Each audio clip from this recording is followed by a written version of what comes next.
Our story begins not in the present, but 249 years in the past, in a world that knew nothing of the horrors to come. It was a peaceful day, until every man, woman, and child looked to the sky with dawning terror. A massive dimensional gate tore open the heavens, and from it, an army of nightmares descended. They were the beings who would one day be known as demons, and their first act was to declare war on all of mankind. In response, the proud Orthodox Alliance formed an extermination corps, boldly vowing to drive the invaders back. A mere 3 days later, that brave corps was nothing but a pile of corpses beneath the feet of a single demon. 1 year of slaughter followed, wiping out half the population and forcing old enemies to unite for one last, desperate stand. The greatest masters of the Muram world threw themselves into battle against the demonic tide. For over a month, they fought with every ounce of their strength, a desperate struggle for survival. But in the end, 90% of their forces were annihilated, and the Central Plains Muram was officially erased from history. The few who survived the slaughter were not granted the mercy of death. Among them was our protagonist, a proud warrior reduced to cattle, dragged into the demon realm. 5 years pass in this hell, but his fate was about to get much, much worse. Unable to use inner energy, he was deemed a rare species, a perfect subject for their horrific experiments. Through endless torture and brainwashing, they broke him, remolding him into a loyal soldier for their army. For decades, he was a weapon, sent to invade other worlds and carry out the very same massacres that destroyed his home. After 75 years of relentless slaughter, his sheer strength could no longer be ignored. He was promoted to commander. Another 120 years forged him into something far beyond human, a being of immense power and cold fury. But beneath the demonic visage, a flicker of his old self remained, driving him to secretly search for an answer. He found it. A cosmic truth. A power he would spend the next 50 years just learning how to summon.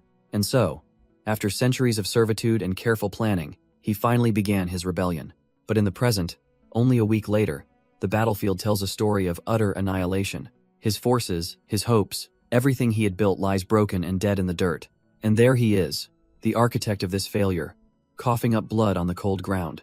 Towering over him is the very reason for his despair, a being of pure flame and power. The rebellion, his one chance at freedom, has completely and utterly failed.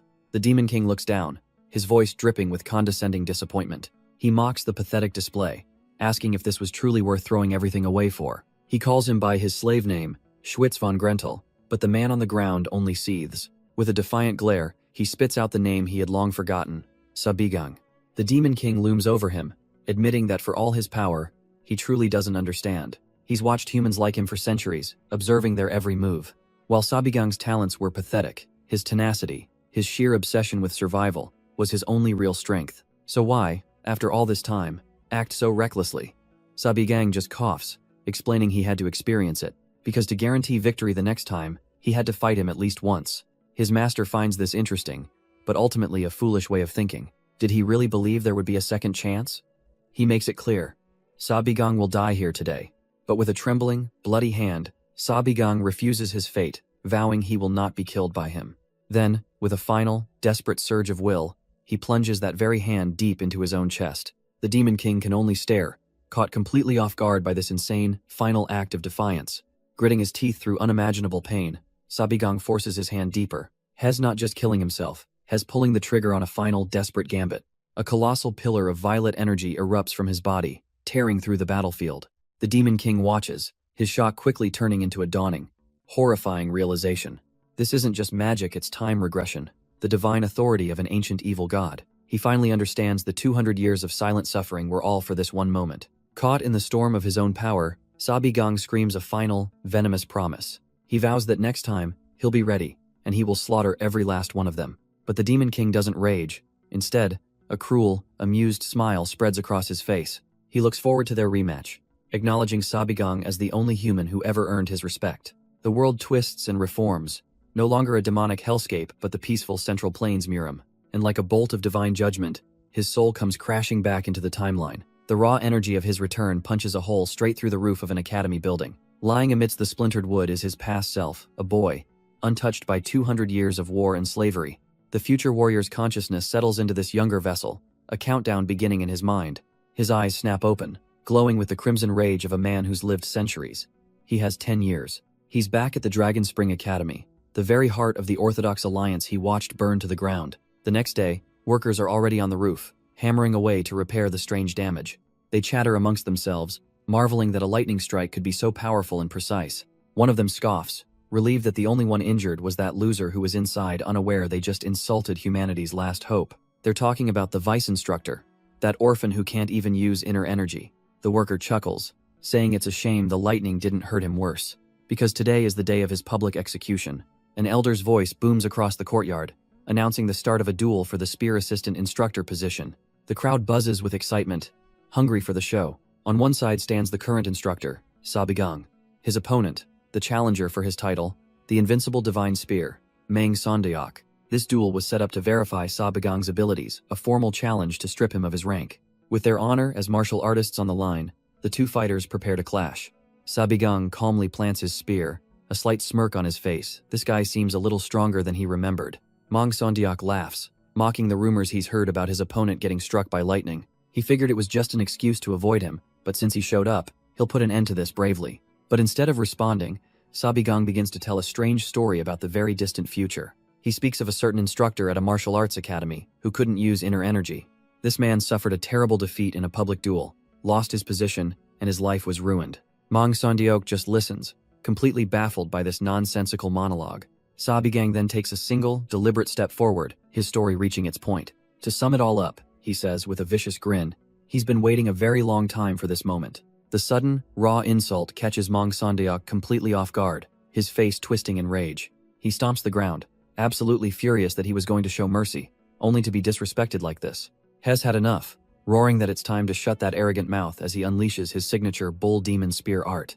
His eyes glow with crimson rage, pouring every ounce of his killing intent into this one decisive strike. He lunges forward, executing the first form, the ferocious bull charge. But the bone-crunching impact he was expecting on his spear never comes. He feels absolutely nothing.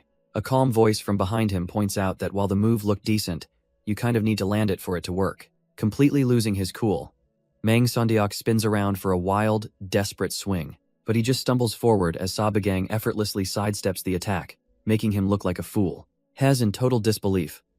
How could anyone dodge the spear art Hez trained for decades so easily? Sabigang just clicks his tongue, wondering how someone so pathetically slow could ever dare to teach anyone else. Mang Sondeok grits his teeth, telling himself it can't be skill, it must have just been a lucky dodge. He slams his foot into the ground, cracking the stone beneath him as he gathers his full power. With a mighty leap, he soars through the air, ready to bring his spear crashing down. He roars, unleashing the pride of his clan, the bull demon spear art. Fourth form, the falling bull strike. An attack meant to shatter mountains, descends upon Sabigang. But our hero just watches the spectacle with a completely unimpressed look. He begins to lazily spin his own spear, creating a simple, almost mocking defensive wheel. With a smirk, he halts the spin, holding his simple weapon ready for the incoming onslaught. Mang Sondeok laughs maniacally, certain that such a half-baked technique could never block his ultimate move. Then, a small orb of flame materializes in Sabigang's hand, proving he never intended to block spear with spear. Mang Sondeok's bravado evaporates in an instant, his mind stuttering at the sight of fire. The tiny spark meets his grand technique, and the spearman is utterly consumed by a violent explosion. The Academy elders can only stare, their faces a mask of disbelief and horror. Throughout the arena, the entire crowd is frozen in shock, jaws agape at the impossible display. A triumphant battle cry twists into a pathetic scream as Mang Sondeok plummets, wreathed in flames. Shaken to his core, one of the elders hastily declares that the duel is officially over. The victor is announced. Assistant instructor Sabigang, who watches as his opponent is doused with water. But this overwhelming power isn't from some hidden martial art. It's a hellish secret he carries. He remembers being captured by demons, dragged to their realm, and forced to survive for centuries. And now, back in the present, the Academy's prized genius lies twitching in a puddle, utterly broken. Sabigang gives a cheery wave as the smoldering corpse of Mang Sondeok is carried away, calling it a good fight. The crowd murmurs in a daze, questioning if what they witnessed was even a martial art. Up on the dais, the Academy elders are absolutely seething, demanding to know what kind of nonsense that was. One of them steps forward, formally congratulating instructor Sabigang on his victory. But he immediately pivots, asking how he was able to use internal energy when everyone knew he couldn't. A sly smirk plays on Sabigang's lips as he dismisses the incredible feat as a simple stroke of luck. He weaves a childish tale about eating a weird herb he found, which magically unlocked his power. And now, he claims with a wink, he's just overflowing with energy. An elder's face contorts with rage, accusing him of spouting lies and directly insulting them. But Sabigang simply turns his back, coolly stating that whether they believe him or not is their choice. He hits them with a technicality, asking if he cheated in a duel that never specified only using spears. His eyes narrow as he questions why he's being interrogated for winning fair and square. One of the elders is about to explode with rage, but his colleague quickly steps in to calm him down. Gritting his teeth, the other elder concedes the point. Sabigang had indeed won the fight. But just as he's about to continue, Sabigang raises a hand, cutting him off completely. With everyone's attention now on him, he announces that he has a request to make. He bows formally, then officially asks for a test to be promoted to a full-fledged official instructor. Without waiting for an answer, he lands firmly on the ground and begins to walk away. Students stare in awe and confusion as he calmly walks through the crowd. Whispers immediately break out, the students recognizing him as the man from that unbelievable duel. Sabigang glances back, his expression unreadable, knowing full well the hornet's nest he just kicked. This was the Dragon Spring Academy, a place meant to prevent hardship by forging Miram's future. It took in the promising youth of powerful clans, shaping them into pillars of the Orthodox Alliance. The instructors were all masters in their own right, plucked from the Alliance itself. They were divided into a strict hierarchy of assistants and seniors, a ladder he now intended to climb. His walk ends at a quiet pavilion, and without a moment's hesitation, he slides the door open. An older man inside turns, his face a mask of pure shock and disbelief. He immediately demands to know how Sabigang is suddenly able to wield internal energy. This is Jin Baek, the master of the Recovering Body Pavilion, and he looks absolutely furious. Hess not an instructor, but a physician, the very man who knew Sabigang's body was supposed to be broken. Sabigang calmly claims it was just a stroke of luck, but Jin Baek roars that it's nonsense. The physician recalls trying every method he knew to fix the boy's supposedly irreparable body. His anger quickly crumbles into self-doubt. If it was so simple, then what kind of useless physician was he? Tears stream down his face as he admits he's too ashamed to even look at Sabigang. The sudden, heartfelt apology leaves Sabigang speechless for a moment. But then a small, fond smile spreads across his face. This man hadn't changed at all. He remembers Jin Baek from long ago, a hero who ran into flames to save a child, a man who ultimately gave his own life trying to protect others. But this time, Sabigang thinks, grabbing his arm, things will be different. He takes the physician's hand, promising that he will ensure the student lives. Jin Baek can only stare back, utterly speechless at this young man's declaration. Sabigang gives him a confident smile, telling the old man to just trust him from now on. The scene shifts to later that night. The academy hall's quiet under the moon. Alone in his room, Sabigang finally has a moment to assess his own condition. He calls upon his power, and a familiar blue energy crackles to life in his palm. A magic circle forms, intricate and complex, a relic of his centuries of knowledge. But he feels the strain. The regression stripped him of over 90% of his mana, leaving him at the level of 4th circle magic. A flash of his former self, a terrifying 8th circle warlock, reminds him of how far he's fallen. But he dismisses the thought. He should be grateful he has his mana at all. A glint of determination shines in his eyes. Yes, this will be enough. He remembers it all with perfect clarity, the hell he clawed his way back from. In this new timeline, the world is at peace, the demons have yet to invade. But he clenches his fist, knowing that peace is temporary. He has exactly 10 years before the invasion begins, and Miram falls all over again. This time, however, he holds the ultimate advantage. 300 years of memories. He knows their strategies, their artifacts, and every single weapon they will bring to bear. And most importantly, he knows the face of their king. A cruel smile twists his lips, his eyes glowing red with killing intent. He knows how to take him down. But just as his plan solidifies, his door creaks open. The pavilion master, Jin Baek, enters the room, interrupting his dark thoughts. Jin Baek cuts right to the chase. The Vice Academy master is looking for him, and he wants to see him now. The old man isn't just a messenger, though. He's more concerned about what this summons means for Sabigang. He warns him that this is undoubtedly about his request for a promotion, and that he should watch his step. After all, his sponsor, Mang Sondeok, was just brutally defeated, and the Vice Master holds a grudge.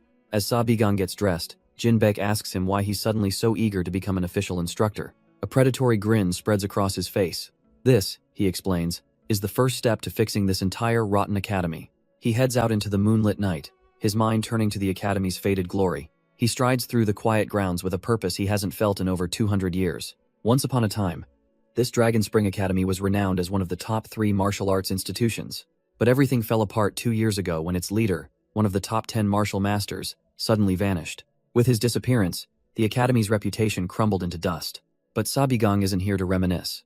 He pushes the doors open, ready for his first real battle. He stands before the academy elders, who ask him to confirm his audacious request one final time. The vice master, Cheon Semyoung, sneers, questioning if he's truly serious about a promotion. But as Sabigang meets his gaze, his mind is flooded with a far more terrifying memory. The day the world burned, the day of the demon's invasion. He remembers being just a boy, terrified and bloodied as the very ground split open around him. Unspeakable horrors, the likes of which humanity had never seen, poured into their world. The proud disciples of the Dragon Spring Academy could only scream, their training utterly useless. They were torn apart, a brutal, bloody lesson on why this timeline will be different. That day, as the world burned, he saw the truth of men's hearts. While students and instructors died, he watched the Academy's leadership flee. The Vice Master, Cheon Semyoung, wasn't fighting. He was looting the vaults, saving treasure instead of lives. If he had just done his duty, so many deaths could have been prevented. And even now, back in the present, Sabigang can still hear the screams of the disciples who were sacrificed. Of course, none of that has happened yet. But looking at that smug, hypocritical face, Sabigang offers a sharp, confident smile, never forgetting the cowardice he's looking at. The Vice Master, unaware of the judgment against him, finally reveals the test for his promotion. He is to raid the demonic Night Stronghold, a name that catches Sabigang's attention. The Vice Master confirms it with a cold smirk. Go to the mountains and kill the bandits. That is his test. The so-called demonic Night Stronghold, a group of bandits the Academy wants, cleared out to protect the civilians. Sabigang reads the order, signed by the Vice Master himself, and calmly agrees to the task. But he has one question. What does a simple bandit raid have to do with being an instructor? The Vice Master launches into a pompous lecture, bringing up another senior instructor as an example. He boasts that all the Academy's senior instructors are renowned masters, recognized by the Orthodox Alliance. But Sabigang has heard enough of this posturing and cuts him off, asking for the deadline. The other instructor is enraged by this blatant disrespect, but the Vice Master simply holds up a hand to silence him. He gives Sabigang exactly 2 weeks, warning that being even a day late will mean permanent failure. 2 weeks? A faint, mocking smile plays across Sabigang's lips. He turns his back on them all and declares he'll see them in 3 days, leaving the elders stunned by his audacity. Instructor Deung slams his fist down, absolutely furious at the kid's arrogance. He whirls on the Vice Master, demanding to know if he'll really promote someone so disrespectful. But Cheon Semyoung just grins, a dark and calculating look in his eyes, telling him not to worry. Because, he explains with a chilling smile, their little assistant instructor Sabigang is never coming back. While Deung is left confused, Sabigang is already rocketing through the forest, using a haste skill. He scoffs to himself, fully aware of Cheon Semyoung's pathetic little plot. He knows all about the demonic Night Stronghold and the Green Forest Alliance that rises during this era.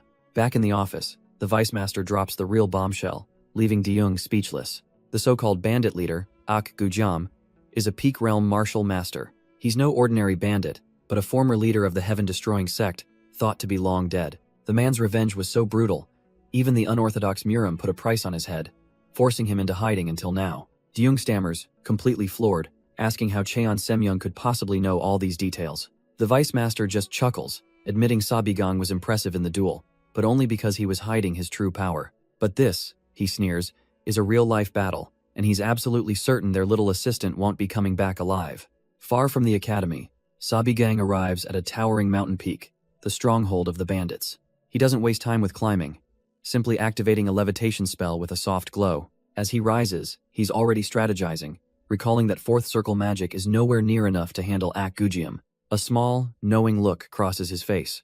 If that's the case, then the solution is simple. He floats over to the cliff's edge, his presence now known.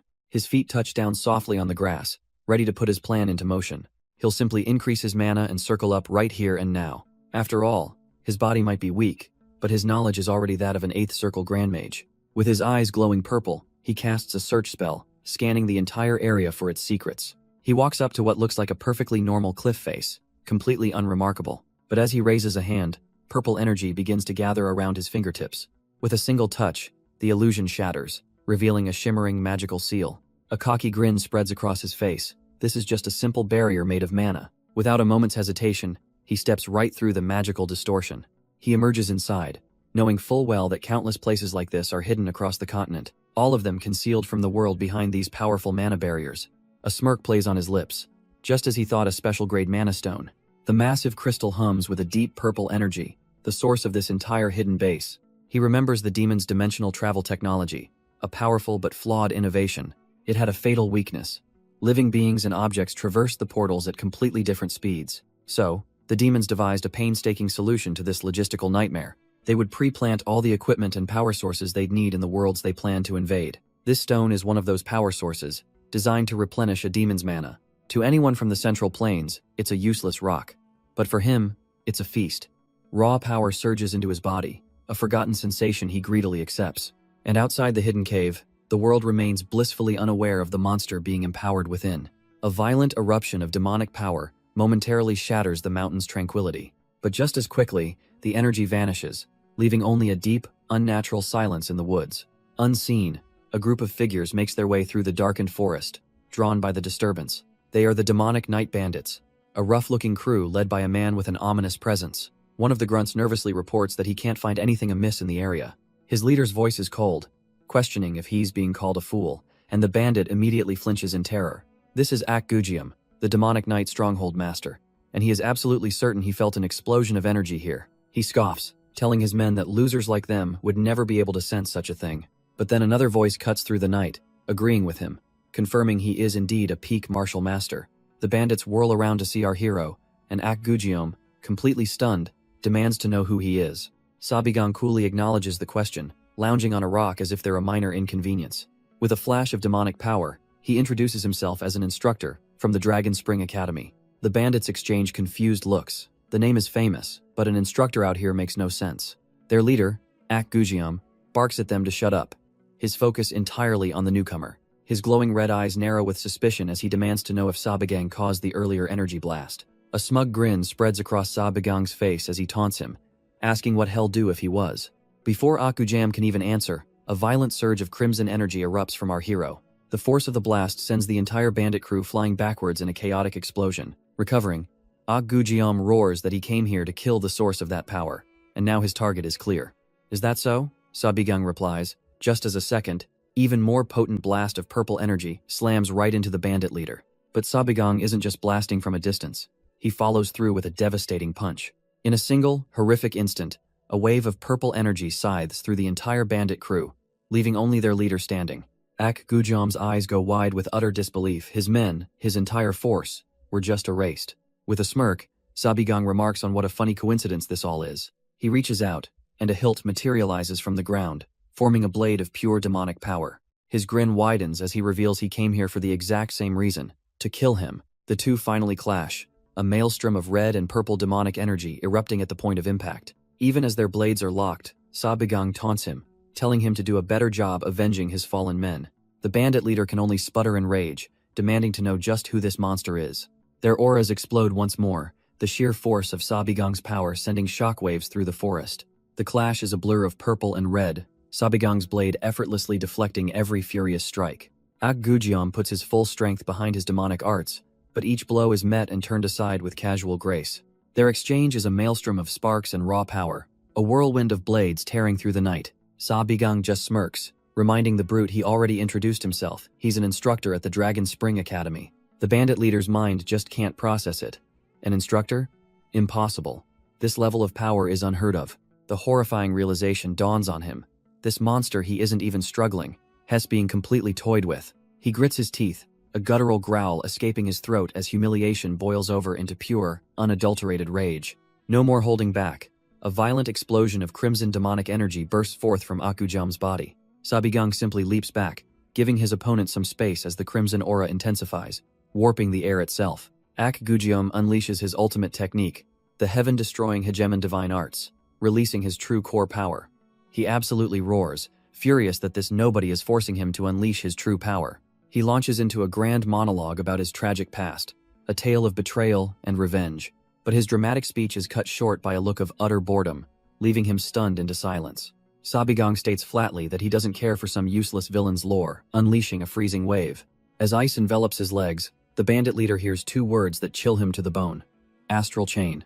Two portals of pure demonic energy tear open in the air on either side of him. Ethereal purple chains shoot out from the void with impossible speed, aimed right for his arms.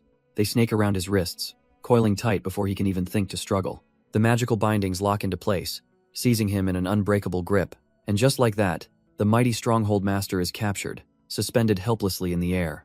The bandit leader strains against the chains, his muscles screaming in protest but finding no give. Sabigang watches on, coolly informing him that any struggle is completely futile. He explains with a smirk that this spell was designed to drain a martial artist's internal energy on contact. Weakened and desperate, the man demands to know where he learned such sorcery. accusing him of being from the demonic cult. Sabigang just sighs, tired of having to explain that it's not magic to some bandit idiot. His words leave the stronghold master speechless, seething with impotent rage. Almost toying with him, Sabigang asks if he has any regrets about meeting his end here. The bandit roars back that he does. He still hasn't gotten revenge on those who betrayed his heaven-destroying sect. In a flash of memory, he recalls the traitors from the Orthodox Alliance and the lonely years spent building his power. But Sabigang has heard enough, his hand moving calmly to the hilt of his sword. But instead of killing him, Sabigang starts to clap, his voice filled with theatrical admiration. He laughs, declaring that this is how revenge should be done slowly and thoroughly, without ever giving up. The stronghold master can't believe it. Is this kid mocking him? What would someone who lived a comfortable life know? Suddenly, the playful atmosphere vanishes. Sabigang's eyes glow with a chilling purple light as he questions that word. Comfortably. Gujiom is struck dumb by the oppressive aura. He can only think, what in the world is this guy?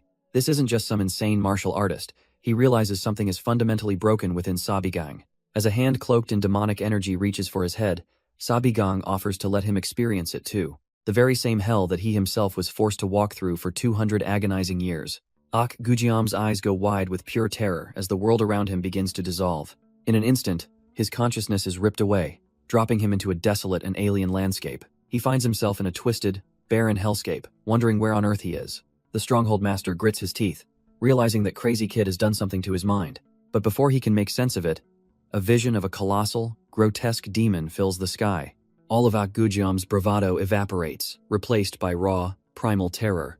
Then, a flash of memory. A cataclysmic explosion that obliterates the world he once knew. He's forced to witness a civilization turn to ash in a single, horrifying instant. He sees humanity's greatest warriors, the pride of the Muram, fighting a desperate, losing battle. And then he sees the result of that battle, an endless sea of their slaughtered bodies. 200 years of torment flash before his eyes. Human experiments, cosmic horrors, mountains of skulls, all of it culminating in the face of the one who started it all. The flaming demon king, Tarrant. And so, Gujiom, the mighty bandit lord, can only let out a guttural, animalistic scream. His mind shatters, clawing desperately at his own face to escape the nightmare forced upon him. The mental assault finally subsides, leaving him a convulsing wreck at Sabigang's feet. Catching his breath, Sabigang coldly asks if he enjoyed the little preview. He then explains that what Gujiom just witnessed is the exact future awaiting him in 10 years. With a surge of pure desperation, the broken bandit grabs hold of his tormentor's leg. He can barely form words, choking on his own terror as he tries to speak. Sabigang simply looks down, his expression unreadable, unmoved by the display. The bandit's plea finally becomes clear through his tears and slobber. He's begging for death. He can't handle it, he just can't face that future again. Sabigang looks down, coldly acknowledging the broken man's plea for death. But mercy isn't an option. With a swift and heavy swing, he ends the bandit's miserable life. Later that night, he arrives unannounced at the Vice Academy Master's residence. Inside, Chan Semyoung is seething, completely unable to believe what he's just been told. Because there, planted firmly in his floor, is the massive greatsword of the demonic knight stronghold master, and beside it, a sack containing the bandit's severed head, presented as undeniable proof of the kill. Sabigang smiles, ready to discuss the terms of his new position as a senior instructor. By the next morning, the shocking news has spread like wildfire across the entire academy. In one of the training halls, an instructor slams his fist on the table in pure outrage. Fist Technique senior instructor Yo Woonjin can't believe it, the academy's shame is now his equal. The archery instructor, Yoon Byuk, turns to his fuming colleague, needing to know if the rumors are true. Blade instructor Deung Bu Young grimly confirms he went to the old sacred mountain that morning to check. Just as Sabigang claimed, he found the corpses of the bandits and their leader scattered across the forest floor. Even now, he can't wrap his head around how it was even possible. He explains that every single bandit, aside from Gujiom, had their throats sliced with just one clean attack. Yo Woonjin slams the table, calling it utter nonsense. Sabigang was a spear instructor, so how could he be hiding such mastery of the sword? As the argument escalates, a sharp voice cuts through the room, demanding silence. The Vice Academy Master, Cheon Semyoung, glares at them, his presence alone enough to quiet the room. He steeples his fingers, lost in deep thought. No matter which way he looks at it, the situation makes no sense. He personally confirmed Gujiom was a peak realm master, so for Sabigang to kill him and his entire force in one night? It was simply unbelievable. Even he, a peak realm master, couldn't pull this off. He briefly wonders if Jin Beck helped, but quickly dismisses the thought. No, there's a deeper secret here, and he's determined to find out what it is. He turns to instructor Deung, asking if he can still contact the Ghost Shadow Manor, a name that startles the instructor. They are one of Muram's most notorious assassin guilds, known for taking any job as long as the price is right. The Vice Master orders him to hire them to watch Sabigang's every move, but Yo Woonjin is still fuming about the promotion. Cheon Semyoung simply tells him not to worry, unfurling a scroll and claiming he has a clever idea. He hands the list to Yo Woonjin, explaining these are the disciples Sabigang will be assigned upon his promotion. As Yo Woonjin reads the names, his eyes widen in shocked understanding.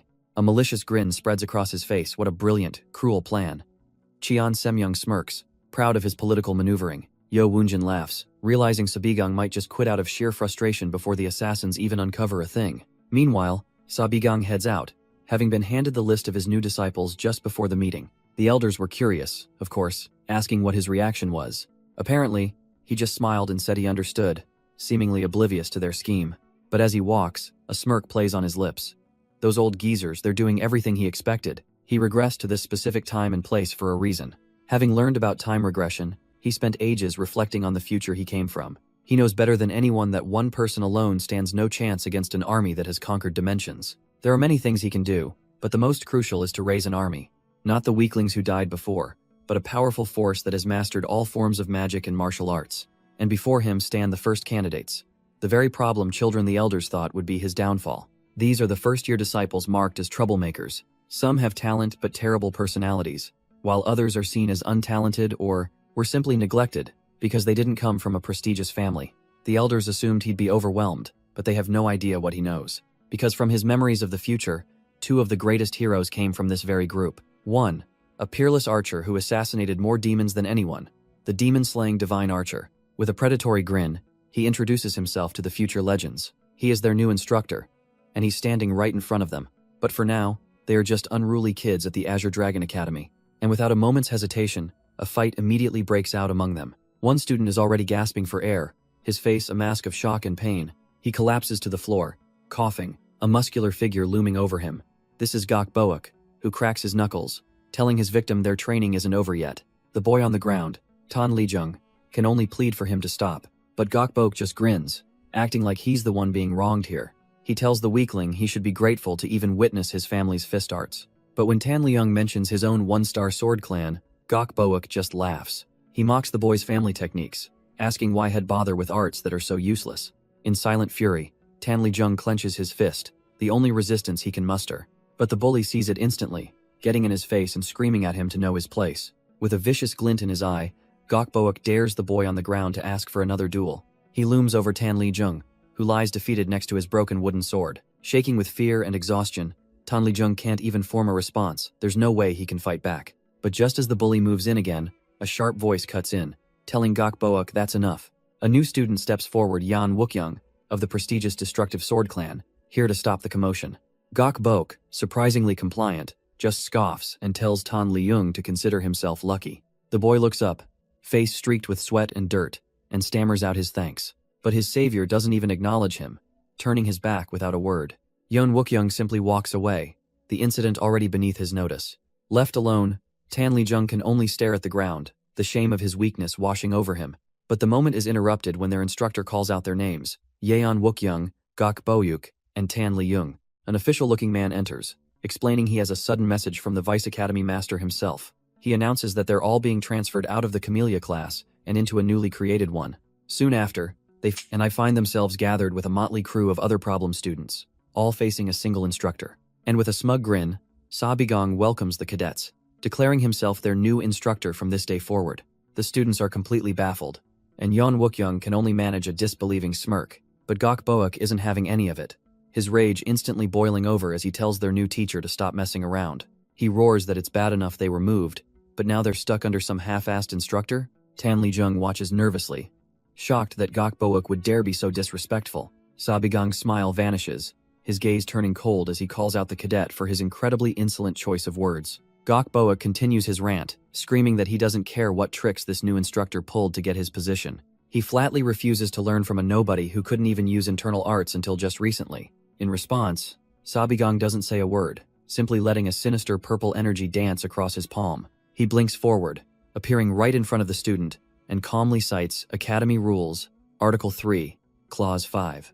The bully freezes, a bead of cold sweat running down his face as he tries to process what's happening. Before he can react, a foot stomps down with bone-shattering force, cracking the very stone beneath them. An agonized shriek tears from Gok Boak's throat, his eyes wide with shock and blinding pain. Looking down at the crumpled student, Sabigang calmly explains the rule allows for punishment as a form of guidance. Gok Boak seethes on the ground, his face contorted with a mixture of agony and pure, unadulterated rage. He channels his own internal energy, his fist igniting with a fiery orange aura, ready to strike back. Furious, Gok Boak unleashes his ultimate move, the Dragon Tiger mountain-splitting fists.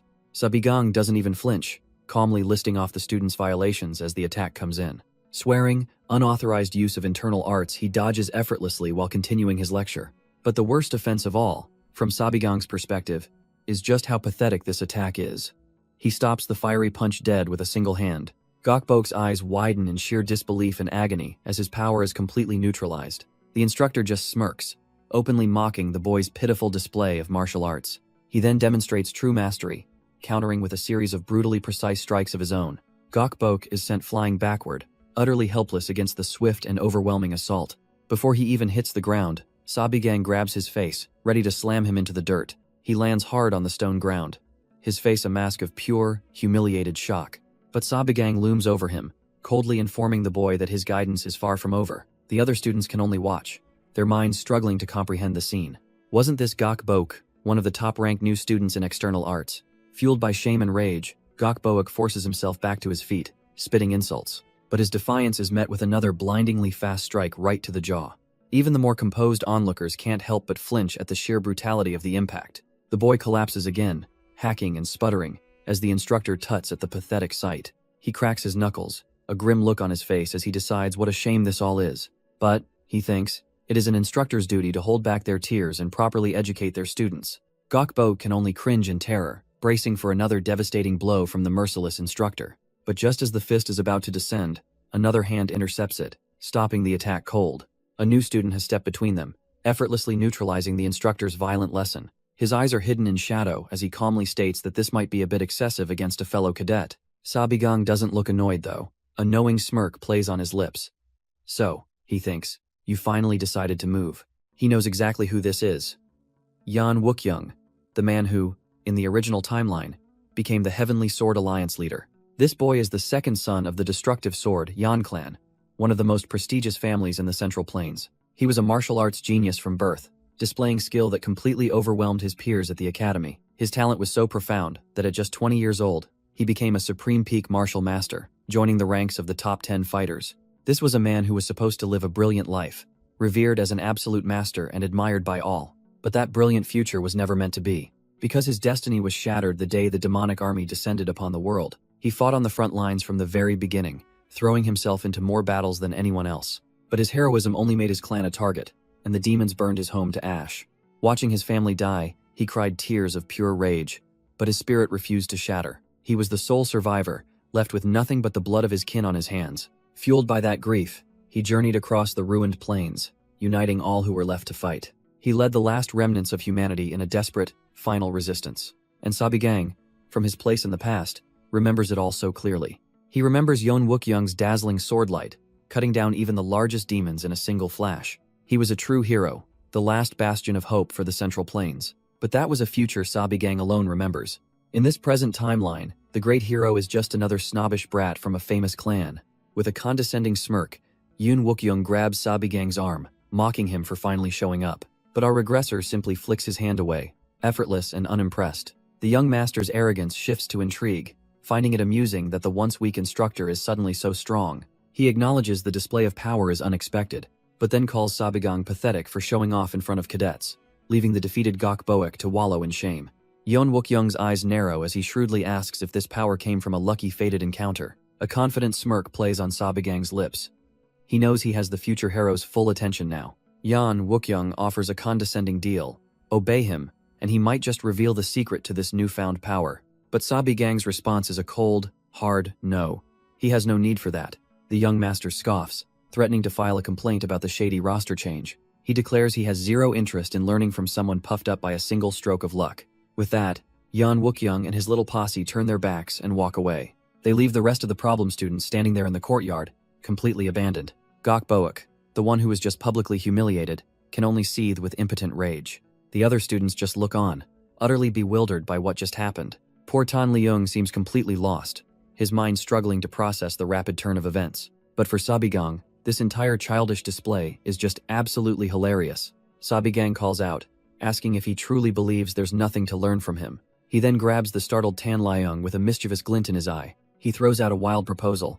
What if he could make this kid strong enough to beat the genius? Tan Leung's brain practically melts on the spot, sweat pouring down his face. The arrogant young master stops dead in his tracks, his back still turned.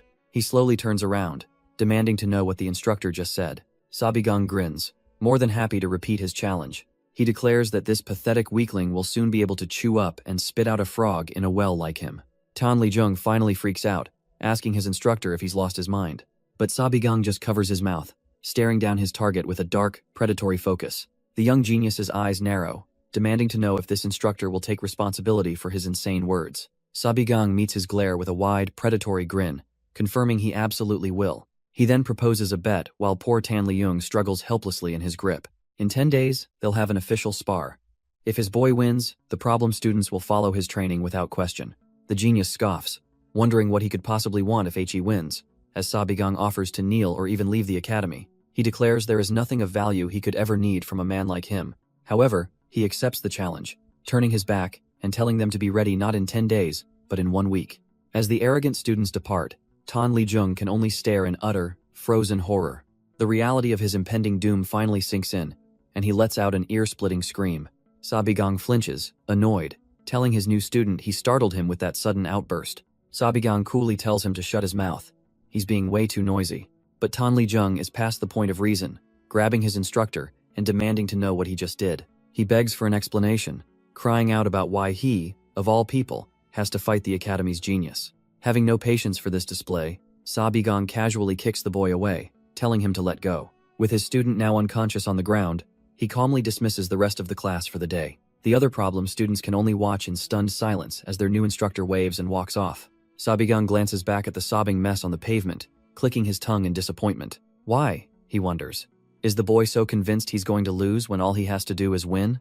But for Tan Leung, the fear is real, rooted in a humiliating memory from his first public spar. He was brutally defeated by the hulking Gok Bok, who has tormented him every single day since.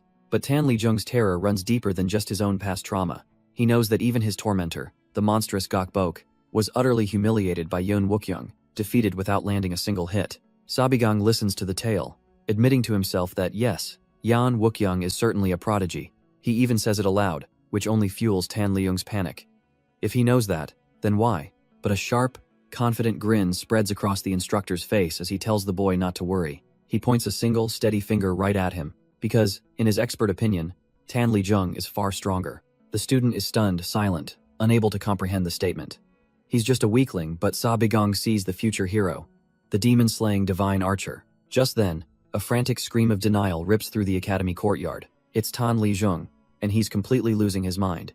He might be able to accept the class change, but he demands to know why he has to be the one to fight the monster, Yeon Wookyoung. Sabigang just flashes a cocky thumbs up, explaining it's simple. The boy's victory will prove his own worth as an instructor. But Tan Leung isn't having it. That's Sabigang's problem. What does he get out of being used as a pawn? A dark, almost demonic grin spreads across the instructor's face as he offers a single, tempting word, revenge. The student just stares back, utterly bewildered. Revenge? What is he even talking about?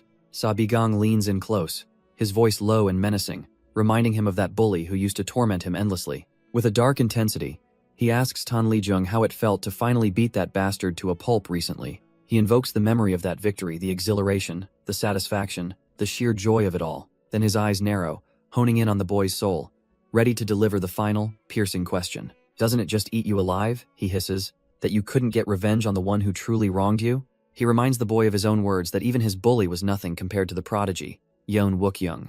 He conjures the image of a world where Tan Leung is the one standing victorious, able to enact his own justice. With a devilish grin, Sabigang offers this path to power as a perfect gift for the boy's tormented soul. The student hesitates, his mind racing with the impossible what if. Finally, his eyes harden with resolve. If Sabigang can truly make him strong, he'll do it. But he clarifies his motive. This isn't just about some old grudge. He simply wants to be stronger. A dark, predatory smile spreads across Sabigang's face. Perfect. Hez ready to see what the boy is made of. And so, the real training begins, not with grand techniques, but with a simple wooden dummy. From a nearby rooftop, the demonic instructor watches his new project take the first step on a long, arduous path. Sabigang decides it's time to gauge his new student's current level of power. He gives Tanliyung a simple instruction. Pretend the dummy is Yeon Wookyoung and unleash everything. The boy takes a deep breath, focusing all his hatred and ambition into his stance. He plants his foot, kicking up a cloud of dust as he prepares to strike.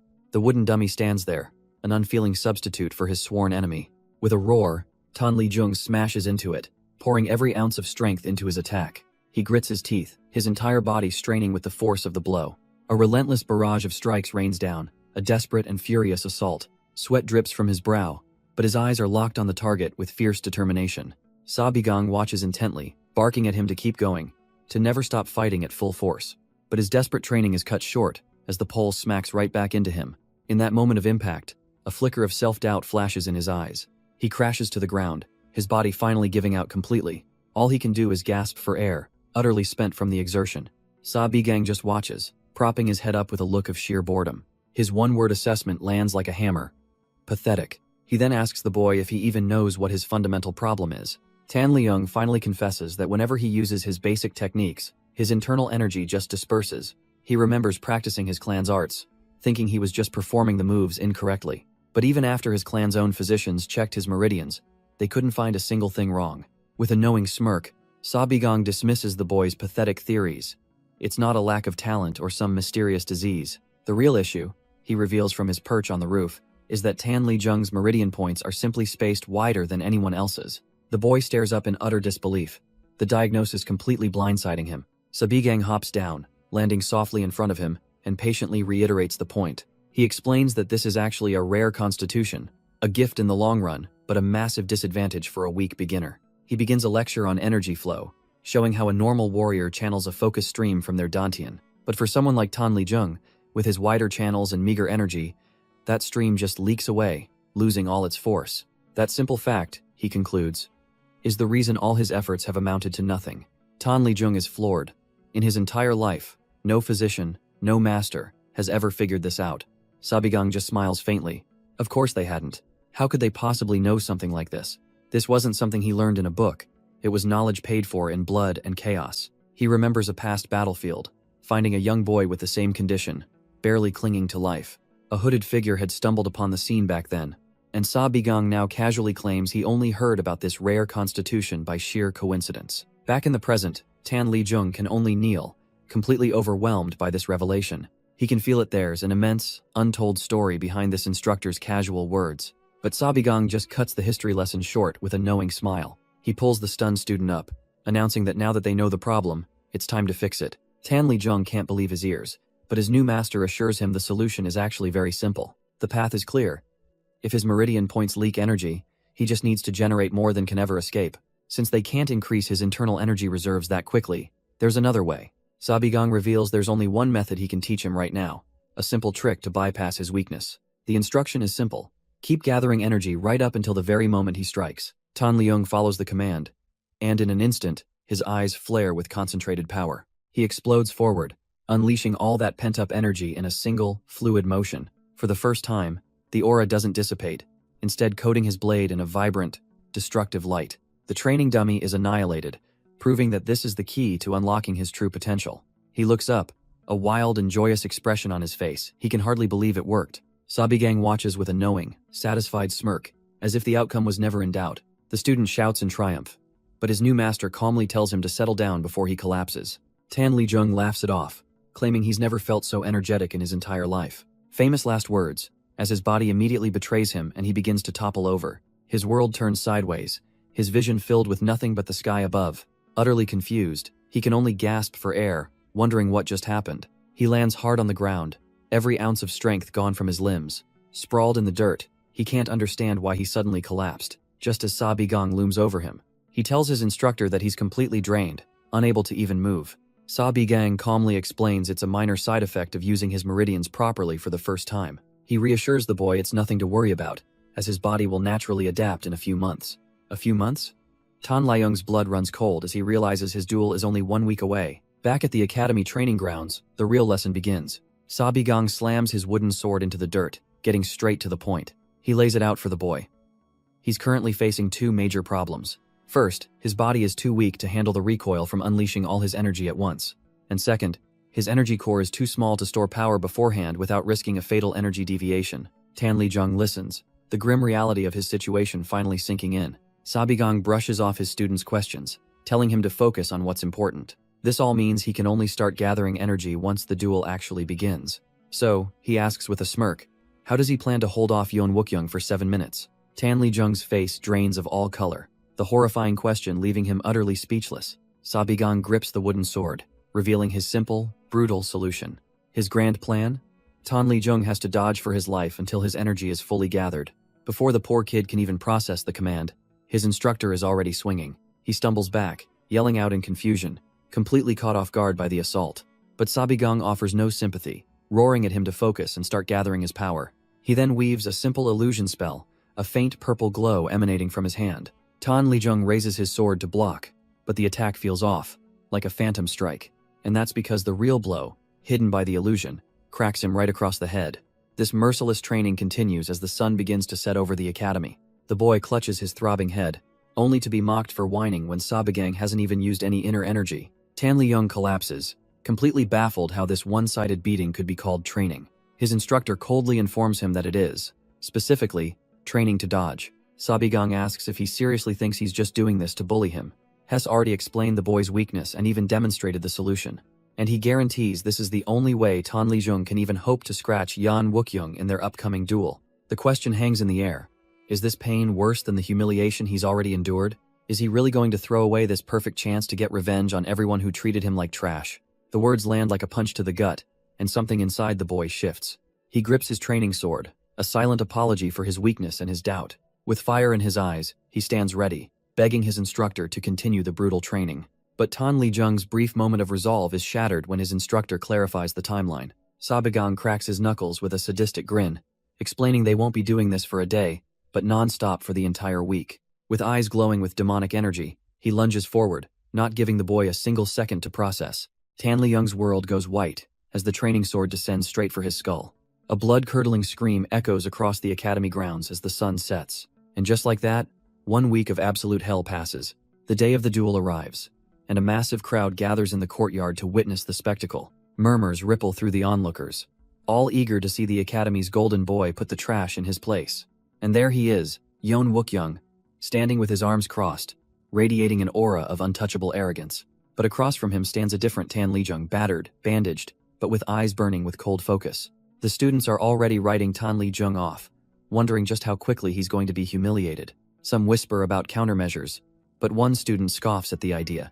He saw Tan Lijung's training firsthand. He just got smacked around with a stick for a solid week. It was a relentless, brutal beating that looked more like torture than practice. Watching from a balcony is Gok Bok, sneering in disgust at the trash, daring to challenge the elite. He can't believe the wimp who grovels at his feet thinks he can take on the great Yeon Wookyoung. But Yeon Wookyoung's gaze isn't on his opponent. It's locked onto Sabigang, seeing a scammer who's dug his own grave. Sabigang meets his glare, unfazed, as Yeon Wookyoung decides to raise the stakes. He announces that he now has a condition for this little duel, and Sabigang coolly asks what it is. If he wins, Yeon Wookyoung declares, Sabigang must promise to leave the academy for good. Yeon Wookyoung explains his condition. He has no intention of wasting time on this ever again. But Sabigang just calmly accepts the deal, swearing on his name to see it through. The young master reminds him of the stakes if he loses. Sabigang's training becomes mandatory. A confident grin spreads across Sabigang's face as he tells him he's making one big mistake. He's not the one fighting today. The person Yeon Wookyoung should be focused on is his actual opponent. In the center of the arena stands Tan Lijung, battered and bruised, but ready for battle. For a moment, Yeon Wookyoung is caught completely off guard, his arrogance faltering. With a sharp clap, Sabigang announces it's time to get started. He lays out the simple rules for victory: forfeit, knockout, or a dropped weapon. And as the judge, he adds a crucial final rule: no lethal strikes will be permitted. The two opponents lock eyes. Tan Lijung looks nervous, while Yeon Wookyoung is pure, condescending calm. With a booming voice and a wild grin, Sabigang throws his arm forward, signaling the start of the duel. Tan Lijung is already breaking out in a cold sweat, the pressure mounting before a single move is made. Yeon Wookyoung, however, simply readies his stance, looking bored by the whole affair. Taking a sharp breath, Tan Leung tries to steel his resolve, gripping his wooden sword tightly. In an instant, a vicious strike slams down, not just to disarm, but to shatter his hand. Tan Leung's eyes widen in sheer shock as a spray of blood hits his face.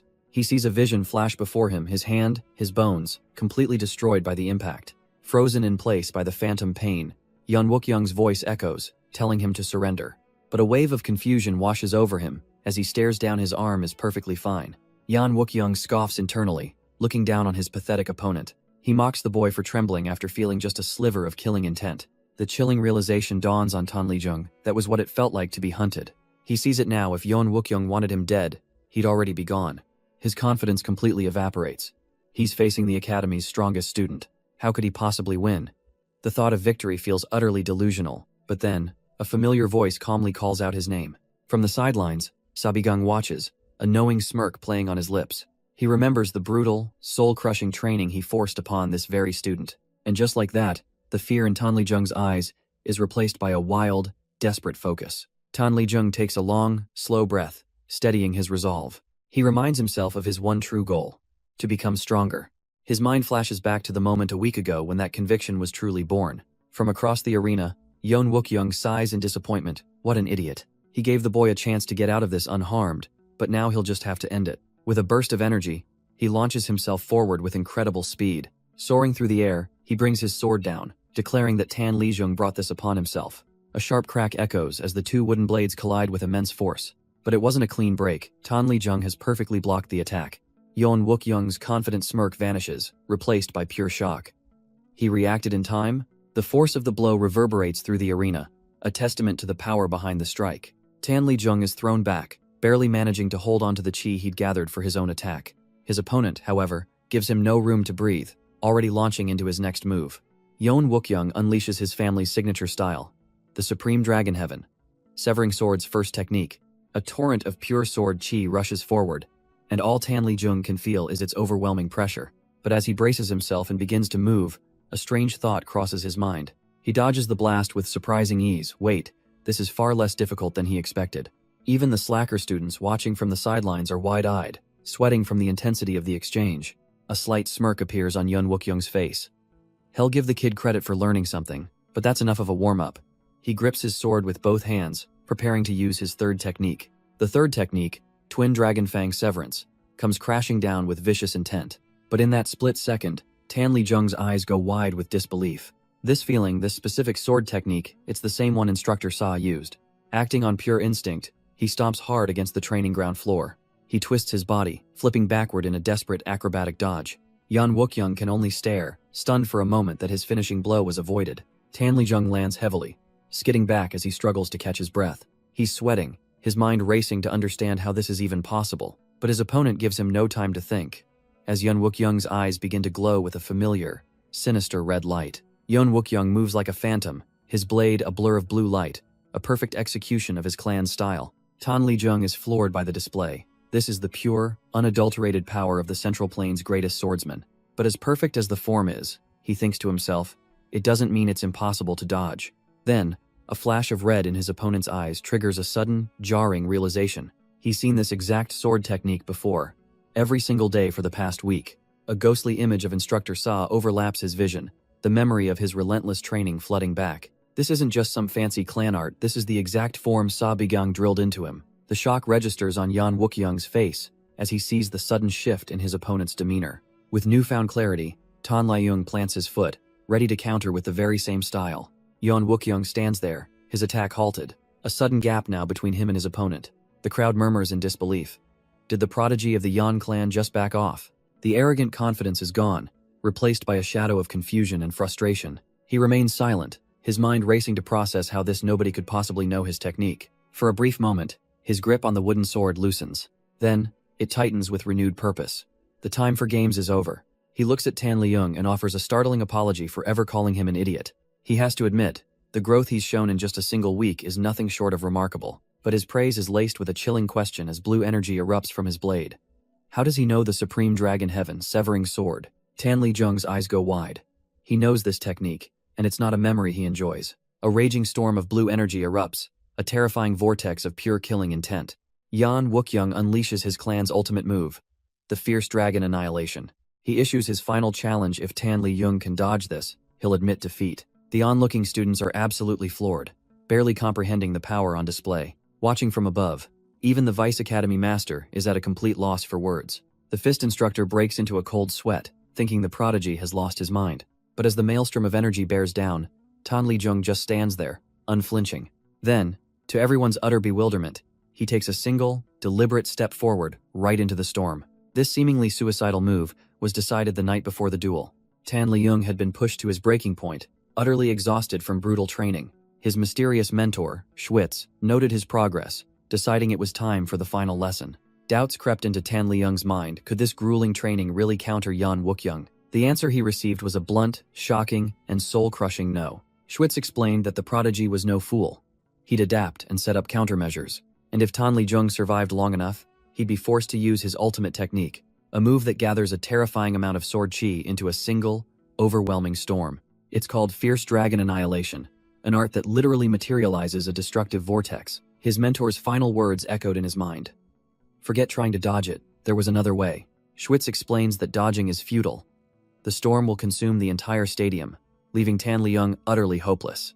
But his mentor's gaze is firm, reminding him that in this world, nothing is truly unbeatable. He reveals the technique's true nature. It's not a perfect art, but a psychological weapon designed to punish those who instinctively flee. The realization dawns on Tan Li Jung, and a wicked grin spreads across his master's face. There is only one path to victory. Instead of running away from the overwhelming power, you charge straight into the heart of it. The lesson clicks, and a new, steely determination replaces the fear in Tan Li Jung's eyes. But Schwitz adds one final, critical warning.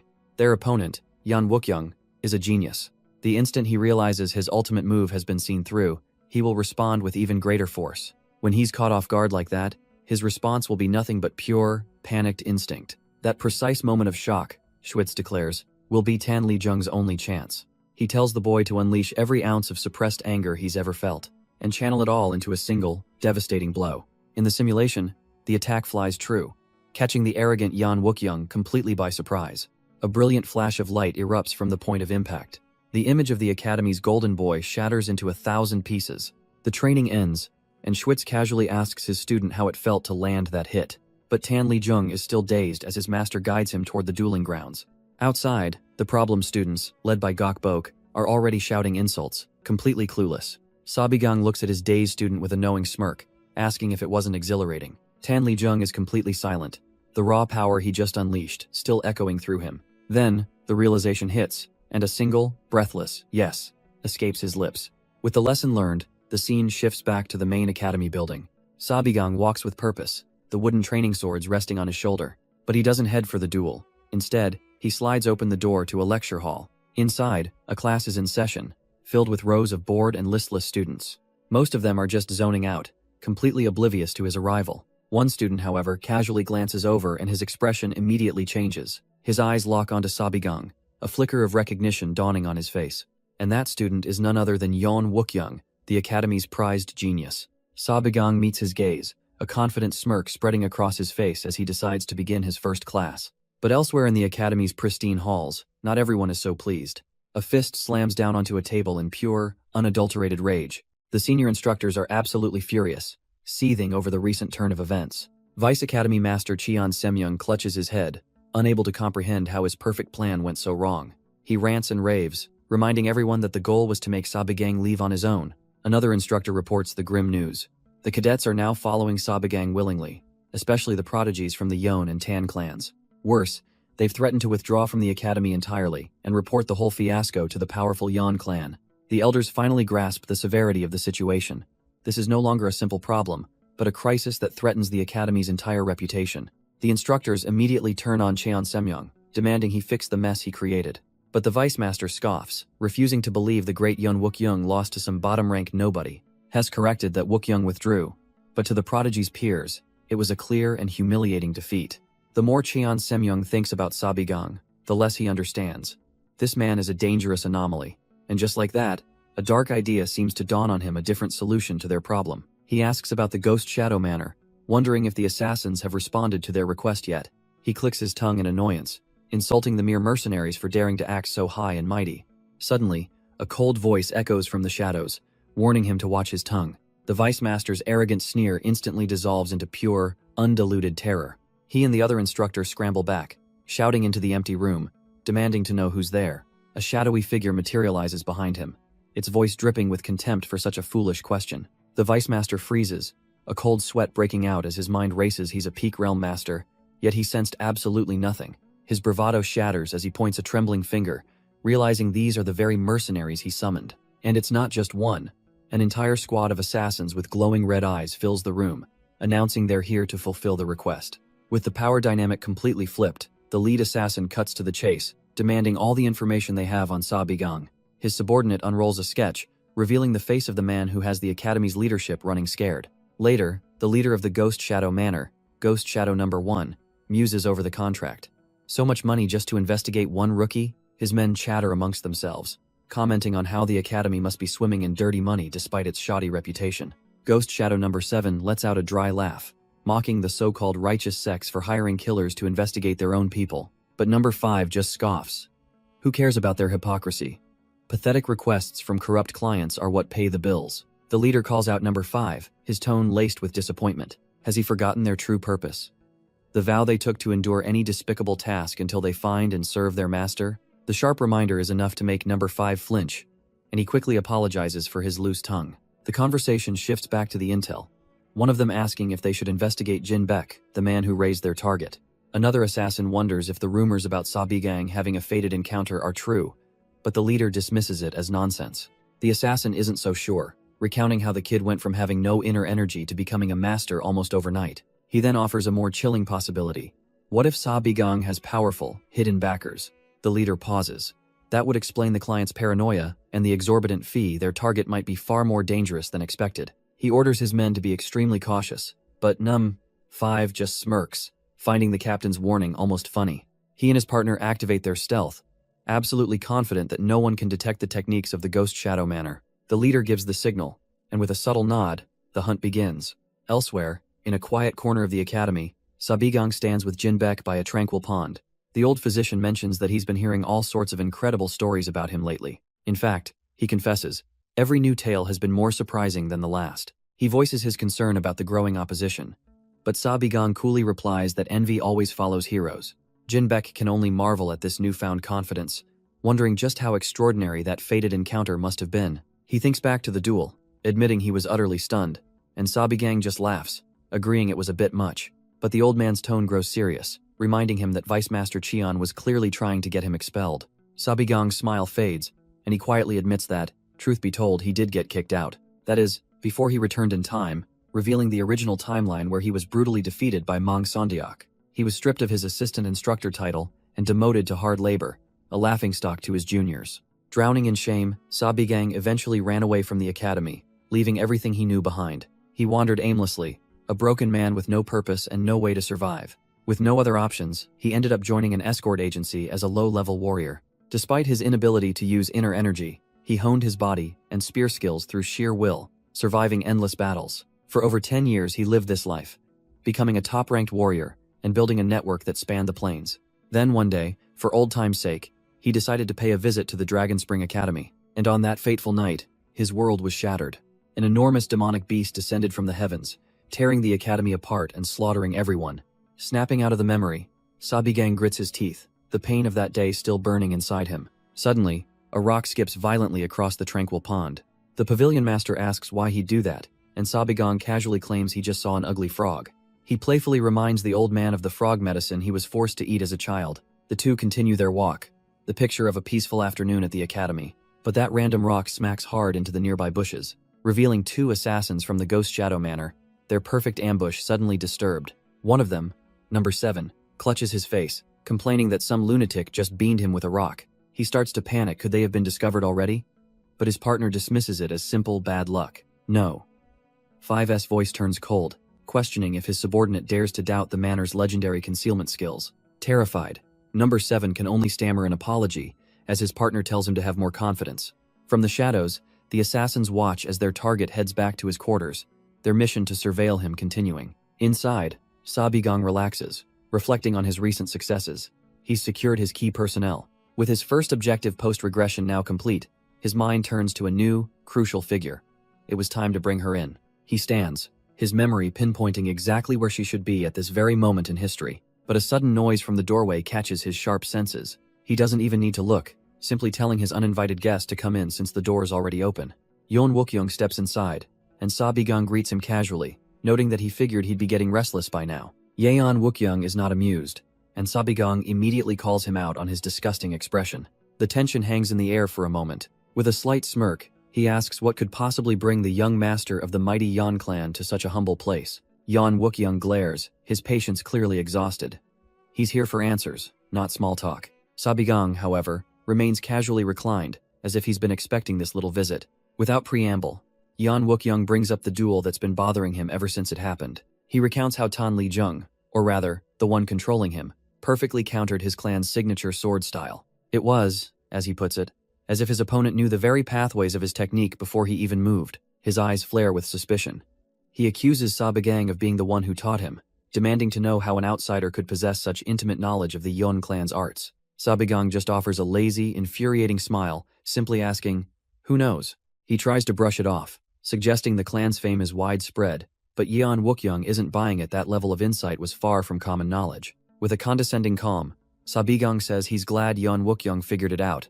He would have been disappointed otherwise. Just as the young master is about to erupt, Sa Bigang cuts him off with a single word, finally sitting up to take control of the conversation. He tells Yeon Wookyoung to be honest about why he's really here. It's not to become a disciple. With a knowing smirk, Sa Bigang reveals the young master's true purpose, to confirm if he also knows the flaws in his clan's ultimate technique.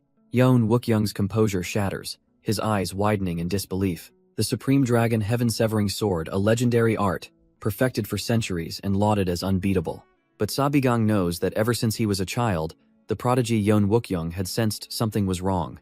A deep-seated suspicion that his clan's perfect technique was, in fact, flawed and not invincible at all. His fist clenches in anger, his pride wounded as he asks if Sa Bigang is mocking his clan's legacy. But Sa Bigang simply tells him to think whatever he wants, his expression turning cold and serious. He leans in close, warning that a day is coming when tradition, honor, and reputation will all become meaningless. With eyes glowing red, he gives his final lesson. Focus only on getting stronger, and discard anything that stands in the way. Yeon Wookyoung is left completely stunned, a cold sweat breaking out as the weight of that warning sinks in. Sa Bigang simply turns his back, casually stating they can discuss the finer points later. For now, he tells the prodigy to just follow his instincts, leaving him to grapple with the cryptic advice. All Yeon Wookyoung can do is process this, his world of perfect techniques thoroughly shaken. Meanwhile, Sa Bigang grins as he picks up a heavy wooden pillow, musing about an annoying frog outside. And what a coincidence under the moonlight. Assassins from the Ghost Shadow Manor have already arrived. They perch on the rooftops, the leader standing with quiet authority as his subordinates await orders. Their target is none other than Jin Baek, the master of the Recovering Body Pavilion. A man who was a simple medic from Gamsu before joining the academy 5 years ago. The assassins had already investigated him due to his connection with Sa Bigang. But their conclusion was simple. He's just a normal medic, completely harmless. But the assassin leader pauses. A flicker of doubt in his mind. Jin Baek's past is a little too perfect. He then turns to see one of his subordinates, number 7, looking like he just lost a fight with a wall. The bruised assassin stammers, trying to explain the sheer absurdity of what just happened. Out of nowhere, a wooden pillow had soared through the night and clocked him right in the face, knocking him off his perch. The leader asks another assassin if they're sure they weren't detected, who confirms the target showed no signs of awareness. But number 7 is practically shaking, insisting there's absolutely no way that was just a coincidence. The leader scoffs, telling him not to doubt their clan's stealth. He dismisses it as the target having a bad habit of throwing things. He tells number 7 to endure the humiliation, and the battered assassin can only quietly agree. Later, crouched in the bushes, number 7 has had enough time to let his anger simmer. He warns his senior that if anything else comes flying, he's dropping the mission and taking the target's head himself. His senior tries to calm him, explaining they've moved to a safer spot where no more accidents can happen. But the furious assassin isn't convinced, sarcastically asking what's next, a stray arrow to the head. Suddenly, a voice cuts through the night, and they duck as someone approaches. It's their target, Sa Bigang. Walking with purpose directly towards their hiding spot, he stops right in front of the bush, complaining that he really has to go. As he unfastens his belt, blaming the tea he drank, he has a sudden, mischievous thought. And deep in the leaves, the bruised assassin's face drains of all color. No, there's no way. He starts shaking uncontrollably as the horrible, humiliating truth dawns on him. His partner can only watch in frozen terror as a golden shower begins to rain down. The poor assassin absolutely loses it, silently screaming at the madman as his night gets infinitely worse. The assassin is just frozen, unable to process what's happening. But Sabigang is already turning around, teapot still in hand. With a wicked grin, he asks the drenched man if he'd like a cup. And in that moment, the assassin finally understands. He was a toy. This monster knew they were here the entire time and chose to humiliate them. The sheer disrespect boils over, and professionalism shatters into pure rage as he draws his blade. He screams, launching himself from the bushes with a promise to kill him. His eyes glow with murderous intent, dagger poised to strike true. But his attack slams into a shimmering purple barrier that materializes out of thin air. The blade shatters into pieces, leaving the assassin to stare in disbelief at his completely unfazed target. Before the assassin can even react, Sabigang's hand smacks across his face with contemptuous ease. A flash of blue energy erupts as he slams the man's head straight into the stone courtyard. With a blood-splattered grin, he calmly reveals he knows exactly who they are. The Ghost Shadow Manor. The assassin lies broken and dazed, his world turned upside down in an instant. From the bushes, his comrade can only watch in horror, calling out the fallen man's number. Sabigang just clicks his tongue, mocking them for digging into other people's business. He waves with a smug, condescending smile, addressing his dear friends from the shadows. The bald assassin, number 5, can't take the humiliation and draws his blade, seething with rage. But a calm voice orders him to stand down as their leader suddenly appears, landing between them. The leader greets Instructor Sa, admitting they've been discovered, but Sabigang just smirks, calling him the leader of these frogs. He mockingly asks if it's truly wise for an assassin to reveal himself so openly. The leader calls it a foolish question, confident that dead men can't cause any trouble. With a sinister grin, Sabigang baits him, wondering if he isn't even curious how he knows so much. But the assassin is done talking, coldly stating that he'll find out what he needs from his corpse. He lunges forward, intent on slicing off Sabigang's limbs, one by one, with a crimson slash. But his blade stops dead, blocked by an invisible wall of pure energy. Sabigang smirks, effortlessly holding back the attack with a single hand radiating blue demonic power. He then counters with his own technique, summoning multiple mana blades from thin air.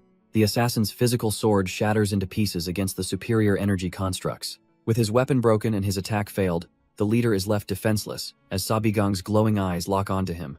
But the assassin leader isn't done, conjuring a new energy blade only to be stopped cold by Sabigang's hand. He smirks, telling the assassin he's not getting away that easily.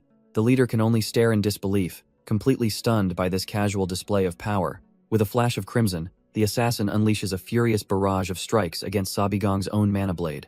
As they trade blows, Sabigang calmly analyzes his opponent's technique. This man is no brute. He's fast, precise, and every single attack is aimed at a vital point. The sheer density of energy in that red blade is impressive. Sabigang realizes his simple barrier won't hold. A wide grin spreads across his face. Now this is a real fight. He retaliates with a surge of power, forcing the assassin leader back towards his two subordinates. The assassins regroup, now hesitant, as their leader realizes something about this boy is deeply wrong. The leader can't quite place it, but the boy's power is fundamentally different from any orthodox martial art he's ever seen. A cold suspicion creeps into his mind. This isn't something one learns by accident. Could it be demonic arts? Sabigang just smirks, mocking him. He asks if the man has even seen demonic arts before, reminding him the cult fell long ago. Still, he concedes a point. While it's not demonic, it isn't your typical martial art either. The assassin leader's demeanor shifts. He understands now. This boy is far too dangerous to be left alive. A terrifying green aura explodes around him as he declares his intent to kill, unleashing his full power for the Ghost Shadow Manor. His eyes blaze with crimson light, promising to take everything. A blinding beam of energy erupts from his hand, shot not for a mission, but to utterly annihilate his target. Sabigang watches the attack with sharp, focused eyes, completely unfazed. The beam misses, vaporizing a chunk out of a massive tree far behind him. A clear, devastating warning shot. The assassin unleashes his soul-destroying stride, a phantom web of high-speed movements. He moves like a specter, a red-eyed blur closing in for the guaranteed kill. For a second, it seems even Sabigang is struggling to keep up with the overwhelming speed. He strikes from the shadows with his Ghost Soul Flash, an attack meant to end it all. Blood explodes from a brutal gash, a seemingly perfect and fatal hit. The assassin looks on, sure that his imperceptible strike has claimed its victim. But the bloody figure shimmers and dissolves. It was nothing but a masterful illusion. The assassin's eyes widen in disbelief, as a fist appears right before his face. Sabigang's counter lands with crushing force, shattering his opponent's guard. The once unstoppable killer is sent ragdolling helplessly across the ground. Another assassin watches in pure terror, stammering out a panicked reply to his unseen master. Sabigang strolls over to the downed leader, mockingly asking if he still takes pride in his stealth skills. Because to him, their pathetic hiding was useless. His demonic vision saw them clear as day. He looms over the broken man, calmly suggesting it's time for a much deeper conversation. But the assassin, bloodied and beaten, reveals his true allegiance isn't to the Ghost Shadow Manor, but to the Origin Sect leader, a name that echoes from the past, a mysterious sect that operated like a ghost in the annals of history, so secretive that when their entire leadership was brutally slaughtered, the rest of the world barely even noticed the massacre had happened. Only the loyalists, those raised from birth within the sect, understood the truth of that day. These survivors regrouped, taking on a new name, the Ghost Shadow Manor, to gather information and await their moment. They rebranded themselves as a top-tier mercenary organization, taking on dirty and dangerous missions to survive. But Sabigang sees right through it, stating their real mission is the restoration of the fallen Origin sect. The assassin is speechless. Impossible, how could he possibly know? Their true history is a secret that hasn't been leaked in decades, yet this kid speaks of it so casually. Sabigang then makes an offer. Complete 2 tasks for him, and he'll give them the very thing they've been chasing. The assassin's hand trembles with rage. How dare he spew such arrogant nonsense? He screams that they've spent 20 long years searching the Central Plains, clinging to a sliver of hope. Does this boy even understand the magnitude of what they've been desperately seeking all this time? The blood of the Origin sect, Sabigang says, his words cutting through the man's rage. More specifically, he continues, they're looking for the one with a strange birthmark on their left wrist. The assassin's mind races. This boy knows everything, the very core of their sect's restoration. A secret so deep even most of their own members are unaware, but Sabigang has no time for questions. He simply tells him to choose. He lays out the options while casually flexing his demonic power.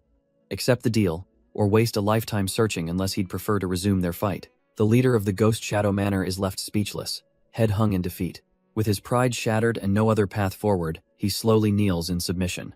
Sabigang watches the man yield, his expression calm, as if this was the only possible outcome. The assassin's hand tightens on his blade, his resolve hardening even in surrender. Looking up with grim determination, he grits his teeth and agrees to the mission, but he issues a stark warning. If he's being deceived, he will personally exact a terrible price. The threat doesn't even faze Sabigang, who just smirks, ready to give his new pawn his first order. And as that deal is struck, elsewhere in the city, another kind of business is being concluded. The scene is a bloodbath, a room filled with the bodies of slaughtered thugs. Amidst the carnage sits a woman, pinning down the gang's last surviving member. Her hand glows with a sinister purple energy, clamped firmly over his face. He can only writhe in agony as she calmly looks down, applying her terrifying technique. This is Manhwa, the destructive fist-fighting demon of the Black Scorpion gang.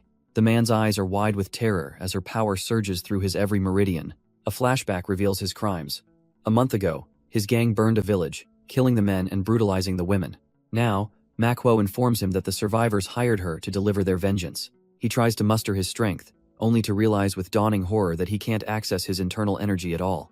He panics as his internal energy mysteriously fades, a chilling sensation he can't comprehend. The brute tries a last-ditch threat, asking if she isn't scared of the trouble she's causing. Manhwa scoffs at his ignorance, reminding him she's the vice leader of the Black Scorpion gang. Her purple energy flares, his final scream caught in his throat as his life is extinguished. She stares down with an icy calm, completely unfazed by the kill. With the job done, she stands over his corpse, the room silent save for dripping blood. A quiet sigh escapes her lips, the brief thrill of vengeance already gone. Just then, a white messenger dove flutters through the open window. It lands on her outstretched arm, a familiar and expected arrival. Tied to its leg is a small scroll, beckoning her to her next commission. Unfurling the scroll, her eyes land on the target's name, Sabigang, an instructor at the Dragon Spring Academy. And as fate would have it, our story shifts to that very academy, a place of supposed discipline and learning, where, at this very moment, one of the problem students is learning a very painful lesson in fundamentals. Sabigang appears beside him, unimpressed, correcting his posture with cold, sharp instructions. He then orders the exhausted student to perform 200 more reps in that perfect, grueling position. The student finally snaps, begging for a moment to speak his mind before Sabigang decides to strike him for his attitude. He points an accusatory finger, demanding to know why a certain someone over there isn't being worked to the bone. The student in question, Yan Wookyoung, simply stands there, holding his sword with an air of perfect calm. He seems completely serene, as if he's in a world of his own, not even breaking a sweat. Sabigang simply states the kid is doing fine, much to the other student's disbelief. How is doing nothing considered training? With a sharp crack, Sabigang strikes the complaining student. He scoffs, asking if the boy really thinks he's on the same level as a prodigy. All the while, Yan Wookyoung himself remains perfectly still, simply observing. But in Sabigang's mind, this kid is a genius who must forge his own path beyond the basics. His thoughts are interrupted as another student, Tan Leung, meekly approaches. Sabigang asks if he's finished his chi circulation, but the boy admits he's too worried to proceed. He's scared to follow the instructions, but Sabigang is blunt. There's no other way to accumulate the energy he needs. He then playfully asks if the boy is secretly hoarding rare elixirs, which makes Tan Leung fluster and deny it. With that settled, Sabigang gives a simple order. Circulate your chi constantly, except when eating or sleeping. As the boy walks off, Sabigang knows exactly what's driving him. The desperate need to prove his cheap victory over Yan Wookyoung wasn't just a trick. But for now, Sabigang knows the student's progress is a long-term problem. He has a bigger issue to deal with. His mind drifts, calculating the time that's passed. It's already been 10 days since he secretly met with that hooded figure. If he doesn't get contact soon, his entire plan could be in jeopardy. But a voice suddenly calls his name. He turns, his expression immediately souring with irritation.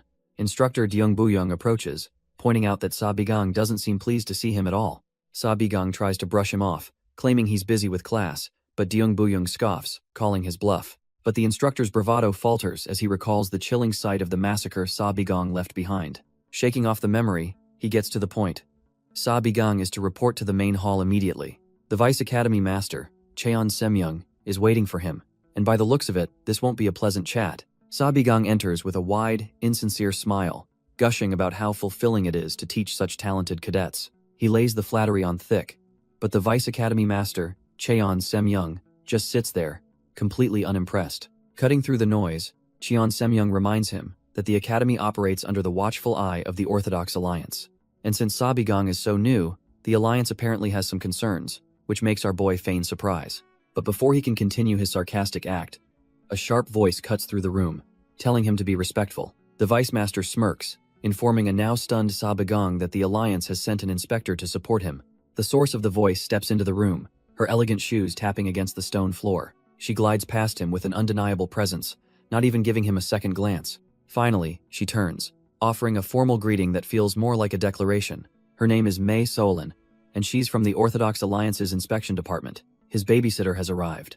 Sabigang stares blankly for a moment, processing this unexpected development. He then snaps into character, throwing on a charming smile and apologizing profusely for being stunned by her beauty. The Vice Master cuts in, his voice heavy with warning, explaining that Mei Seolan is a rising star who reached the peak realm at a shocking age. He tells Sabigang to do his job properly and show the inspector the respect she's due. Our boy just laughs it off, putting on a grand show of agreement that fools absolutely no one. But as soon as the act is done, his eyes turn cold and calculating. Later, the fist technique instructor, Yo Woonjin, approaches him with his first official commission.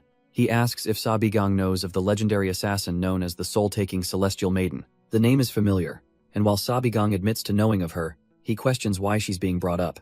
Yo Woonjin reveals she's a peerless contract killer, an unaffiliated assassin who has never failed a single mission. Yo Woonjin admits he's never seen her himself, but her targets are always found with their life force completely sucked out of them, and it's rumored she's an unparalleled beauty. A wicked smile spreads across Sabigang's face, thinking this is getting interesting. He asks if the mission is to finally take her down, but the instructor denies it. The job isn't to kill her, but to call the soul-taking Celestial Maiden right here to the Academy. Sabigang immediately puts the pieces together. He's supposed to tell Vice Master Cheon Semyoung that his commission has to be cancelled. Yo Woonjin recalls the last time he had to do that, the Vice Master slamming his fist on the table, furious at the sudden cancellation.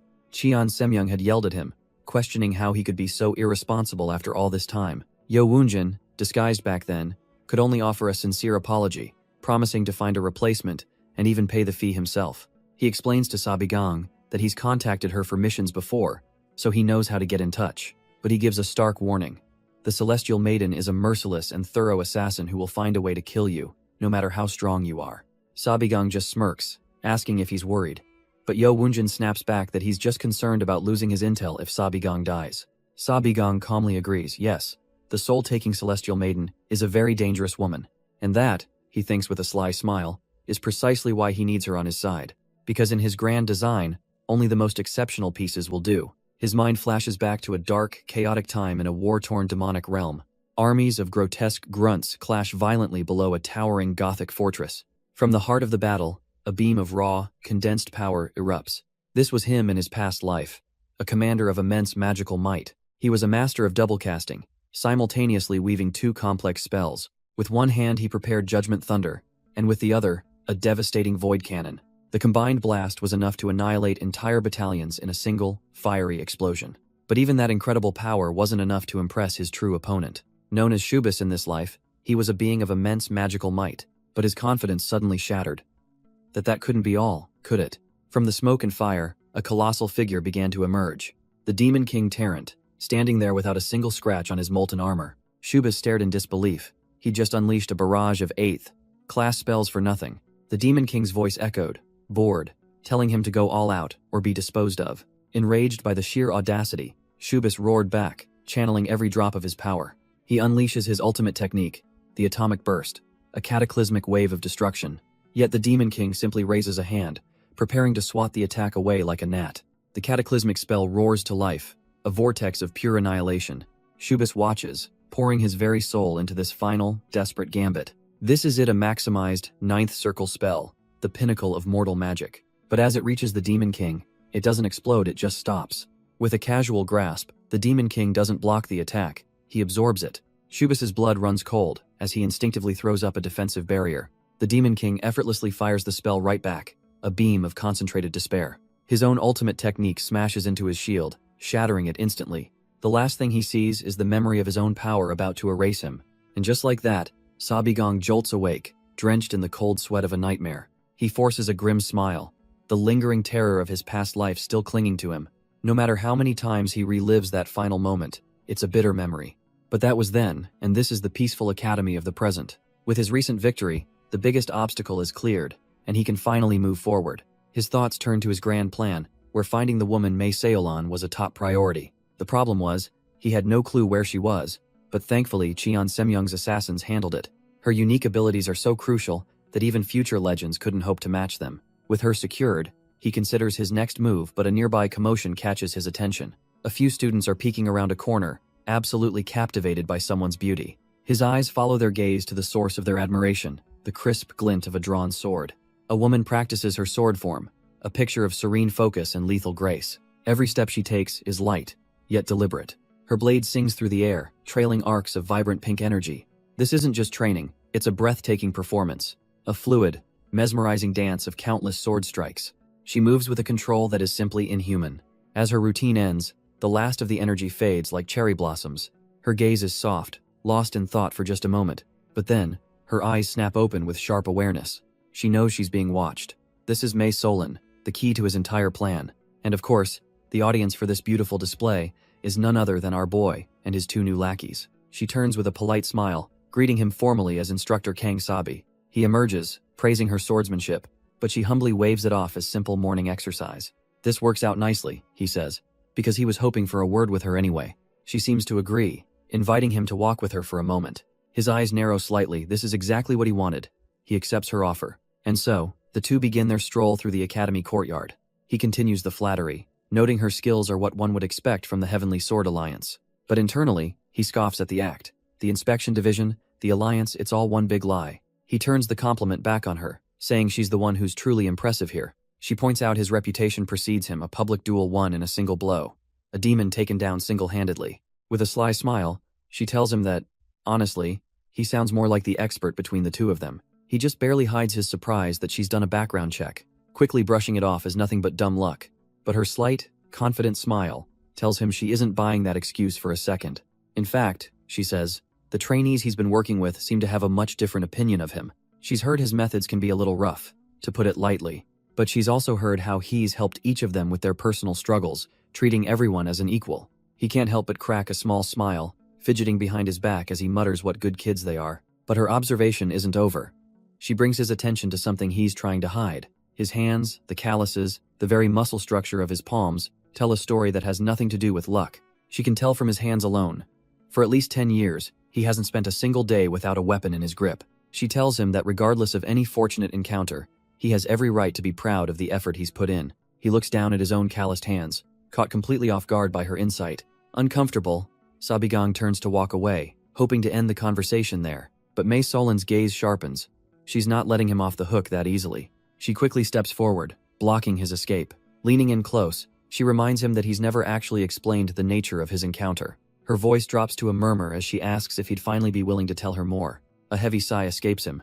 Hez cornered and decides there's no avoiding it anymore. He looks at his palm, finally admitting his power isn't a lucky break, but simply the only excuse he could give.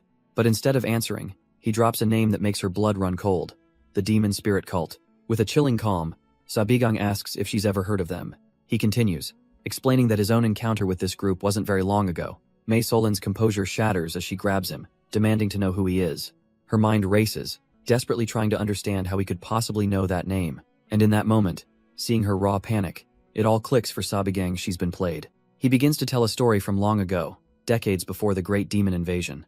A powerful demonic cult had risen, and the Orthodox provinces, seeing them as a threat, declared war. This ignited the most brutal conflict the Murim world had ever seen, a great war between the Orthodox and the demonic.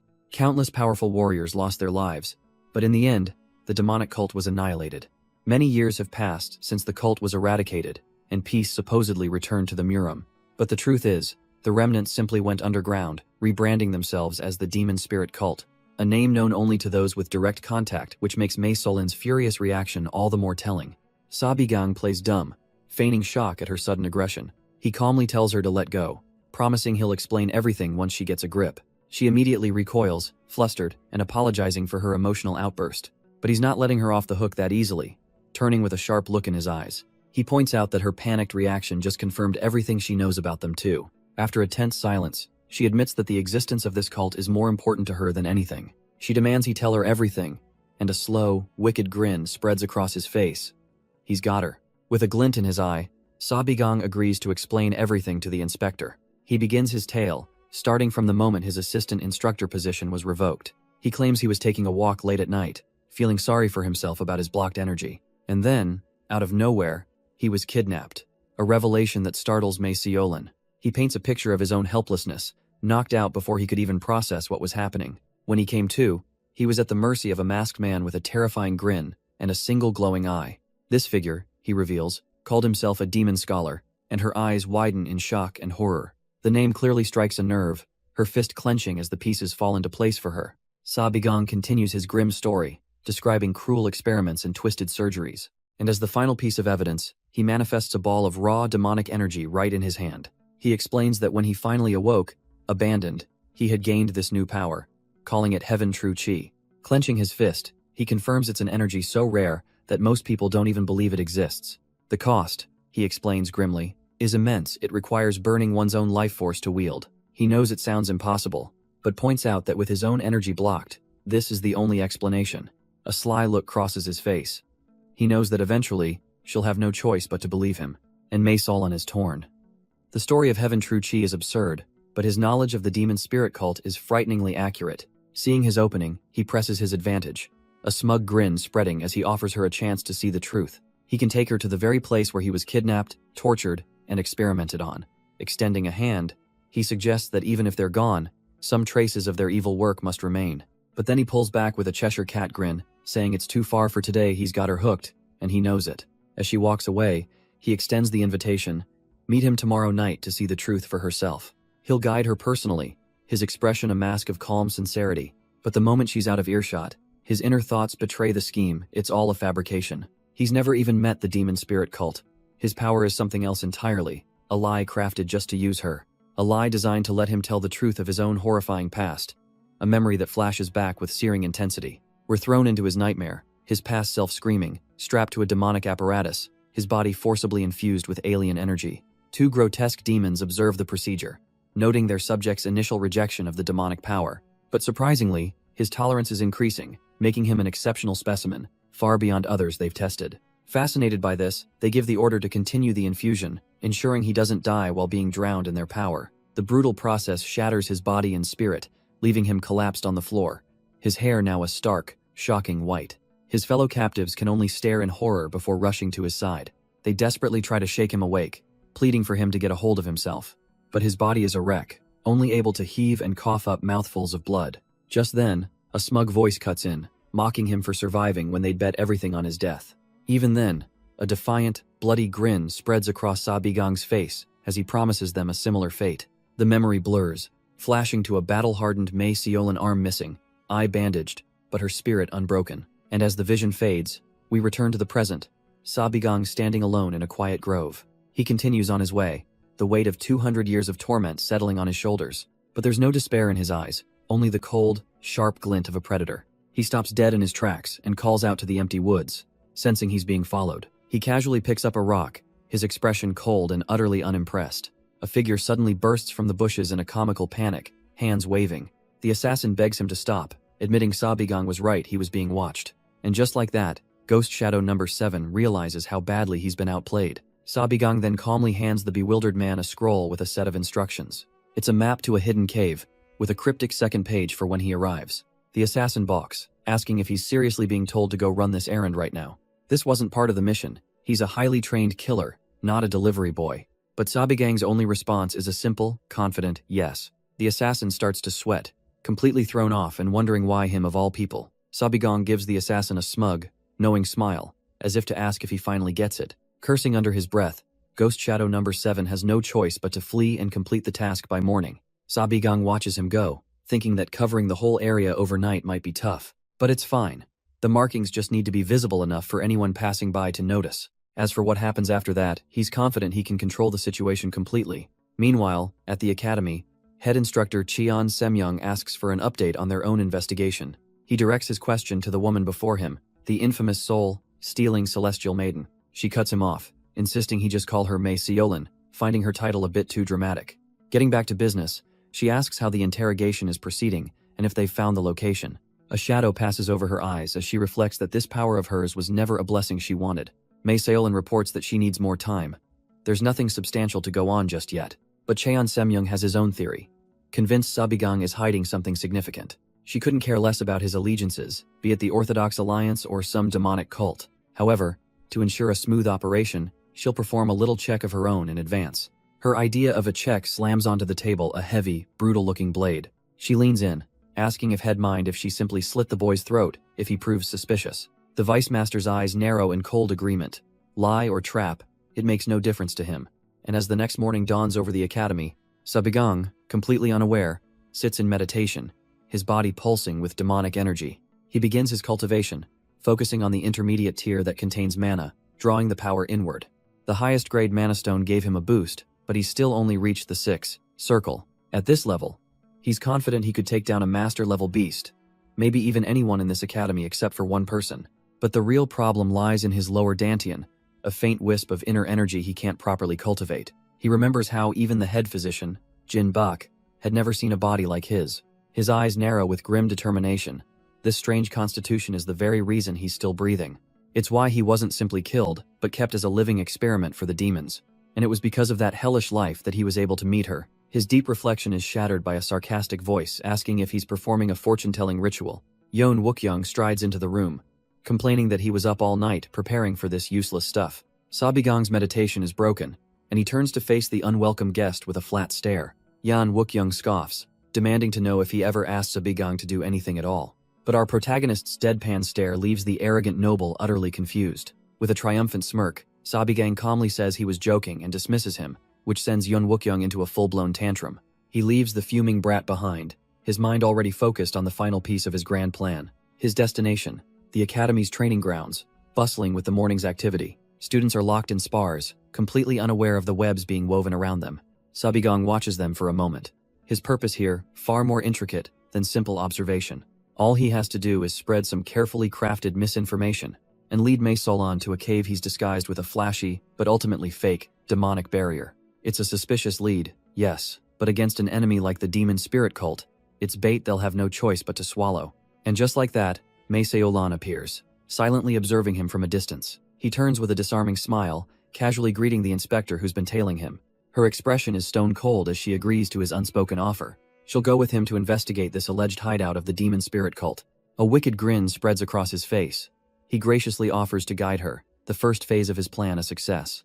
But the sight of her triggers a memory, flashing back to a dark fortress under a sickly moon. He's thrown back to a time of pure, undiluted agony. A fellow captive is being tortured, a demonic core forced into his chest as a one-armed Mei Seolin watches helplessly. The memory echoes with the sound of desperate pounding on a door. It was his younger, white-haired self, screaming at the torturers that they were about to kill the man.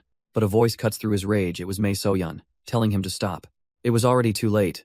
The man's life faded as the demonic core pulsed in his chest. Sabigang could only watch, his breath ragged with fury and helplessness. He grinds his teeth, powerless to do anything but witness the atrocity. The guards unceremoniously drag the man's lifeless body away like a piece of trash. As the corpse is pulled from sight, he and Maseolan are left in stunned silence. He finally speaks, the grim reality settling in this place. Only the two of them were left. She asks if they could be the last survivors from the entire Muram world. He tries to cling to hope, suggesting there might be others out there, somewhere. But for her, that hope was long dead. As she sighed, wishing for a clean death over this living hell. With a hollow laugh, Maseolan admits that this isn't even her first time being captured like this. She speaks of a group called the Demon Spirit Cult, a name from a past he could never understand. Her ability to absorb star art, she reveals, was a side effect of their experiments, a truth she's never told anyone. Sabigang is floored, realizing that this must be why her power even works on these demonic creatures. He asks if her revenge failed, but she corrects him with a limp hand. She didn't fail, she simply gave up. For 10 long years, she hunted them, only to find nothing, forcing her to accept a bitter reality. He then changes the subject, asking why she fought so hard in the war, assuming it was for the good of Muram. A small, almost mocking smile plays on her lips at his naive assumption. He stares back, completely thrown by her cynical reaction. She scoffs at the idea, dismissing his noble reasoning with a weary sigh. She wasn't fighting for some grand future or to protect Jianghu like all those other warriors. The truth was, she had simply grown tired of living and went to war seeking a place to die. As she laments her slow demise in this prison, Sabigang's voice suddenly cuts her off, telling her not to give up. He tells her to quit being so gloomy.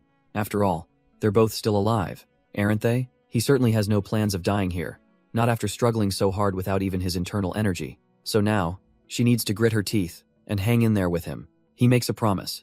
If they survive this, he will personally help her take revenge on the demon spirit cult. Maseolan looks up, her eyes widening in stunned silence, but her surprise quickly twists into a bitter scoff. What a joke. How could a man who can't even use his own energy say something so absurd? In that very instant, the sharp whistle of projectiles cuts through the air, aimed right at them. But even as he dodges, a forgotten memory crashes into him with the force of a physical blow. Thoughts he'd buried for 200 years are clawing their way back to the surface. It's all because he met her again, Maseolan, from a time long past. He grits his teeth, forcing the wave of nostalgia down. Unnecessary sentimentality can wait. Right now, his only priority is to secure her allegiance, to win her over with his words. He knows the truth. The dormant power she carries within her, a blazing, untamed inferno, is one of the keys to finally subduing the Demon King Tarrant.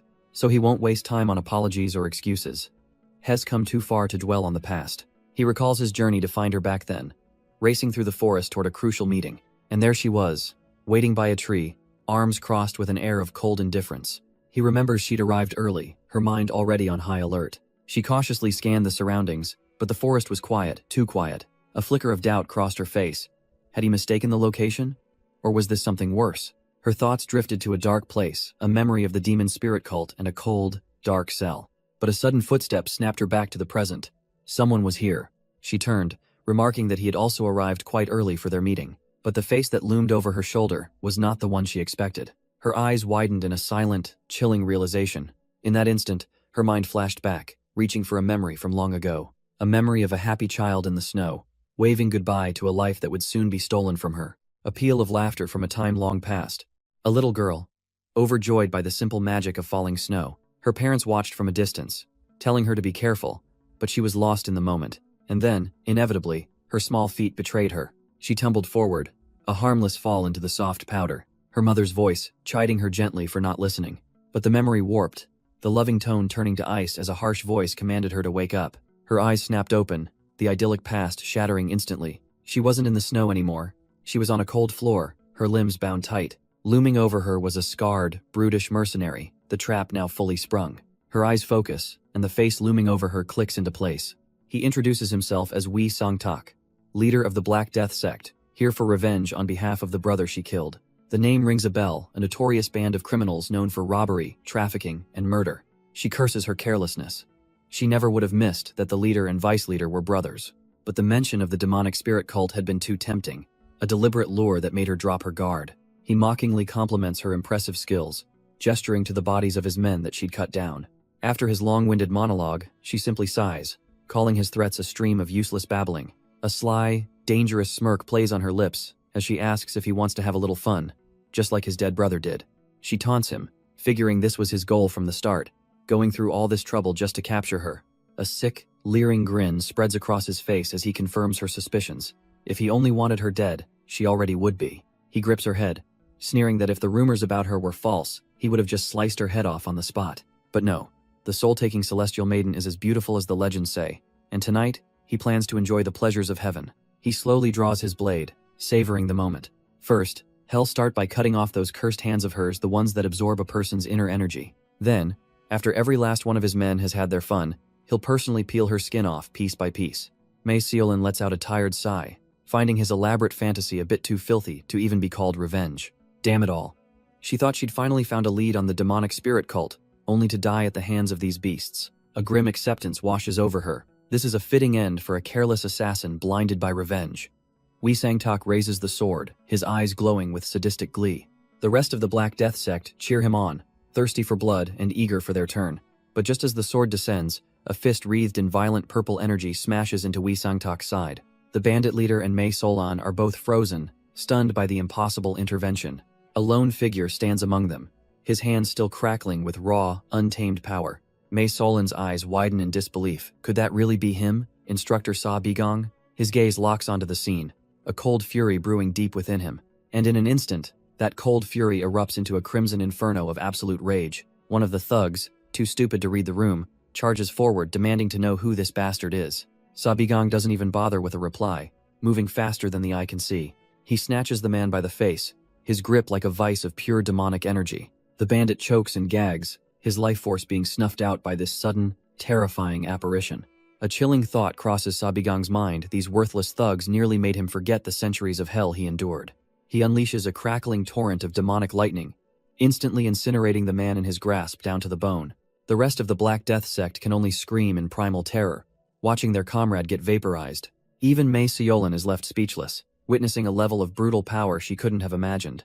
All that's left of the bandit is a smoking, charred husk, crackling with residual energy. The sect leader, Wee Sang-tak, shakes off his fear, roaring at his men for just standing there like idiots. Fueled by a mix of terror and rage, he orders the entire gang to charge forward and kill this monster.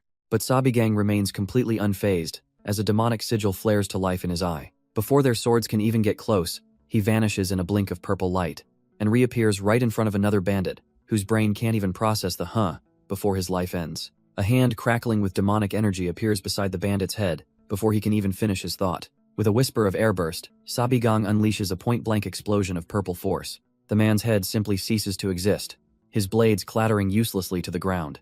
Already moving, Sa Bigong ducks under a clumsy spear thrust, his own mana beginning to coalesce. He forms an ethereal blade, and cleaves straight through the next thug's torso in a shower of gore. Taking a single breath, he stands over the fallen, a demonic circle glowing faintly at his feet.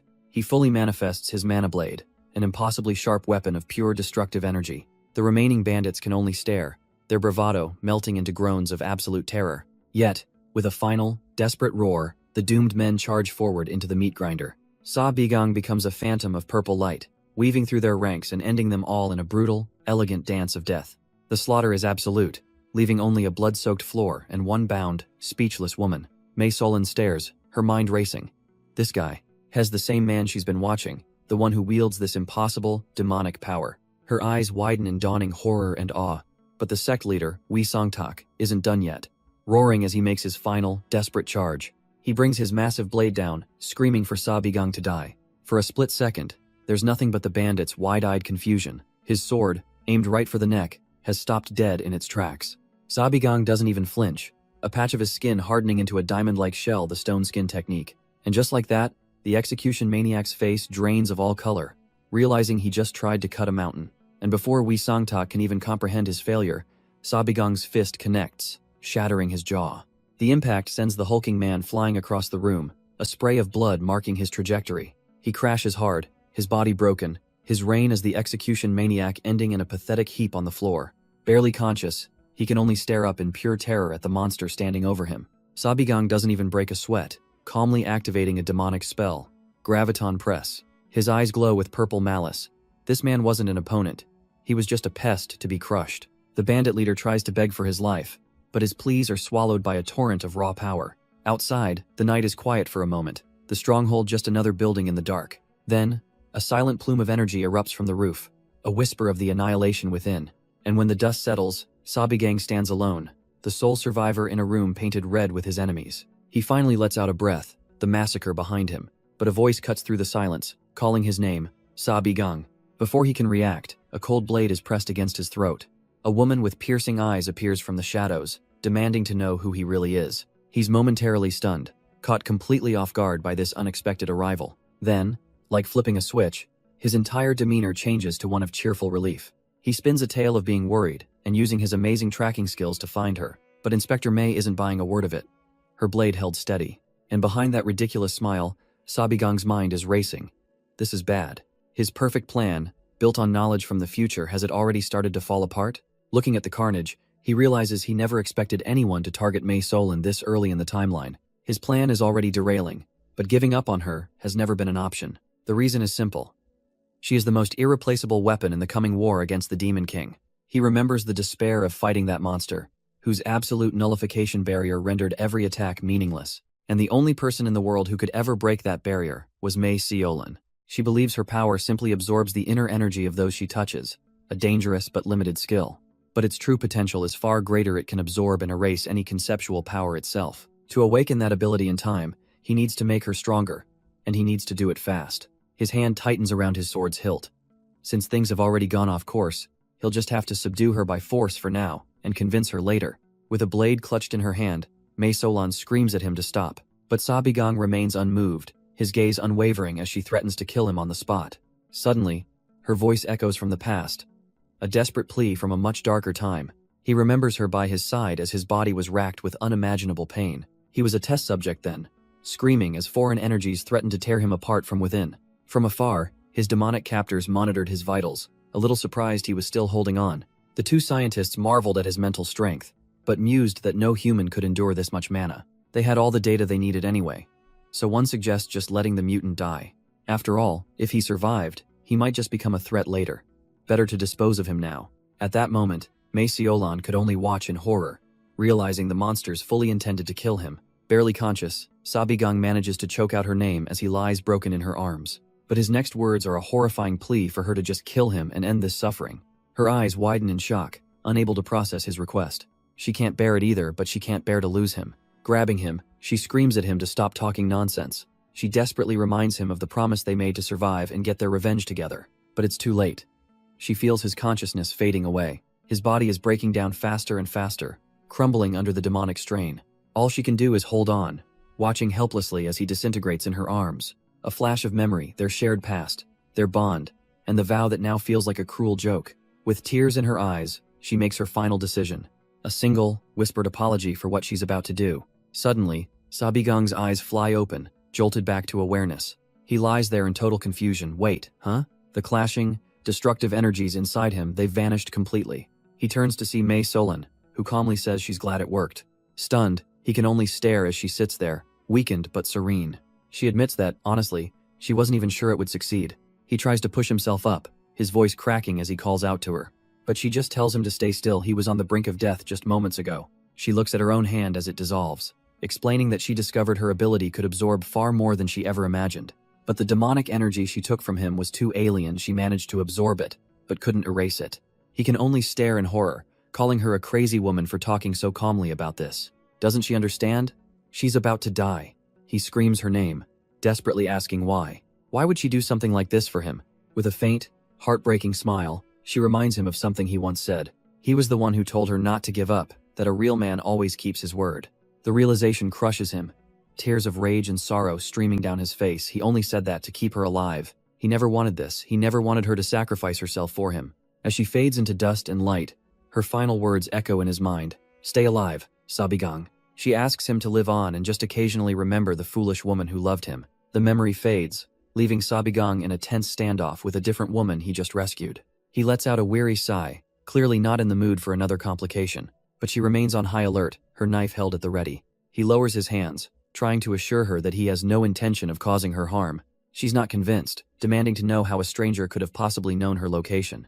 More than that, she saw his bizarre techniques, powers that were anything but normal martial arts. She accuses him outright, saying his story about the demonic spirit cult was clearly a lie. Pointing her blade forward, she demands he reveal his true identity. He calmly sidesteps her question, knowing the truth would be impossible for her to believe. Instead of explaining his identity, he pivots, saying he'll show her what he can do for her. He raises a single finger, beginning to lay out the terms of a very tempting proposal. First, he promises her what she wants most: revenge against the demonic spirit cult. Her eyes widen in disbelief as he moves to his second offer, making her far stronger than she is now. And third, standing over the bodies of her would-be killers, he vows to protect her from all threats. 3 incredible promises, and in exchange, he only has one simple request. All he asks is that she remains in the Dragonspring Academy, right by his side. The offer hangs in the air, leaving her to weigh this unbelievable deal from a mysterious, dangerous man. She stares at him, baffled by his request to stay by his side, thinking it's utter nonsense. Her mind immediately jumps to the worst conclusion. Is he asking her to become his concubine? Sabigang calmly denies it, his expression unreadable as he says he meant exactly what he said. She scoffs, accusing him of exploiting her current weakness to spout whatever he wants. In her mind, she calls him a perverted bastard, deciding she'd rather die than be his plaything. He meets her glare, unfazed, and coolly asks if she's sure about that. Then, he drops a name that freezes her to the core, reminding her that her parents would grieve Ronron. The world melts away into a distant memory, to an infant girl sleeping soundly in her mother's arms. Her parents look on with worried faces, asking a visiting Taoist master if there's something wrong with their daughter. The master strokes his long beard, confirming the child is healthy for now, but his ominous pause says it all. Sadly, he says, this child was born under a most harsh and twisted fate, a proclamation that horrifies her mother. The master ignores their shock, simply asking if they've given the girl a name yet. He instructs them to name her Seolan, believing the name itself holds the power to help her survive the bitter trials ahead. Years later, a tiny, indignant Seolan stomps her feet, scolding her parents for ever believing such nonsense. Her parents gently explain that while they didn't take every word as gospel, a seed of worry had been planted. They couldn't change her official name, which was already set in stone, but her mother reveals they chose a brighter childhood name for her, hoping she'd be a radiant orchid, Ranran, blooming warmly in their arms. The little girl clutches her mother, telling her not to speak of such grim things. With a bright, confident smile, she declares that Ranran will take care of everything, no matter what happens. The memory shatters, and the weight of that innocent promise comes crashing down, and just like that, her world goes up in flames, her parents lying motionless on the ground. The little girl can only whisper their names, her promise to protect them now just ash in her mouth. A shadow falls over her, and a cold voice notes that he's found the rare-blooded child he was looking for. The man, a cultist leader, lifts her up, confirming her name is May Solan. With a sickening grin and a glowing red eye, he tells her to take pride in being a sacrifice for their cause. The memory fades, and in the present, a blade is pressed firmly against Sabigang's neck. May Solan is shaking with rage and confusion, demanding to know who this stranger is. How could he possibly know her childhood name, Ranran, a secret known only to her family? Sabigang meets her furious gaze with an unreadable calm, completely unbothered by the threat. He gently pushes the blade aside with his fingers, telling her the truth is something she wouldn't believe anyway. She presses the blade deeper, but he remains unmoved, telling her he's shared all he can for now. He turns his back to her, leaving the decision entirely in her hands. His promise to help her, he reminds her, was not an empty one, so she should choose carefully. And with that, Sabigang simply walks away, leaving her alone with her thoughts. May Seolan is left reeling, a single tear betraying the storm of confusion inside her. He, meanwhile, is haunted by flashes of his own bloody journey to get here, the desperate fights, and the monstrous power it took. Damn it, her hand tightens on her dagger, completely torn over what to do next. The night air hangs heavy and silent over the sprawling estate, but they are not alone. An assassin, the leader of the Ghost Shadow Manor, has been waiting in the shadows. His head snaps to the side as he hears movement, his quiet vigil suddenly interrupted. The assassin leader finally appears, annoyed that Sabigang has been sneaking around past his surveillance. He starts to demand an update on a job he ordered, telling him to just follow instructions, but he freezes, his words catching in his throat as he finally gets a good look at Sabigang's face. The cold, lifeless glare is enough. The assassin stammers an excuse and makes a hasty retreat. Sabigang just stands there, watching him go, not even bothering to give chase. Once alone, the tension finally leaves his body, and he collapses onto a nearby bench, utterly spent. A quiet curse escapes him, the weight of his double life pressing down. His mind drifts away from the bloody present back to a time long ago. He remembers the sounds of the training grounds, the rhythmic thud of fists against wood, a memory of himself, standing in the sun, watching his fellow students practice. Before everything went to hell, he knew she wouldn't just let things go that easily. Her grudge against the demon cult was one thing, but her words were far too suspicious. He curses his past self, wondering if a 200-year-old incident is worth ruining everything now. Just as he resolves to track her down, one of his students snaps him out of his thoughts. Her cheerful greeting isn't for him, though, and his eyes narrow as he realizes who's arrived. Stepping into the training grounds is none other than Inspector May Solon herself. She returns the student's greeting with a pleasant smile, remarking on the fine morning. Then, her gaze lands on Sabigang, politely asking to interrupt his class for a moment. He can barely get her name out, forcing himself to stick to her formal title. Meanwhile, his class of problem students is completely oblivious, with one already dozing off during meditation. With his lazy students in the background, she asks to borrow his hand for a moment. She takes his wrist, a faint purple energy flowing from her fingertips as she probes his meridians. The results are clear, not a single trace of inner energy. So it's true, he can't use chi. But just as he thinks she might believe him, she snatches her hand away in disgust. He calmly admits it was all a lie from the start, a calculated plan to use her for his own ends. She breathes out, seething. She wishes she could just torture the truth out of him right here. But knowing that's impossible, she makes a decision. She'll let herself be tricked one last time. He's genuinely surprised, admitting he expected her to just walk away from a known swindler. But for May Solon, all that matters now is their shared goal, vengeance against the demon cult. And she makes one thing crystal clear: if he betrays her on that, she will kill him, no matter the cost. With a confident smirk, Sabigang seals their deal with a simple promise. He assures her that the vengeance she craves will absolutely be delivered. May Solon just clicks her tongue, thinking he really didn't need to add that dramatic flair at the end. But later that night, a more pressing question arises. How could he possibly know her childhood name? A name so secret, not even the demon cult ever learned it. Sabigang's face grows somber. His mind flashes back to a desolate room where his former, broken self knelt before a dying May Solon. Even then, with her body ruined, she offered him a faint, bittersweet smile. She told him of a name her parents gave her, from the happiest time of her life, Ron. As tears streamed down his face, she asked him to remember her as that shining orchid, to see her not as a symbol of pain, but as a fragment of something beautiful. Back in the present, Sabigang simply smirks. Hess already told her she just wouldn't believe him anyway. Elsewhere, a new day brings new trouble for a first-year cadet named Nyung Soso. She stands nervously, facing what feels like the greatest trial of her life. But it's not just her future on the line, the fate of her entire class is at risk. A group of girls corner her, demanding she recount a story, word for word. She swallows hard, knowing one wrong move could bring ruin upon them all. Their leader leans in, her voice dripping with condescension, demanding every detail. She warns that any disgrace to the Academy's name will be reported to the clan elders. This is Mok Danhwa, the precious jewel of the Shining Sword Mok clan, and she means business. Nyung Soso's fist trembles with the weight of her class's potential disbandment. She declares she'll protect their honor and instructor Sabigang's reputation, leaving him utterly confused. With a determined shout, she launches into her forms, a whirlwind of kicks and strikes. She plants her feet firmly, gathering a bright surge of internal energy between her palms. A calm voice cuts through her training, complimenting her much improved and sharper movements.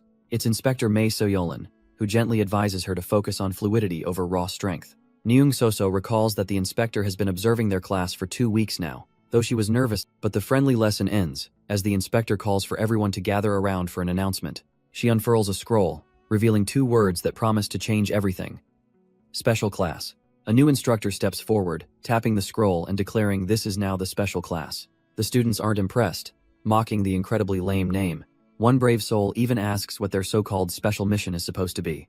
With a confident smirk, the instructor reveals their purpose: to protect the Jianghu. Nyung Soso thinks back on their new teacher, Instructor Sabigang, a man of many mysteries. He was once known as the guy who couldn't use a single drop of inner chi, but then a month ago, he suddenly unleashed incredible power and wiped the floor with an opponent. He says he had some kind of miraculous encounter, but it feels more like he's a completely different person. Just then, Inspector May interrupts, cutting him down for spouting such nonsense to the cadets. But Sabigang doesn't back down, coolly asking if protecting the world is some kind of joke to her. Inspector May challenges him, asking if he even got Academy approval. But Sabigang just smirks, saying he'll report it now. Nyung Soso watches them, noticing how their once respectful dynamic has devolved into constant bickering. She can't shake the feeling that there's some kind of invisible wall between the two of them now. Suddenly, Mok Danhwa's sharp voice cuts through her thoughts, telling her to stop right there. She angrily demands an end to the pointless chatter, asking who cares about the instructor's flirting. Nyung Soso is stunned, reminding her that she was the one who asked for every detail in the first place. But Mok Danhwa clarifies she only cares about one person's story, Yan Wookyoung. Soso is taken aback, confused as to why she's so fixated on him of all people. She explains that Wookyoung, much like Danhwa, initially refused to join the problem class, but after his public duel with the instructor, he chose to stay, though honestly, there isn't much else to say about him. Manhwa leans in, confused, as Soso explains that Yan Wookyoung's training is different. Danhwa flares with anger, accusing the instructor of neglecting him, which Soso frantically denies. She clarifies that while they do basic drills, she's seen Wookyoung sparring directly with Instructor Kang. In fact, he's the only student in their class who has ever crossed swords with the man. Other times, he just stands silently before a training dummy, under orders not to be disturbed. So no, Soso insists. He's definitely not being ignored. Danhwa then presses further, asking if Wookyoung is actually satisfied with this arrangement. Soso hesitates, admitting she isn't sure but that he never seemed to complain. This answer seems to be exactly what Danhwa wanted to hear. With that, she cuts the conversation short, dismissing Soso, and walking away with her entourage. Left alone, Soso stands there for a moment, letting the encounter sink in. And then, pure relief as she throws her hands up in celebration. Shed done it, successfully protecting her class. Later, Shed learned the truth. Danhwa and Wookyoung were engaged all along. The scene shifts to the academy rooftops, deep in the night. A dark, sinister energy begins to stir in the shadows. From it emerges the leader of the Ghost Shadow Assassins, landing without a sound. But a calm voice greets number one, and the assassin's blood runs cold. There, looking down on him, is Instructor Kang, as if he'd been waiting the whole time. Impossible, he thinks. He was using his ultimate concealment technique. He should be completely invisible. But Sabigang's eyes glow with demonic light, reminding the assassin his pathetic tricks have never worked on him. But Sabigang's focus isn't on the failed ambush. He asks if the assassin's presence means has completed that other, more important request. To make his point, he reveals a small glass bottle he'd been holding. The assassin leader's eye widens in pure shock. He knows exactly what that is. It's a sample from his investigation, a grotesque, purple insect, proof of his success. A creature born of pure demonic corruption, with its cluster of unnatural eyes and wicked fangs. Number one begins his report, confirming the mission was to find a place that had been twisted into something alien. He admits the search area was vast. He never expected to find it so quickly. But what his men stumbled upon was a sight so horrifyingly unnatural it was impossible to miss. A landscape teeming with demonic life, where trees grew eyeballs, and the very air pulsed with strange energy. Staring at the captured specimen, Sabigang's voice drops, demanding to know everything about this blighted land. Sabigang explains that the truth behind this creature is almost too insane to believe. With a chilling grin, he crushes the insect, calling it a harbinger of the coming calamity. His mind flashes back to the future he lived through a full-scale demonic invasion, set to occur in 10 years. He now realizes the warning signs began years earlier, from mutated beasts to a mysterious, incurable disease. And all of it, every single tragic event, was orchestrated by the demons. They used a wicked strategy, scattering condensed mana stones to poison the land. This was their terraforming, a way to twist the world into a demonic hellscape that favored their armies. A term he only learned the hard way, long after he became their unwilling slave. So, he thinks, if the land is corrupted before a gate opens, then the site of the future's largest gate, in Hubei, must already be showing signs of this terraforming. It was just a hypothesis, but looking at the fading corruption on his hand, Sabigang now has his confirmation. The demonic bugs he just crushed are undeniable proof the Central Plains are already being poisoned. He needs to see the situation for himself and prepare. For now, he dismisses the assassin, praising his work. Sabigang says the promised information will be delivered soon, asking for a little patience. But as he turns to leave, the assassin's voice cuts through the silence, calling out his name. The masked man's gaze is filled with suspicion as he finally asks the burning question, who exactly is Sabigang? What does he know? What is he hiding? And more importantly, what is his true goal? Sabigang simply sighs, telling him there's no rush. Even if he explained now, the assassin wouldn't believe him. He waves him off with a smirk, promising that when the time is right, he'll reveal everything. With the conversation over, his eyes narrow, focusing on the real, terrifying mission ahead. Sabigang stands alone on a rooftop, looking down at the academy he's grown to loathe. The time to leave this place is fast approaching, but elsewhere on campus, other plans are already in motion. Inside an office, Vice Academy Master Cheon Semyoung is overseeing important business. He questions Instructor Deung about the selection process for the upcoming Heavenly Martial Tournament. Deung assures him they're picking the best, but the Vice Master cuts to the real issue. Is Yeon Wookyoung still refusing to participate? The instructor grimaces, recalling how the young prodigy coldly stated the tournament would only hinder his personal training. Cheon Semyoung scoffs at the typical arrogance of young masters but pragmatically decides not to dwell on it. He gives a stern final order. The selection must be flawless, as this is the Academy's most crucial external event. It's the Heavenly Martial Tournament, a grand stage where the four great academies of the Orthodox Alliance clash for supremacy.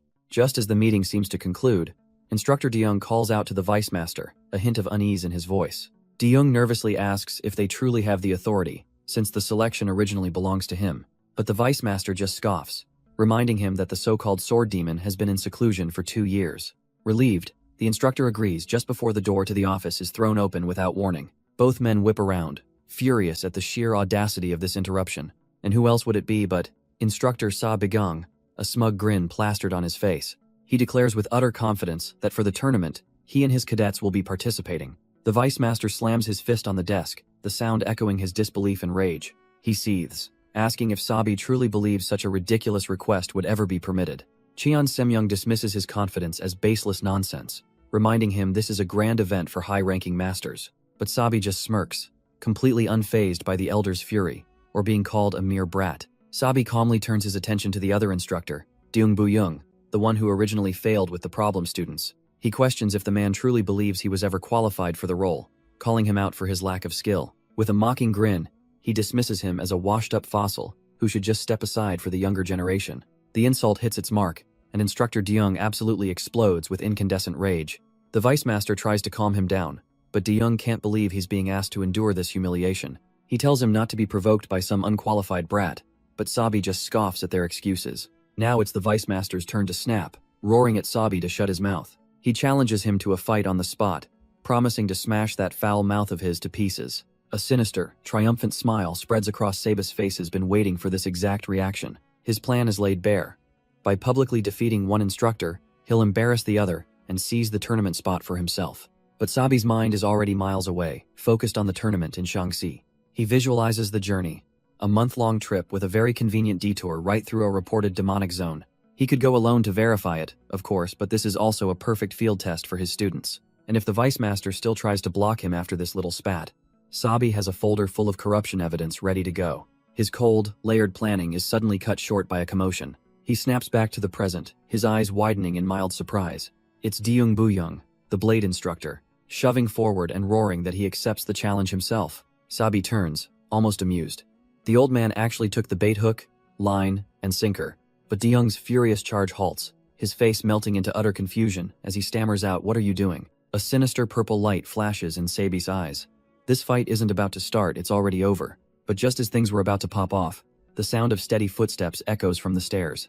A new voice cuts through the tension, remarking that he overheard quite an amusing conversation. Sabi's eyes narrow, assessing the man who just chose to make his entrance. The newcomer strolls right up to Sabi, placing a hand on his shoulder and repeating the words he just heard. A martial artist's worth is decided by their skill. He lets out a hearty laugh, declaring that he likes Sabi's spirit, finding the rumors about him to be true. The other instructors, Cheon Semyoung and Deung Bu-young, can only stare in absolute shock. It's Sang Pilji, the Divine Shadow Swordsman, and more importantly, the Acting Academy Master. A sweating Cheon Semyoung stammers, asking what could possibly bring him here today. Sang Pilji's smile vanishes, his gaze sharp. He asks if there's any place in the academy he's forbidden from entering. He quickly laughs it off as a joke, but the Vice Master is frozen in terror, wondering why the big boss has suddenly appeared. Cheon Semyoung's mind races. This man is a martial arts fanatic, obsessed only with his own swordsmanship, but Sabi remains completely unfazed, because he knows one thing for certain. Among all the warriors he's met since returning to the past, the acting master is undeniably the strongest. Jang Pilji grills the Vice Master, confirming they were indeed discussing the heavenly martial tournament. Cheon Semyoung tries to blame Sabi for making sudden demands, but Sabi just watches on silently. The acting master turns his attention to the real player, asking if Sabi truly intends to represent the academy. Sabi not only confirms it but adds that he'll be personally selecting the student participants himself. Jang Pilji grins, finding the declaration hilarious. Is he saying his problem students can beat the academy's elites? Sabi's expression is rock solid. Of course they can. The acting master's smile falters for just a moment, a glint of genuine intrigue in his eyes. The Vice Master eagerly agrees, calling Sabi's demands unreasonable for a new instructor. But the acting master considers it, admitting that Sabi's point about skill being the only true qualification has merit. A wide, mischievous grin spreads across his face as he claps his hands together, having found the perfect solution. He declares a public martial arts competition to decide the matter once and for all. It'll be the academy's chosen elites against the students. Sabi wants to put forward a very entertaining show. He challenges Sabi directly, saying if he's this confident, his students must be some truly outstanding talents. The scene then cuts to those very talents who are seen slacking off, napping, and goofing around. News of the sudden tournament spreads like wildfire throughout the academy grounds. The problem, students themselves are left speechless. A match against the academy's best? Seriously? Sabi, however, just scratches his head, casually telling them that's just the way things worked out. The students are in an uproar, demanding to know why Sabi entered them into the Heavenly Martial Tournament without so much as a word. He just scoffs, calling them ungrateful brats who can't see the amazing opportunity he's giving them. But a calmer, colder voice cuts through the noise as Mei Seolin steps forward, demanding a real explanation. Sabi strikes a pose, declaring he's doing it to show his students the world beyond this stinking pit of an academy. As he drones on about escaping low-quality education, another student has clearly had enough of his nonsense. It's Yeon Wook-young, who calmly cuts in to ask if the match bracket has even been decided yet. Sabi grits his teeth, annoyed at the insolent brat for interrupting his speech, but confirms he just went to get the list. Yeon Wook-young watches intently, unfazed, as their instructor finally gets down to business. Sabi unrolls the scroll and calls out the first name, Yeom Jaryang from the special purpose class, who looks up in surprise. His opponent is Sang Chojin, a first year from the ferocious tiger class, and the terrified look on Jaryang's face says it all. Another student asks Jaryang if he knows his opponent, noticing his complete meltdown. His friend grimly confirms that Sang Chojin used to be in their class. A quick flashback reveals the painful truth. Jaryang challenged him multiple times and got absolutely His friend points out that he never actually won, and Sabi just tesks, unimpressed by the story. He chides the blockhead for picking fights he can't win before announcing the next name, Jo Muntak. His opponent is the first-year mock Manhwa, and the sheer terror on Jo Muntak's face is immediate. He slumps into his desk, completely defeated, as another student asks who this mock Manhwa even is. The others explain she's the eldest daughter of the mock clan, swordsman who can rival even the Yun clan, and Sabi just remembers her as the stuck-up girl who refused his class. Nyung Soso raises her hand, cheerfully offering to talk to her friend Danhwa to sort things out peacefully. But Sabi just smirks, telling her that her opponent is someone else entirely. Huang Gi, a massive second-year senior from the ferocious tiger class. Sabi dismisses the last student as guaranteed trash, simply because he's related to instructor Bu-young. Next, without missing a beat, he announces the next name, Yeon Wook-young. His opponent will be Lee Bigyum, a third year from the prestigious Flying Dragon class. The entire classroom falls dead silent, staring at him with wide, disbelieving eyes. Sabi feigns ignorance, asking what's with their reaction, prompting a student to ask if he really doesn't know who that is. The student explains that Lee Bigyum is the top student in the entire third year, but Sabi just scoffs, asking why that should make them so nervous. But it's not just that. There's a much deeper connection here. Lee Bigyum is the vice master of the Lotus Sword Hall, a group founded by a lesser branch of the Yan clan itself. Saba's eyes gleam with understanding, so they don't get along. He then poses the crucial question, is he stronger than Wook-young?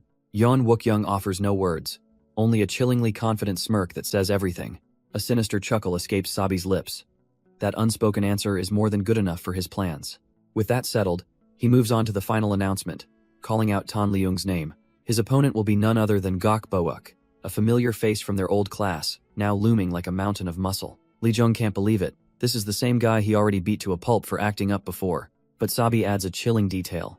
Gok Bowook specifically demanded this rematch, hungry for revenge. The news sends Lee Jung and his friend into a spiral of despair, already picturing their public humiliation. Just then, Sabi appears behind them, a comforting hand on each of their shoulders. He tells his disciples not to worry. He wouldn't just stand by and watch them get embarrassed, but his comforting words come with a sharp edge, reminding them that there is no gain without pain. A wicked grin spreads across his face as he promises them 1 week of training so intense they'll wish for death. Yeom Jaryang tries to backpedal, sweating buckets while claiming he doesn't even care about winning anyway. Saba's smile turns utterly demonic as he leans in, his tone dripping with malice, asking if anyone remembers him asking for an opinion. And so their hellish training begins, with the boys straining under massive, weighted yokes. With a cheerful grin, Sabi announces their basic training intensity will be tripled for the entire week, much to their tearful despair. Amidst the chaos, Naeung Soso boldly steps forward, asking what her own training will entail. Sabi casually points her in the direction of the beautiful and splendid Inspector Mei, who looks less than thrilled to be volunteered. Yeon Wook-young, ever the exception, coolly states he'll continue his training alone, and Sabi simply agrees, trusting his prodigious talent. Seeing this, another student, Lee Bigyum, cautiously approaches his instructor for guidance. He asks if Hes also getting some kind of special training, only for Sabi to shut him down with a cold no. Hes to focus only on cultivation. Bigyum begs for something new, but Sabi is resolute, telling him that for now, this is the only way for him to get stronger. Still, Sabi notes his unusual persistence. He wonders aloud if it's because his opponent is Gok Bowook. He tells the boy not to get worked up, reminding him he's the one who already beat the great Yan Wookyoung. Suddenly, he turns to Mei Seolin and cheerfully asks her to keep an eye on the brats for him. With a sly grin, he announces he needs to step out for a bit. Before she can even protest, he vanishes in a flash of purple energy, telling her to just make up an excuse. Mei is left fuming, realizing he just dumped his entire class on her, as Nyung Soso excitedly asks where to begin. The scene shifts, and night falls quietly over the academy grounds. Rejected by his instructor, Lee Bigyam sits alone, beginning his own harsh regimen. A brilliant blue aura flares to life as he focuses, pushing his cultivation to its limits. He opens his eyes, a silent determination burning within him to prove his worth. He tries to reassure himself, remembering his victory, but a harsh truth cuts through the confidence. The realization hits him hard that win against Yeon Wookyoung wasn't entirely his own. He recalls how instructor Sabi Kang had perfectly simulated his opponent's sword path for him. It was a hollow victory. If they fought again for real, he knows he'd be utterly crushed. He can feel his internal energy has grown, but the progress is already starting to plateau. And as his anxiety grows, he remembers an even more pressing threat on the horizon. In just 1 week, he's scheduled to fight that brute, Gok Bok, in a public duel. A tremor of fear runs through him. At this rate, is there any chance he can actually win? Suddenly, a strange sound from a nearby building snaps him out of his spiraling thoughts. Peeking around a corner, he wonders who else could be making such a racket this late at night. And there, inside the training hall, someone was relentlessly hammering away at a training dummy. It was Gok Bok, pouring every ounce of his being into his training, sweat flying from his brow. Tan Lijung's heart nearly stopped of all the people to find here. It had to be his future opponent. The big man suddenly paused, his senses catching a faint sound from the doorway. He turned, scanning the entrance, but saw nothing out of the ordinary. Tan Lijung clamped a hand over his mouth, trying desperately not to make another sound. He couldn't believe it. Why was Gok Bok, of all people, training this late and this hard? He tried to calm his racing heart, thinking maybe the stress was making him see things when a menacing presence loomed right behind him. A terrified scream ripped through the quiet night air. Gok Bok grabbed him, furious, demanding to know what right a little bastard like him had to scream like that. Gok Bok sneers down at him, accusing the little rat of spying on his training. Completely flustered, Tan Lijung stammers, asking why he's here so late at night. The big man explodes, offended that anyone would question his right to train whenever he wants. But despite the fear, Tan Lijung gathers a sliver of courage. He points out that Gok Bok never once did his own training back when they were classmates. Oh, that was the wrong thing to say. The brute's rage boils over as he raises a fist. Tan Lijung squeezes his eyes shut, trembling as he prepares for the blow to land. But the attack stops dead in its tracks, inches from his face. With a dismissive click of his tongue, Gok Bok lowers his hand. He decides that beating the kid senseless here would be pointless, leaving Tan Lijung utterly confused. Gok Bok sneers, promising to publicly demolish him in 1 week's time. Tan Lijung is left completely stunned, unable to process the bizarre threat. He watches the brute walk away, still half convinced this is some kind of trick. And then, a wave of pure, unadulterated relief washes over him. But that relief instantly curdles into a look of absolute, sickening horror. He was relieved? The thought itself feels shameful, disgusting. He stares down at his own hands, horrified that he was thankful for not being beaten down. His trembling fingers clench into a tight, determined fist. No, this won't do. He refuses to live his life this way any longer. And so, with a fire ignited within him, Tan Lijung finally begins to train. With a furious roar, Yeom Jaryang lunges forward, all his pent-up frustration channeled into this one attack. But his charge is met with a brutal, unceremonious crack right across the face. His opponent simply scoffs, calling the whole display a complete joke.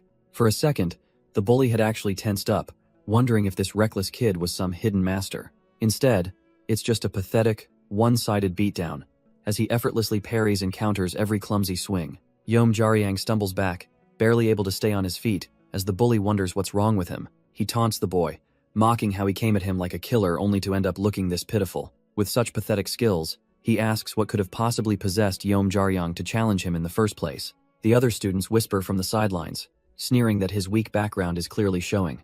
The bully leans in, his expression pure contempt, and declares that yes, Yeom Jaryang's entire family are idiots. Snapping, Yeom Jaryang roars, lunging forward with one last, desperate swing. But the bully just dances around him, a whirlwind of green hair and mockery. He sneers that if the kid wanted to avoid this, he should have known his place. A final, vicious strike cracks across Yeom Jaryang's head, sending him flying. The bully spits that he's a complete disgrace to the orthodox sex. Consciousness fades as Yeom Jaryang hits the ground, his world going dark. His eyes flutter open to the blurry sight of someone calling his name. A fellow student, Joe Muntak, is leaning over him, trying to snap him out of it. Dazed, Yom Jaryang asks what happened, barely able to process the scene. Joe Muntak reminds him that he collapsed in the middle of training, having pushed himself far too hard. Yom Jaryang finally puts it all together, lying on the ground next to an equally exhausted Joe Muntak. He groans, realizing they have to endure this insane training for 6 more days. Then a bitter thought strikes him. Where the hell is Sa Bigang? Is he off slacking somewhere? Speak of the devil, and he shall appear with a wooden club, right to the face.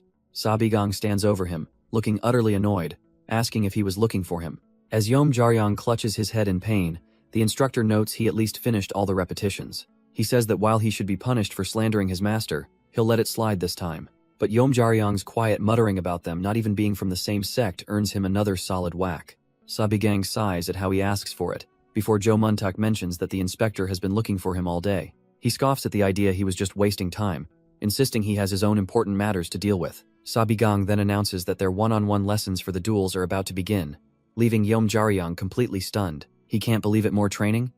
They've already been pushed past midnight, but the instructor's voice simply confirms that yes, there's more. With a smug look, Sa Bigang asks if they really thought basic training would be enough to win, and Yom Jaryang finally snaps. He shouts that it's impossible for average students like them to defeat top talents like Manhwa in just 1 week. He finally looks his instructor in the eye and demands the truth. If they endure all this, can they actually win?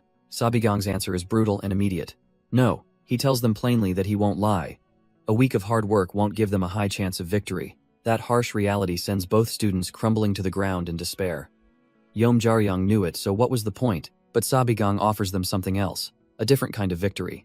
Endure his training, and at the very least, they won't be humiliated in front of everyone. His words hang in the air, and a flicker of shock, maybe even a new resolve, sparks in their eyes. But Joe Muntak isn't buying it, scoffing that the instructor's promise is nothing but empty wordplay. Has had enough. Turning his back on the whole thing, he doesn't care about the tournament anymore. Sa Bigang just watches him go, a knowing, almost predatory smile spreading across his face. Inside, his demonic past whispers, practically begging for permission to kill the arrogant brat. But Yom Jaryang isn't giving up. He wants to confirm what he heard. He asks if enduring this hellish training for 6 more days means he can at least fight Song Chojin properly. Sa Bigang is genuinely surprised, admitting he pegged Yom Jaryang as the first one to break. The student confesses that while the training is brutal, he has a reason to push through. Unlike his friend, he needs revenge on that bastard Song Chojin, no matter the outcome of the match. His eyes burn with red fury as he challenges the instructor, asking if he'll refuse to train him for a crooked purpose. A wicked, demonic grin spreads across Sa Bigang's face. A crooked purpose? No, for a warrior, a burning desire for revenge is the perfect answer. Elsewhere that night, another student trains with chilling intensity. Yeon Wookyoung slams his blade into a training dummy again and again. His focus is absolute, his expression cold and unreadable, but his sudden diligence hasn't gone unnoticed. A voice cuts through the silence, questioning his newfound interest in the Heavenly Martial Tournament. Yeon Wookyoung glances over, annoyed by the interruption. His visitor is Lee Bigyum, a third-year senior and the vice master of the Lotus Sword Hall. It seems it's been quite a while since these two powerful students have spoken. Yeon Wookyoung immediately shuts down the small talk, questioning if they were ever close enough for such pleasantries. Fed up, the senior drops the act and demands to know what Yeon Wookyoung is really planning. But Yeon Wookyoung simply explains that this was his instructor's decision, a misunderstanding on Lee Bigyum's part. Lee Bigyum scoffs, finding the excuse absolutely pathetic. He accuses Yeon Wookyoung of being eaten up by resentment and greed after he took his top spot. With a sigh, Yeon Wookyoung notes that his senior's habit of jumping to conclusions is, as always, on full display. He's had enough of this, turning his back to leave and telling Lee Bigyum to believe whatever he wants. But in a blinding flash of steel, Yeon Wookyoung's blade is suddenly pressed against the senior's throat, stopping him cold. The message is clear. He warns Lee Bigyum not to delude himself.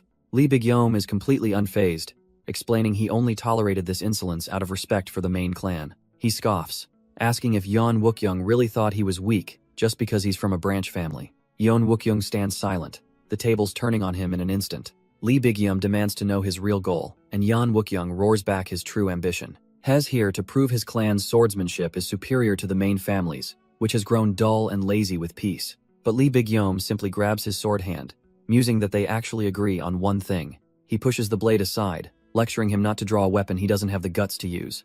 Then, he simply turns and walks away, promising to settle this in the public duel. Humiliated and enraged, Yeon Wookyoung's eyes flare with crimson light as he prepares a cowardly attack from behind. A vicious blast of purple energy rips through the air, aimed squarely at his senior's unprotected back. And so Yeon Wookyoung walks away, his cowardly attack having been effortlessly thwarted. The humiliation burns, his mind screaming at the sheer insolence of that brat, Lee Bigyum. The next morning dawns on the academy, but the tension from the night before still lingers.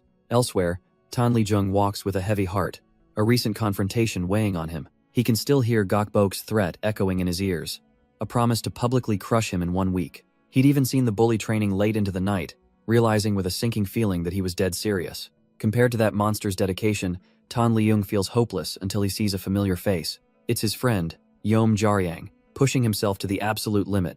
Dark energy pouring from his body, sweat and pain cover his face as he forces his body to break through its own barriers. Tan Lee-jung watches, stunned. This isn't just training something about his friend, feels completely different now. Inspired, he warns another slacking student, Jo Muntak, to leave his friend alone. But Jo Muntak is completely unfazed, just lounging on the ground like it's a holiday. Tan Lee-jung can't believe it, warning him that instructor Sa Bigang will have his head for this. The lazy student just clicks his tongue, smugly revealing that their instructor isn't even coming today. Apparently, Sa Bigang was up all night teaching Yeom Jaryang a new cultivation method before vanishing.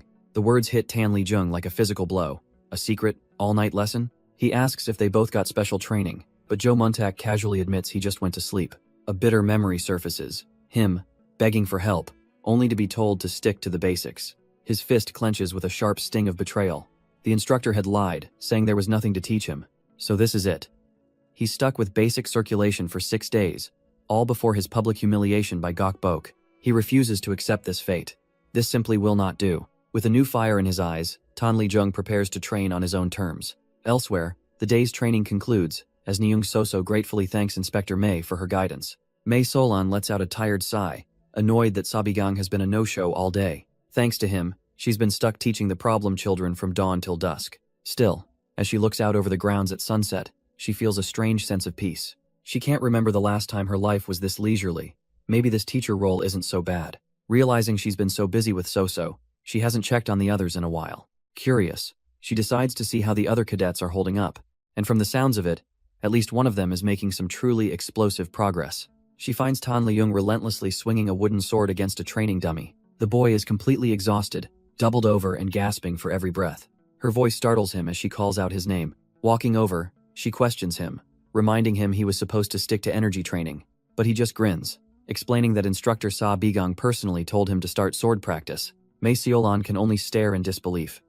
That man, he just comes and goes as he pleases. She sighs, warning Tan Lee-jung not to overwork himself through the night. He agrees, but the determined look in his eyes and his tight grip on the wood say otherwise. And sure enough, as night falls across the academy grounds, he's found a new training partner deep in the woods, a colossal, ancient tree. With his wooden sword held firm, Tan Lee-jung focuses his entire being into the blade. An ethereal blue projection mirrors his movements, unleashing a flurry of strikes. His energy converges, a whirlwind of light ready to be unleashed.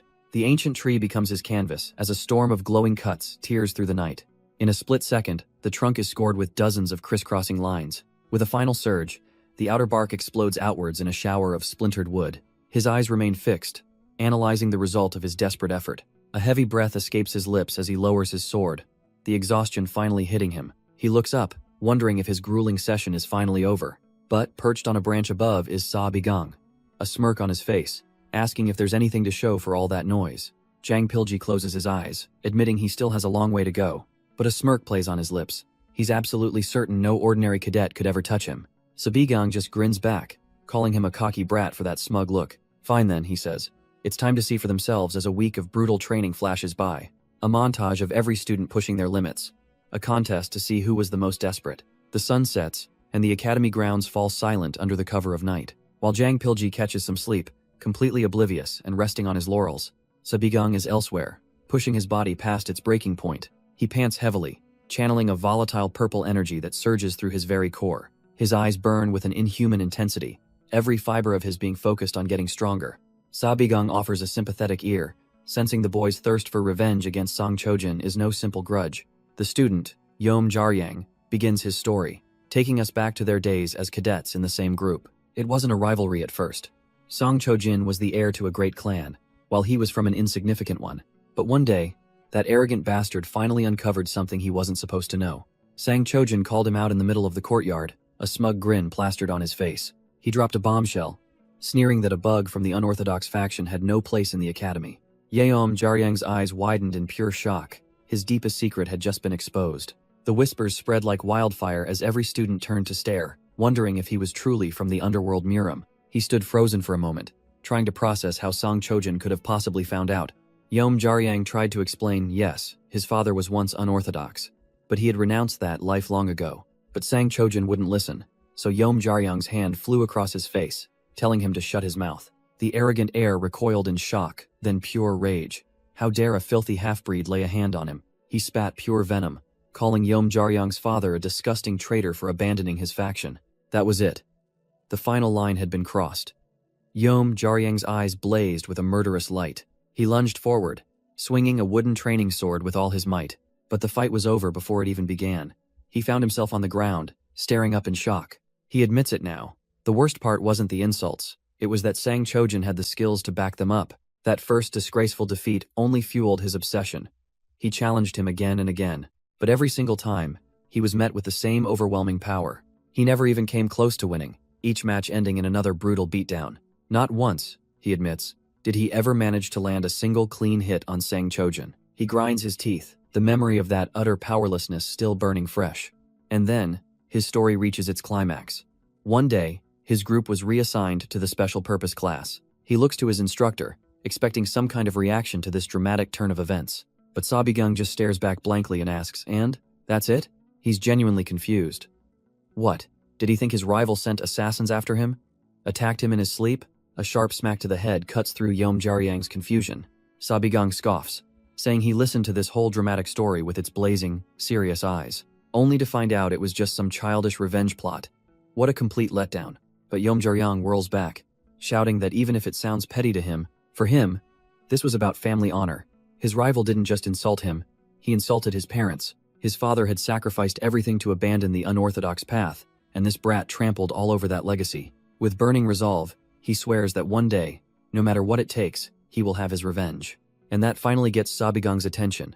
In an instant, the instructor is on him, a sinister, demonic aura flaring to life as he grabs the boy's collar. Leaning in with a wicked glint in his eyes, he asks if Jaryang is truly prepared to do anything for his goal. The student is terrified, sweating under the pressure, but he manages to choke out a defiant yes. A slow, unsettling grin spreads across Sabigang's face. That was the correct answer. He lets go, admitting that while the story was pathetic, the boy's fighting spirit is commendable. Unlike others who just wallow in defeat, Jaryang hasn't given up, and that's something he can work with. With a wicked grin, Sabigang confirms he's passed the test, a ball of crackling purple energy already forming in his palm. He holds out the unstable sphere, a clear offer to help him achieve his revenge. Jaryang is speechless, sweat dripping down his face as he tries to process this sudden turn. Sabigang calmly explains his plan, to implant this energy directly into the student's body. The boy can only stammer, asking what that thing is. But the instructor simply calls it a power beyond normal martial arts. He warns that this energy is wild, it will fight and thrash, refusing to be tamed easily. Jaryang's mission until the duel is to use a special cultivation method to suppress and harmonize with it. The promise of strength is intoxicating, but the student nervously catches one very important condition. If successful, he asks what happens if he fails, and Sabigang pauses before casually suggesting his head might swell up and explode. Just as the boy's face drains of all color, the instructor smirks, claiming he's only joking about something so reckless. Sabigang clarifies that if this goes wrong, it won't kill him, it'll just hurt so much he'll wish it had. With a menacing grin, he asks one last time if the boy is still willing to take the risk. Jaryang's eyes are wide with terror, but he swallows his fear and accepts the deal. And so his ordeal began. 5 straight days, 18 hours at a time, dedicated to absorbing the violent energy. The initial agony was blinding, feeling as if his chest was being torn open from the inside. But after days of torturous cultivation, he finally rises, the process seemingly finished. He looks himself over, drenched in sweat. Wondering if he actually succeeded, he doesn't feel any different. Worse still, the instructor who gave him this power has been nowhere to be seen. As he stares into the night sky, a sinking feeling hits him. Could this have all been a fraud? But just as doubt takes hold, his fist clenches, and a surge of raw purple power erupts around it. And elsewhere, Sabigang tests his own power, a familiar purple energy coiling around his fist. The demonic ki radiates from him, warping the very space around his training ground. He lets out a sharp breath, feeling that with this level of strength, he's finally prepared for what's coming. The next morning, The entire academy is buzzing with an unusual energy. Students gather in droves, whispering amongst themselves, a sense of excitement in the air. The acting academy master, Jang Pilji, watches them assemble. A confident, almost predatory grin on his face. The main courtyard is packed to the brim. It seems all regular activities have been cancelled for this. Word spreads quickly, they're holding martial duels to choose representatives for the Heavenly Martial Tournament. Most of the students are just thrilled to skip a day of training, eager to watch the special purpose class get put in their place. They're convinced the newcomers are just nobodies, but a small part of them wonders if a surprise is in store. The students recall past upsets, wondering if lightning could strike twice, but one scoffs, dismissing the idea even geniuses can't compare to the truly elite. He rattles off a list of prodigies from prestigious clans, each one a monster in their own right. To them, it's a simple fact. A commoner can never overcome the wall of innate talent. Watching from a balcony above, the Vice Academy Master Cheon Semyoung stands silently. A smug, knowing expression forms on his face. He couldn't agree more. He thinks to himself that the candidates he's chosen are the absolute finest in the academy. And today, that arrogant brat from the special class will finally be put in his place. Just then, Jang Pilji appears beside him, remarking on how pleased he looks. Cheon Semyoung turns, his smile widening, radiating the confidence of a man who believes victory is already his. The Vice Academy Master seethes, the name Sa Bigang like poison on his tongue. Jang Pilji offhandedly remarks that he's heard Cheon Semyoung has been working his cadets quite hard. With a dismissive smirk, Jang Pilji adds that if those useless kids are to be worth anything, that's the bare minimum. But Cheon Semyoung snaps back, declaring the students aren't useless, just pitiful. He claims that thanks to a foolish instructor, they suffered for nothing and are now about to be utterly humiliated. Jang Pilji just smiles, realizing the Vice Master is still holding a grudge from their last encounter. He finds it amusing that he's still hung up on something so trivial, but then his gaze shifts, noticing something. Wait a second, that's a sword he's never seen before, hanging at Cheon Semyoung's waist. With a proud scoff, the Vice Master draws the blade, acknowledging Jang Pilji's sharp eye for weaponry. He boasts that this is a special sword, custom-made for him to wield alongside his cadets in the tournament. He proudly presents the Violet Dawn sword, a custom piece he claims is an unmatched masterpiece. Jang Pilji leans in for a closer look, his expression betraying a deep sense of, well, disappointment. To his discerning demonic eye, it's just a decent blade hidden under gaudy, overpriced decorations. And stranger still, its form and balance are eerily similar to the demonic sword he wielded as a commander centuries ago. A strange coincidence, but one that gives him a very interesting idea as he looks at the pompous Vice Master. A wicked little smile forms on his lips. He decides to use this man's pride against him. He casually suggests they add a bit of fun while watching their cadets fight. Jang Pilji's proposal is simple, a wager on the outcome, which catches the Vice Master completely off guard. He frames it as a perfect way for them to finally settle their old grudge and prove whose students are superior. The stakes are high. The loser must grant one request from the winner, no matter what it is. Jang Pilji holds out his hand with a confident smirk, making it clear that refusal is not an option. The Vice Master lets out a disbelieving laugh, scoffing at the very idea of a bet. He reminds Jang Pilji that he was the one who arranged the matchups, essentially stacking the deck in his own favor. But Jang Pilji remembers their previous conversation all too well. He recalls arguing that since the duel was forced, the cadets deserved a fair selection process. Back in the present, he simply agrees, accepting the ridiculous wager without a hint of hesitation. The Vice Master assumes this means Jang Pilji must want something desperately to take such a losing bet. But Jang Pilji knows better. He saw the Vice Master's greedy eyes the moment he revealed his new sword. He laughs out loud, mocking the man's shameless desire for the Violet Dawn sword. Finally, Cheon Semyoung reveals his true goal. If he wins, Sa Bigang will be forced to resign as an instructor. The Vice Master smirks, thinking this is the perfect way to dissolve that detestable special class. Jang Pilji seals the bet with a confident snap of his fingers, declaring there's no turning back now. Eager to make it official, Cheon Semyoung turns to the assembled students and calls for their attention. But it's Jang Pilji who steps forward, formally announcing the day's duel for a spot in the Heavenly Martial Tournament. He grins, reminding everyone that in the past, these representatives were simply chosen by the instructors. But, he continues, a certain bold instructor challenged this old method, his eyes drifting over to Sa Bigang. Jang Pilji declares that he accepted this proposal, pitting the chosen candidates against a new team of challengers. The competition will be a best-of-5 series of one-on-one duels, and Sa Bigang students stand ready. Victory is by surrender or knockout, he warns, and any attempt to kill will result in an immediate forfeit. With the rules now clear, he kicks off the event, announcing the start of the very first match as the crowd erupts. Jang Pilji's voice booms, calling the first duelist to the stage.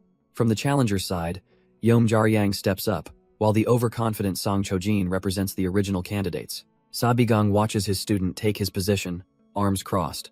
He can't help but sigh. The kid already looks incredibly nervous. And he's right, Yeomjaryang's hands are trembling as he grips his wooden sword. Sang Chojin wastes no time, immediately starting the psychological warfare. He smirks, having heard a funny rumor that this mud had been training like a madman all week. The look on his face turns to pure disdain, questioning if Yeomjaryang seriously believes he can compete. He sneers, calling him vermin who still hasn't learned his place. But Yeomjaryang's eyes harden as his asked if he remembers all his past defeats. Oh, he absolutely does. With a crack of shattered stone, Yeomjaryang launches himself forward. He roars, channeling the humiliation of all 8 of his past defeats into this one charge. All that pent-up fury is poured into a single, desperate overhead strike. But for Sang Chojin, this is just child's play, his green energy flaring to life. He dodges with contemptuous ease, unleashing a counter that's already found its mark. Yeomjaryang's eyes widen in shock. He couldn't even track the movement. His opponent's face twists into a victorious sneer, mocking his pathetic attempt. And just like that, the fight is over, leaving Yeomjaryang in total despair.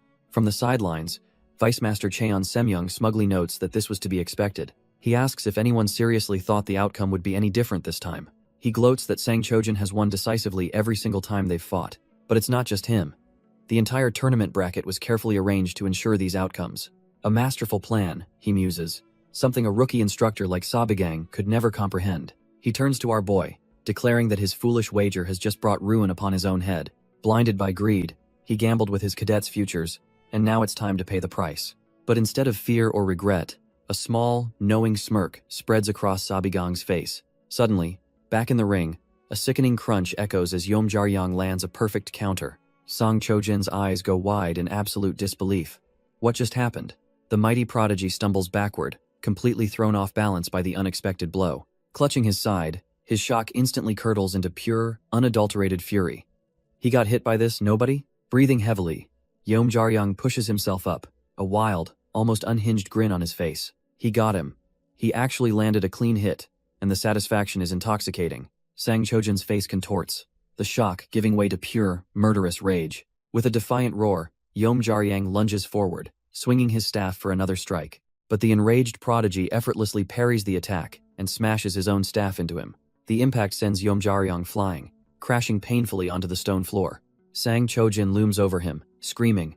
How dare a lowly mongrel like him even think of laughing? He brings his staff down with explosive force, intent on utterly crushing his opponent.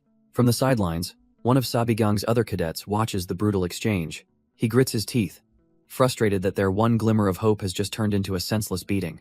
He wonders if it was all just a fluke, a simple moment of carelessness from Sang Chojin.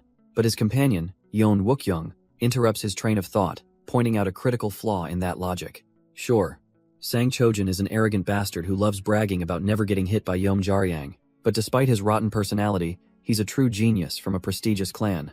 And a man like that, who has fought the same opponent 8 times, wouldn't just get hit out of carelessness. The only logical conclusion is that something has fundamentally changed as we see the moment of impact again. Yeomjaryang wasn't just lucky, he was strong enough to land a clean hit. And for Sang Chojin, this isn't just a mistake.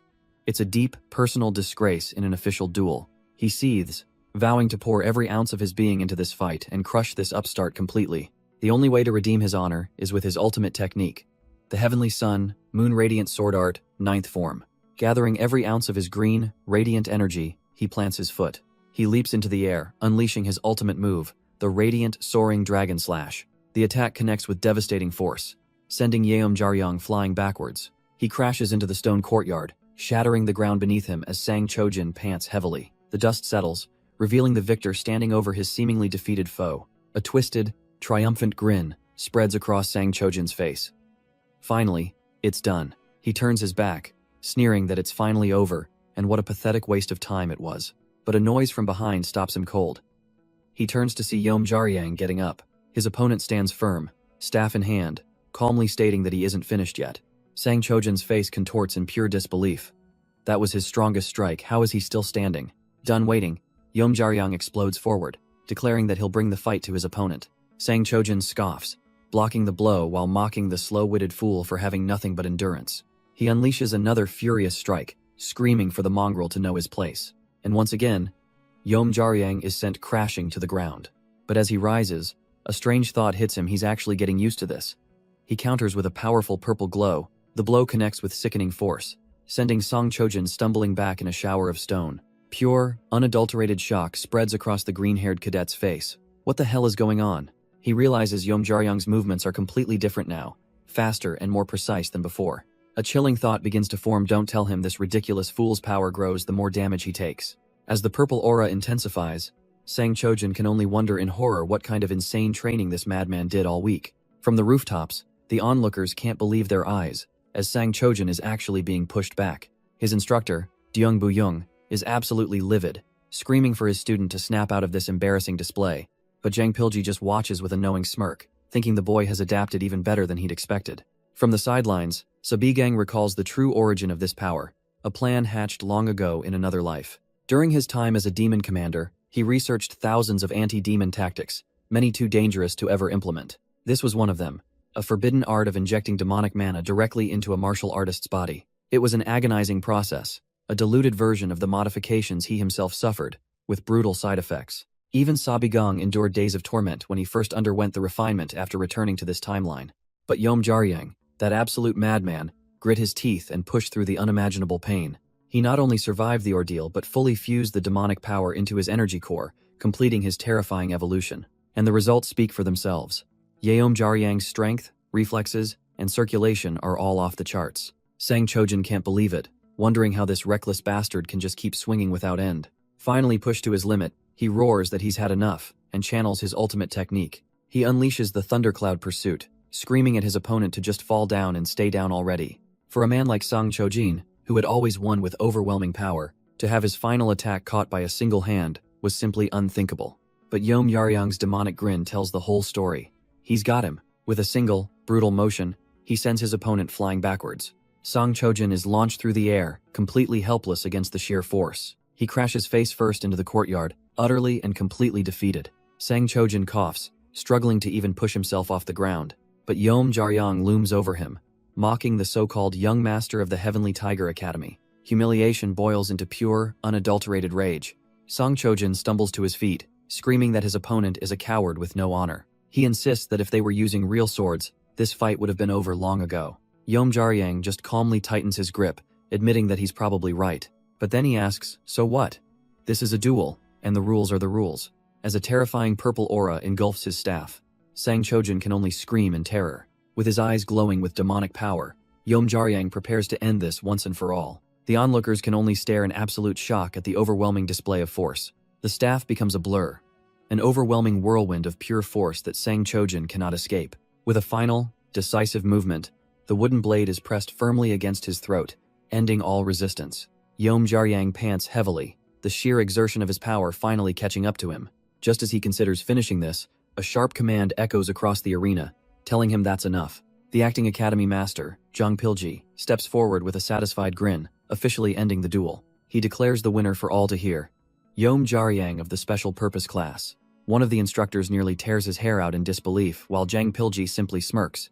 His plan working perfectly, the crowd is frozen in a state of collective shock, unable to comprehend the scene before them. Sang Chojin, the guy who used to beat this kid down for sport, actually lost? Yeomjaryang finally lowers his weapon, the sweat on his brow, a small price for this impossible, world-shaking victory. The reality of his victory slowly sinks in, his mind struggling to accept it. He flashes back to all the times he was utterly powerless against Sang Chojin. His gaze follows the medics as they carry the unconscious body of his tormentor away. Sang Chojin is carried off like a broken doll, a single tear of shame rolling down his cheek. The trembling in Yeomjaryang's hand breaks into a quiet, disbelieving laugh. Then, it erupts into a full-throated roar of triumph that echoes across the silent arena. He spins around, making sure everyone sees him, shouting that he defeated the unbeatable Sang Chojin. The sheer emotion of it all finally hits him, tears of vindication welling up in his eyes. But his catharsis is cut short by a sudden, sharp jolt of awareness. He looks down at his hand, only to find it stained with blood that isn't his opponent's.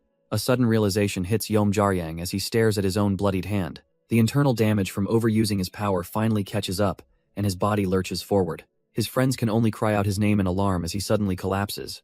Meanwhile, in a quiet room elsewhere in the academy, a different kind of recovery is underway. Gentle, purple energy flows from one warrior to another, stabilizing a chaotic core. Yeon Wookyoung channels his power into Sabigang, trying to mend his friend's broken body. He explains that he's managed to suppress the wild energy, or at least calm down his mana for now. but he strictly warns Sabigong not to use any inner energy for at least 2 days. Their other friend watches, questioning how Yeon Wookyoung can be so calm about this. He reminds them of the last time Sabigong tried to use his power, how he vomited blood and passed out instantly. A dark suspicion crosses Yeon Wookyoung's mind as he looks at his friend. Jo Muntak puts the thought into words, accusing him of teaching Sabigong a demonic art. But Sabigong cuts them off, his eyes glowing with purple energy, saying he knew exactly what he was getting into. He warns them to stop their pointless worrying. He understood the risks of the technique from the start. Jo Muntak throws his hands behind his head, sighing that he better not come crying for help later. As he walks away, Yeon Wookyoung points out that he should be more concerned about himself. A sly grin spreads across his face as he reminds Jo Muntak that he's up next in the tournament. He mocks his friend for always slacking off, sarcastically asking if he has everything under control. With his back still turned, Jo Muntak confidently announces that he does, in fact, have a plan. His brilliant strategy? He'll forfeit the moment the match begins and simply walk away. He smugly thinks to himself that there's no point in struggling in a fight he's guaranteed to lose anyway. Suddenly, a hand raises, calling for everyone's attention. It's Yeon Wookyoung, announcing that the second duel of the tournament will now begin. First up, representing the SPC class, is none other than Jo Muntak. He stands there, watching as his opponent steps onto the stage. The announcer calls out her name, Manhwa, a first year from the Flying Dragon class. Instantly, a section of the crowd goes absolutely wild, chanting for the pride of the Mach clan. The cheers echo across the arena as the two combatants face each other down. A bead of sweat rolls down Jo Muntak's face. Did they really have to shout her name that much? He stares her down, feeling an immense pressure. Her stance is perfect, not a single opening to be found. The gap between them is just overwhelming, and they're both supposed to be first years. But that's the reality for ordinary people without talent or a noble birth. You learn to adapt. Still, he can't just surrender. Hell, at least pretend to fight, just to save face for Yeom Jaryang. The two of them face off across the wide, empty stage. In a flash, a storm of strikes erupts across the arena floor. It's like a memory of some other brutal fight, a vision of overwhelming, savage speed. The stone tiles splinter and crack from a devastating impact. And just like that, Jo Muntak is smashed into the ground, the match over before it truly began. The vision of that phantom assault still echoes in his mind, a flurry of unstoppable blows. His eyes widen, replaying the sheer, savage power that overwhelmed him. On the ground, Jo Muntak can only stare in stunned silence, the gap in their strength all too real. Without missing a beat, the announcer calls the next match, Mach Danhwa versus another cocky first year. The poor guy barely registers the word begin before a blur of motion catches his eye. A clean, decisive strike lands with a heavy thud before he can even raise his guard. He's launched into the air, completely helpless as he soars across the stage. His body slams onto the cold stone, the fight over in a single, humiliating blow. And just like the last match, it ends with a student face down, utterly defeated. While one of the academy elders laughs heartily, Sabigong simply watches the outcome, unimpressed. In the crowd, other students murmur in disbelief, their eyes fixed on the fallen Jo Muntak. The defeated cadet can only lie there, urged by a distant voice to just stop. But elsewhere, under the cloak of darkness, a scream of agony shatters the night. Yeom Jaryang is on the ground, convulsing as a terrifying power erupts from his back. His friend Sang Chojin looks on in horror, screaming at the idiot to stop this madness. He realizes with dawning fury that this isn't a normal technique, that quack Sabigong must have tricked him. He demands to know why Yeom Jaryang is pushing himself this far. Since this isn't even his first loss to him, couldn't he just swallow his pride like before? But hearing this, something in Yeom Jaryang seems to snap. He asks his friend if he really thinks he's just some loser who's used to defeat. A dark chuckle escapes him. Sure, maybe losing 8 times in a row makes him look like a fool, but his voice cracks with rage as he screams that no one should dare say it's normal for him to lose. His knuckles turn white on his blade, his absolute hatred for losing being the only reason he needs. Back at the sparring grounds, Mach Danhwa looks on, a flicker of shock crossing her face. This match should have been over, but against all odds, Jo Muntak is getting back to his feet. His hand calmly wraps around the hilt of his wooden sword once more. He rises into a new stance, effortlessly deflecting the other cadet's renewed assault. And with eyes now glowing an ominous blue, he declares that from now on, he'll be suffering right alongside him. And now, Jo Muntak stands ready, not with one sword, but 2 short, strange-looking wooden batons. The other students whisper in confusion, but Yeon Wookyoung just smirks, clearly enjoying the show. Jo Muntak grits his teeth, sweat dripping down his face, wondering why she's only getting serious now. But Mach Danhwa casually lowers her own blade, his question completely irrelevant to her. With a calm, almost dismissive gaze, she invites him to do whatever he thinks he can. A wild grin spreads across his face if that's what she wishes. hell deliver. He accepts her challenge, and the two cadets dash towards each other for a final, decisive clash. But as his batons swing forward, Danhwa's eyes widen in genuine shock. A massive torrent of brilliant blue energy erupts from Jo Muntak's attack. She barely manages to raise her sword, completely caught off guard by the sheer power he just unleashed. The entire training ground shatters under the sheer pressure of his ki. He descends upon Danhwa like a raging beast, ready to end this now. With eyes glowing a brilliant blue, he puts every ounce of his power into the strike. She's driven back, her feet digging trenches into the stone floor against the onslaught. A massive cloud of dust and debris erupts, obscuring the entire arena. But Jo Muntak bursts through the smoke, refusing to give her a single moment to recover. Danhwa meets his powered-up batons with her simple wooden sword, her expression unreadable. She stands firm, a single unmovable point against a raging storm of energy. A furious volley of strikes rains down, each one powerful enough to shatter bone. But his assault is being perfectly blocked, and he grits his teeth, realizing he expected nothing less. He's throwing everything he has at her, but her defense is a seamless, impenetrable wall. And in that relentless assault, she finally sees it the perfect opening. The moment he overextends, she blitzes forward, a blur of motion. A spike of pure panic hits him as he realizes his fatal mistake. Her wooden sword cracks against his ribs with brutal precision. He lets out a strangled cry, the force of the blow stealing his breath. A sharp kick sends one of his batons spinning through the air, and with a flick of her wrist, the second one is torn from his grip. His last weapon smashes against the stone floor, completely disarmed. Jo Muntak collapses to his knees, coughing, as Danhwa stands over him, victorious. Danhwa looks down on him, her voice dripping with disdain, wondering if he's just a one-trick pony. She turns away, telling him to just give up if that's truly all he's got. But from the floor, Jo Muntak just laughs, asking what she really expected from an average guy like him. Then, with a sly grin, his fingers twitch, and a faint glimmer appears on the ground. A nearly invisible thread yanks the broken end of his baton right back into his hand. The sound of something whipping past her ear makes her flinch in surprise. She turns just in time to see the wooden projectile that almost took her head off.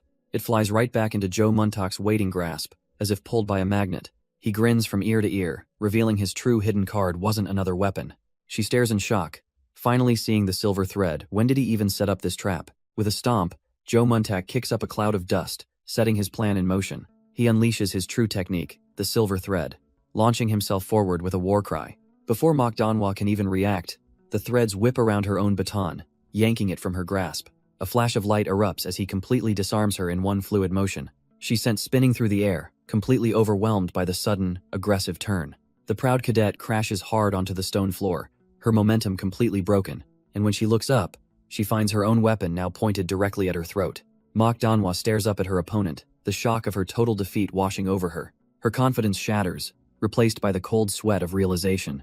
With a heavy sigh, she admits she has lost the match. The arena erupts as the announcer declares that the match is finally over. And the winner is, of course, the Flying Dragon class's Danhwa. Sabigang sighs, accepting his fate. He knew he'd lose, but he threw everything he had into it anyway. Exhausted, he begins to shuffle off the stage, his head hanging low. But a voice from the crowd calls out, telling him that wasn't half bad.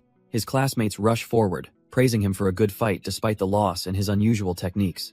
Even the other students are clapping, encouraging him to keep up the good work. Sabigang freezes, completely taken aback by the unexpected wave of support. Just then, Yan Wookyoung sidles up with a grin, wanting to know what happened out there. He leans in, reminding Sabigang that he was supposed to surrender, so why did he go all out? Sabigang shoots back, telling Yan Wookyoung to shut it after all. He's the reason he ended up like this. But his friend just laughs, pointing out that he seems pretty energetic for someone who just took a beating. As they walk off, Sabigang grumbles that it hurts like hell, but can't resist adding that he looked pretty cool out there, right? Meanwhile, in another part of the academy, a much more serious conversation is taking place. Blade technique instructor Deung Booyoung is sweating bullets, grilling his student. He reminds the young man that losing is not an option, especially since even the great Sang Chojin was defeated. But his nephew, the second-year cadet Hwang Gi, scoffs at the very idea of needing a warning. His uncle tries to reason with him, reminding him not to let his guard down after all the strings he pulled to get him into the tournament. Hwang Gi is completely unimpressed, convinced his opponent is just some sheltered girl who's never even won a sparring match. He licks his lips with a predatory grin, thinking there's no way he could possibly lose to someone so pathetic. And that so-called pathetic girl, So-So, sits alone, idly wondering if her opponent is at least decent-looking. Her thoughts are broken by a sudden voice, and So-So jumps, surprised to see one of the academy's inspectors. The woman approaches, her expression calm but direct, asking if she's alright and has a moment to talk. Soso is clearly intimidated by the unexpected visit from such a high-ranking figure, but the inspector's serious look quickly melts away into a warm, disarming smile. She points out that Soso seems unusually nervous, prompting the girl to wave her hands and insist she's totally fine. The inspector gets straight to the point, mentioning that she's well aware of the rumors that Soso has never won a single duel. However, from what she's personally observed, that doesn't seem to be the whole story. In fact, she's noticed Soso's inner energy and body movements are actually far better than most other students. Leaning in with a knowing look, she gently asks if there's some secret reason she's been holding back. Soso shyly admits the simple, almost childish reason. She holds back because getting hit hurts. The inspector listens intently, trying to process this incredibly basic answer. For a moment, she's utterly floored, unable to muster anything more than a stunned "what?" Soso goes on to explain that her harsh training in external martial arts started when she was just 6. Her grandfather would beat her relentlessly day after day, leaving her with a deep-seated trauma of pain. The inspector connects the dots. Soso avoids getting hit due to that trauma. But then, she asks, why not just hit back? With a look of genuine concern, Soso reveals her true reason. If she hits them, they'll hurt, too. The very thought of inflicting that same pain on others makes her recoil. The inspector can only sigh in exasperation. This girl, she's completely missing the entire point of being a martial artist. She pauses, a new resolve hardening in her eyes. This situation requires a very different approach. The inspector places a firm hand on her shoulder, telling Soso she has misunderstood something fundamental. With a deadly serious gaze, she prepares to drop a truth bomb that will change Soso's perspective. The scene then cuts away to the tournament grounds, where the energy is electric. Cheers erupt as the next 2 combatants step into the vast, open-air arena. With a wave to the crowd, the announcer officially kicks off the third and final duel. Yeon Wookyoung watches silently from the side, a thoughtful look on his face. Stepping up for the original candidates is the mountain of a man, Hwang-gi, from the ferocious tiger class. And his challenger, representing the first years, is none other than the timid Nyung Soso. Hwang-gi glances down at the small girl, a look of utter disdain crossing his face. Hess already heard the rumors. She's a nobody who can't even throw a proper punch. Still, he can't help but notice she's at least easy on the eyes. A twisted smile spreads across his face. This might be fun after all. With a booming cry from the announcer, the duel officially begins. Hwang-gi immediately drops into a low, predatory stance. He'll start by showing her the overwhelming difference between their power levels. But as he lunges, Soso sidesteps with impossible grace, his attack hitting nothing but air. His fist smashes into the stone tiles, sending cracks through the arena floor where she once stood. Soso's eyes widen slightly, taking in the raw power of the missed strike. A frustrated click of the tongue escapes Hwang-gi's lips. So, the little rabbit is good at dodging, is she? He barrels forward again, but Soso is already pivoting, her feet digging into the stone. Her hands ignite with a pale blue energy, preparing not to dodge, but to counter. Her mind flashes back to the strange advice the female inspector gave her before the match. She'd been told that she was completely misunderstanding something crucial about Hwang-gi, that deep down, he actually enjoys being hit. Soso's confusion was obvious, but the inspector continued, confirming his martial arts style, and then she leaned in, ready to share a little-known secret about his clan. She claimed that warriors from the Hwang clan train to convert pain into pleasure. With a confident nod, she affirmed this absurd detail, even though it was a complete lie. A baffled Soso could only ask how the inspector could possibly know such a thing. With a confident smirk, the inspector claims her intel comes from being a Muram Alliance official, a complete fabrication that Soso eats right up. Back in the present, Soso faces the charging Hwang-gi, channeling a torrent of energy into her palms. Her eyes flare with a cold, blue light. She's fully committed to this insane strategy. She unleashes it all in a single, point-blank blast that slams directly into his chest. Hwang-gi's face contorts in pure, unadulterated pain. So much for enjoying it. His massive body is sent hurtling through the air, completely overpowered. He crashes into the ground far across the arena, leaving a crater and a victorious Soso standing alone. The other cadets are left completely speechless, their minds unable to process what just happened. Even the senior instructors, Jang Pilji included, are frozen in disbelief. Soso simply blows on her steaming hands, letting out a sigh as if it was no big deal. Soso blinks, a little surprised herself at the sheer devastation she just caused. But across the arena, Hwang-gi is already forcing himself up, snarling at the damn brat who beat him. She watches him. A little confused, he definitely doesn't look like he enjoyed that. Then, a light bulb goes off. She remembers what the inspector told her to do if this happened. The defeated giant can only glare, sweat pouring from his brow as she calmly walks over. With the sweetest, most innocent smile imaginable, she asks him if, by any chance, that hurt. And we flash back to the inspector, explaining this very psychological trap she set up for Soso. The plan was simple. Hit him once, then innocently ask if he felt any pain. If he admits it hurts, the inspector was wrong. But if he just charges again without answering, that means he likes being hit. Huang Yi's face contorts in pure fury, demanding to know what she just said. She asks again, her voice laced with feigned innocence, just wanting to know if that last hit really hurt him. In response, Huang Yi smashes his fist into the stone floor, his patience completely shattered. He grits his teeth, his face a mask of pure fury, growling that she's a filthy wench. Dark energy begins to crackle around him as he pushes himself up, absolutely incensed that she dares to mock him. With a roar, he explodes from his position, the ground beneath him erupting from the force. He lunges straight for her, promising to tear that arrogant mouth right off her face. But So-So isn't scared. A look of dawning realization spreads across her face. It's just like the inspector said. As he charges, mindlessly consumed by rage, she puts it all together. He really does like being hit. With this newfound knowledge, she calmly cocks back her fist, ready to meet his attack.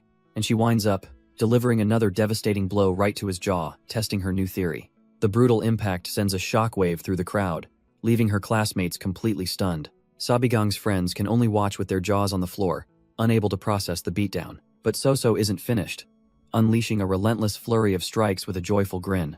From the observation deck, the acting academy master, Jang Pilji, lets out a quiet ho of pure astonishment. He recognizes it instantly. Every single one of her strikes carries the true essence of martial arts. Why is she in that class? Vice Master Cheon Semyoung explains that she's the granddaughter of the legendary Iron Fist Destroyer, but has always refused to fight. Jang Pilji's eyes sharpen. So her entire attitude shifted the moment she joined the special purpose class? A flicker of intense interest crosses his face. He's very glad he decided to visit today. He quietly wonders how someone who couldn't even use inner energy suddenly had such a fateful encounter. A cunning smirk spreads across his lips. It seems things here are not nearly as simple as they appear. Sabigang watches on, a thoughtful look on his face. Before he regressed, So-So never stood out at all. But now, she's an absolute maniac, pummeling her opponent with a ferocity he's never seen. He recalls seeing her speak with the inspector before the match, wondering what words could have ignited such a change. Shaking off the thought with a sly grin, he decides it doesn't matter for now.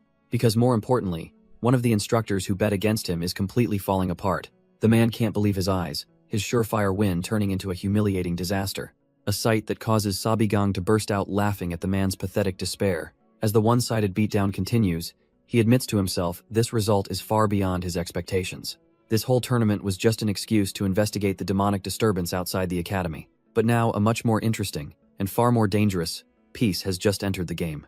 His two chosen pieces, Yom Jariang and now So-So, were far more capable than he'd imagined. With this new information, Sabigang realizes his entire strategy must now expand. On the stage, the hulking Huang Yi can barely gasp out his surrender. But So-So isn't finished, her fist raised with a cold, terrifying focus in her eyes. For a split second, that murderous intent lingers, before it vanishes completely, replaced by a bright, innocent smile. She leaps into the air, cheering her victory over her opponent's broken body. The other cadets can only stare in stunned silence, their jaws on the floor. The acting academy master grins, declaring the spectacular duel officially over. He proudly announces the winner, So-So of the special purpose class, who is still bouncing with pure joy. Tears of shame stream down Huang Yi's face as he trembles from the brutal defeat. He stumbles away from the arena, a broken man, as Sabigang and the others watch. The students can only mutter in disbelief, completely stunned by what they just witnessed. Meanwhile, So-So bursts into a room, eager to report her victory to her inspector. The inspector greets her with a knowing, confident smile, not surprised at all. So-So excitedly explains that her advice was perfect. Some people really do enjoy pain. The inspector calmly notes that many people in the world have such unique preferences. So-So wonders if she's being teased, finding it hard to believe. But the inspector simply advises her to rest, reminding her that a man's pride is a fragile thing. Taking the advice to heart, So-So happily agrees and takes her leave. A voice cuts through the room, Riley noting how close the inspector and So-So seem to be. It's Yun Wookyoung, smirking as he teases her for giving out such terrifying advice. The inspector's patience snaps, demanding to know where he's been when this was his job to handle. He calmly explains he had his own matters to deal with, having found a rather peculiar person. Her eyes narrow, not buying his excuse for a second. She accuses him of shirking his duties to secretly train Yom Jaryang and Dan Li-young for the competition. Yan Wookyoung seems genuinely taken aback by the suggestion. Him? Teach Dan Li-jung? The scene shifts, revealing the boy sparring not with Yan Wookyoung, but with the legendary invincible divine spear, Mang Sandeok. Yan Wookyoung simply recalls the old master's humble assessment of his own teaching. And elsewhere, the sound of shattering pottery echoes through a tense room. We find Huang Yi, battered and bandaged, kneeling before his furious father. The man is absolutely livid, calling him a pathetic, useless fool for losing to a woman. He demands an excuse, any reason at all for bringing such disgrace to their family name. But Huang Yi remains silent. All that trouble he went through, pulling strings to secure his son a spot in the Heavenly Martial Tournament, all for nothing. This tournament, we learn, is a massive competition held between the major academies. But the most important criterion for selecting its participants has absolutely nothing to do with skill. The spots are reserved for the children of the most influential clans, like Mok, Danhwa, and Sangchojin. Because having their children participate brings in enormous donations from each household, that's the real standard for entry. His father looks down at him, disgusted. Not at a warrior's loss, but at a failed investment. Utterly pathetic. He bitterly recalls how he had to beg and pull strings just to secure one extra tournament slot. And now, this disgrace. Gripping his sword, he realizes his position is already unstable thanks to the Sabi Gang incident. Losing the tournament, and the donations, might be the final nail in his coffin, but a sudden sound yanks him from his thoughts. A hand slams down on his desk. Startled and angry, he demands to know who just barged in.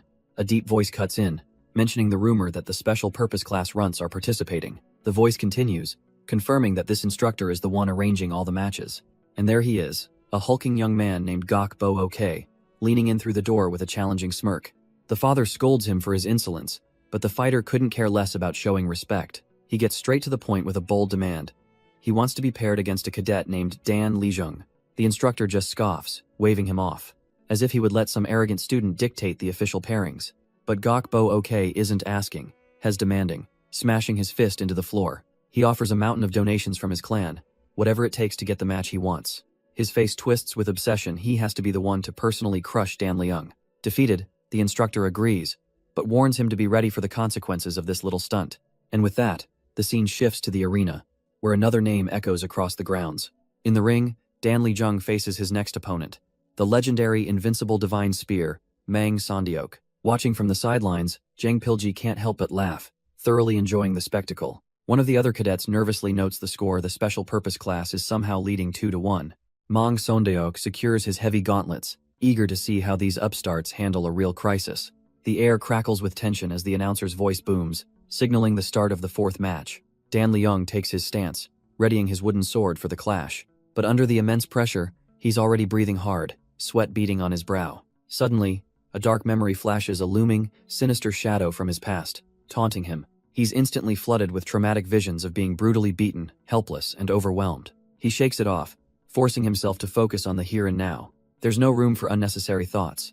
He grips his sword, vowing to simply do what he must. He pours his inner energy into the wooden blade, preparing to meet the coming storm. But Mang Sandiok is already a blur of motion, his fist glowing with overwhelming power. The invincible divine spear puts his legendary might into a single, devastating punch. With a thunderous impact, his fist connects, utterly shattering Dan Liang's defense. The force of the impact sends Dan Liang skidding backwards across the arena floor. He struggles to regain his footing, completely outmatched by the raw power difference. Gritting his teeth, he tries to steady his stance, but his defense is already crumbling. Mang Sandiok scoffs, his patience worn thin, questioning where the boy's focus has gone. He takes a heavy step forward, asking if Dan Liang really thought he was going easy on him. With a furious roar, the old master unleashes his true strength in a devastating follow-up strike.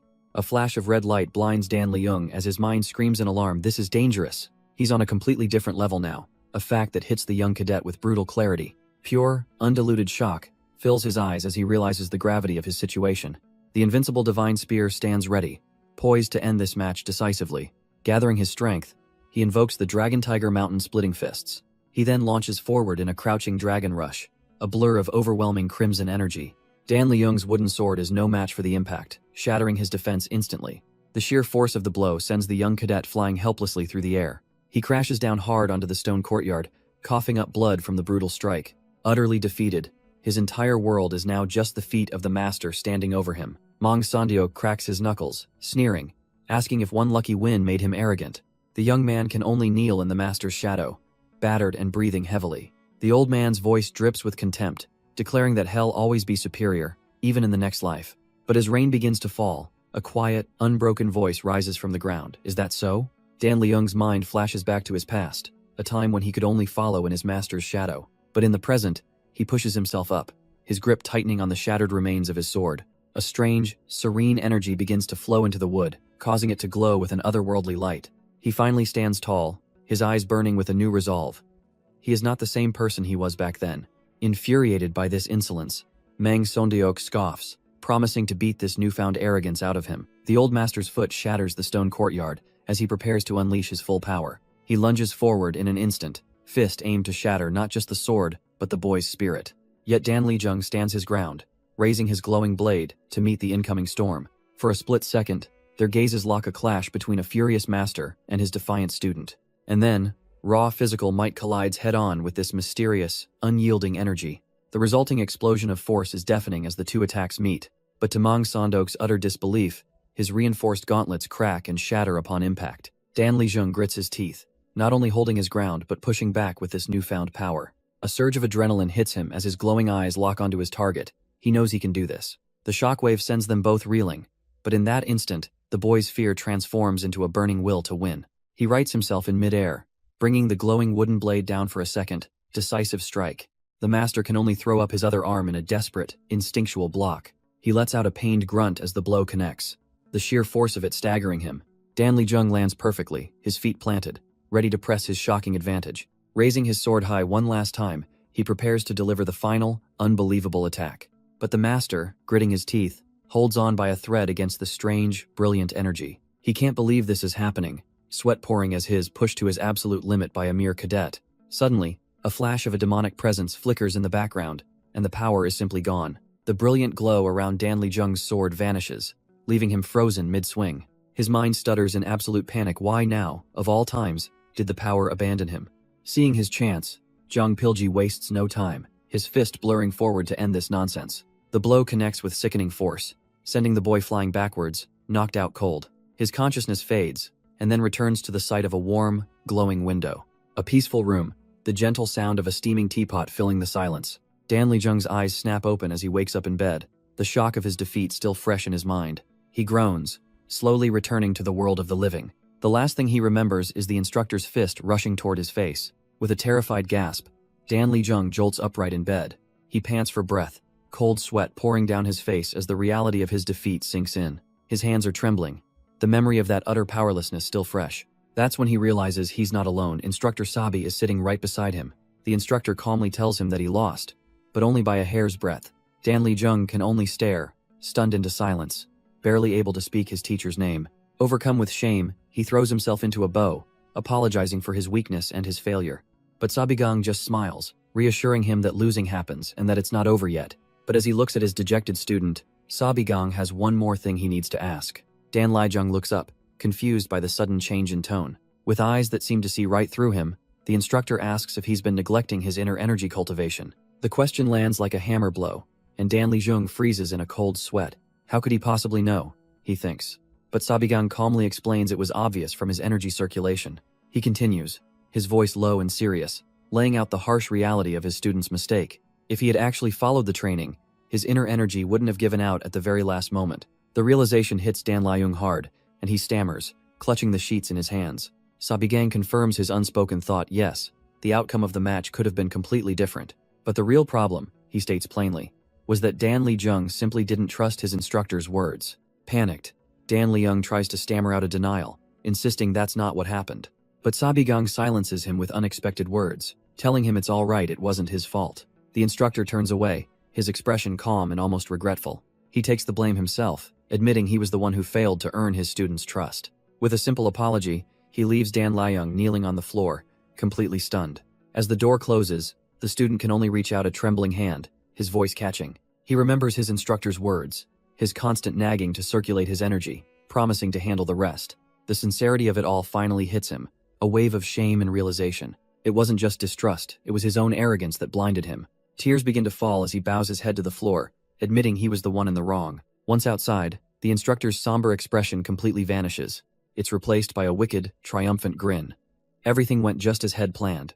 He thinks back to what Mei Sulin had told him, confirming his own analysis. She knew that even if Dan Lijung had cultivated his energy, the fight's outcome was far from guaranteed.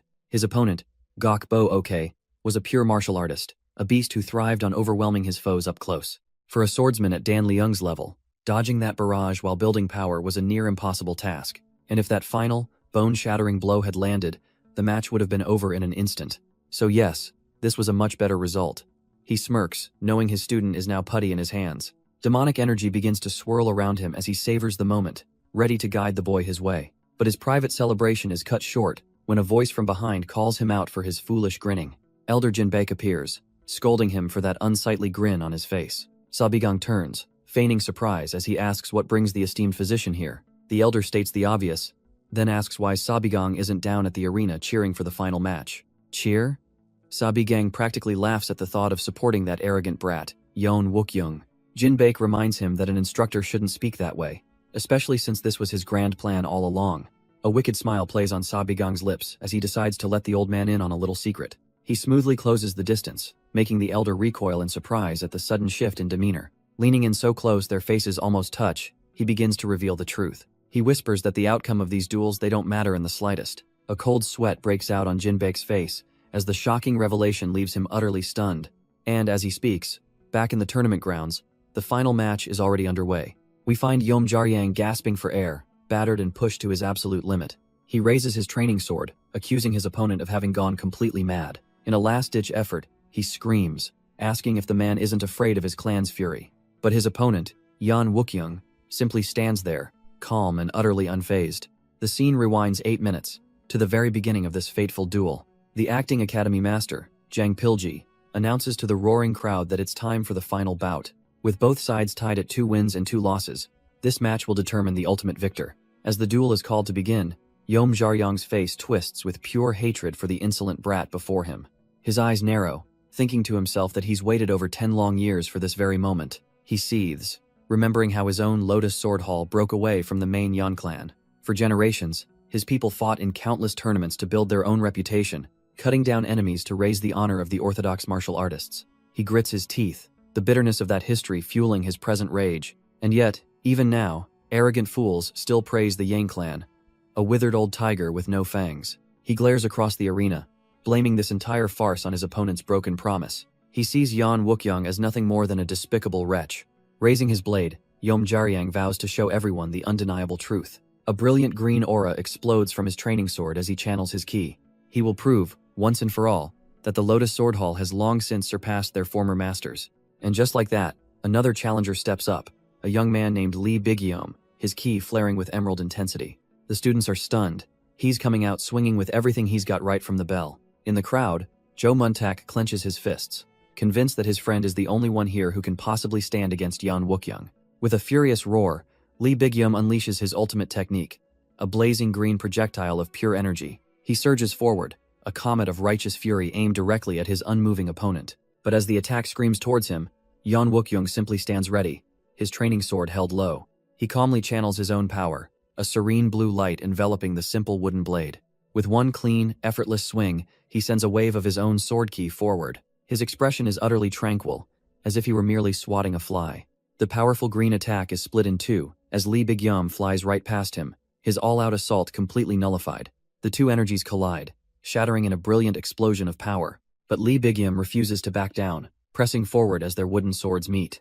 He swings with desperate fury, trying to overwhelm his opponent with sheer force. Yeon Wookyoung, however, parries each blow with a calm, almost dismissive grace. Suddenly, they erupt into a high-speed exchange, a blur of strikes and evasions. Their movements are a whirlwind of wood and ki, far too fast for the naked eye. The other students are just stunned, questioning if this is even a duel between cadets anymore. After images fill the stage as they trade dozens of blows in a single instant. But Yeon Wookyoung decides he's had enough, calmly gripping his sword to activate a technique. The third form, Twin Dragon Fang Severance, a move meant to end this decisively. With eyes narrowed in absolute focus, Yeon Wookyoung prepares to end this. He plants his foot, cracking the very stone beneath him. Then he flips through the air, unleashing a brilliant arc of blue energy from his blade. But Lee Bigyeom just watches it come, a silent challenge in his eyes. He doesn't flinch, instead channeling his own furious green ki into his wooden sword. With a mighty swing, he completely shatters Yeon Wookyoung's technique, tearing up the stage. Lee Bigyeom lands perfectly, a confident smirk playing on his lips as the dust settles. He scoffs, asking Yeon Wookyoung if he's really forgotten who taught him this style. He declares that in this entire academy, no one understands the Supreme Dragon Heaven-Severing Sword better. Not even Yeon Wookyoung himself. But from the sidelines, Sabigang offers a soft, knowing smirk. He casually points out to Yeon Wookyoung that he used to have trouble with that very same technique, a comment that leaves the young man stunned. With everyone's attention now on him, Sabigang plants his own wooden sword into the stage. Blue energy crackles around him as he slides into a completely unfamiliar stance, asking if their mastery applies to something new. Yeon Wookyoung's eyes widen in shock. He doesn't recognize that form at all. Is he about to use a different sword art? It's Lee Bigyum who snaps, his green aura flaring with rage as he calls Sabigang an arrogant brat. But in the next moment, a horrifying vision fills Lee Bigyum's mind, his own head being sliced clean off his shoulders. A phantom sensation, so real he can almost feel the cold air on his severed neck. He stumbles backward in absolute terror, the illusion shattering his composure completely. Clutching his throat, drenched in a cold sweat, he demands to know what kind of sorcery Sabigang just used on him. While Lee Bigyum is reeling, Sabigang calmly turns his attention to Yeon Wookyoung. He chides the prodigy for losing focus, reminding him there's still much more to test. Finally, snapping out of his terror, Lee Bigyum screams and launches himself forward in a rage, but Sabigang just watches the sloppy charge come, completely unfazed by the attack. He meets the strike effortlessly, the clash of wood echoing as Lee Bigyum is stopped dead in his tracks. Watching from the side, Yeon Wookyoung's eyes go wide with a sudden, horrifying realization. It couldn't be but the stance, the tempo, it's all so eerily familiar, yet fundamentally different. He can't believe what he's seeing. This isn't some unknown sword art at all. Yeon Wookyoung shouts out in disbelief, accusing Sabigang of altering the foundational forms of the Supreme Dragon Heaven-Severing Sword, to which Sabigang offers a simple, smug grin. That's right. Sabigang praises Yeon Wookyoung, telling him he's been watching him closely. He recalls Yeon's duel with Dan Leung, a fight that planted a seed of doubt, and the quiet warning he gave him afterwards, that the famed sword art was not invincible. He drives the point home, stating that no technique is ever truly without flaws, but that's not a weakness, it's an opportunity. The only sword technique that can truly match a genius is the one he forges for himself. Yeon Wookyoung knows his new form is still unrefined, but Lee Bigyum is too shocked to even react.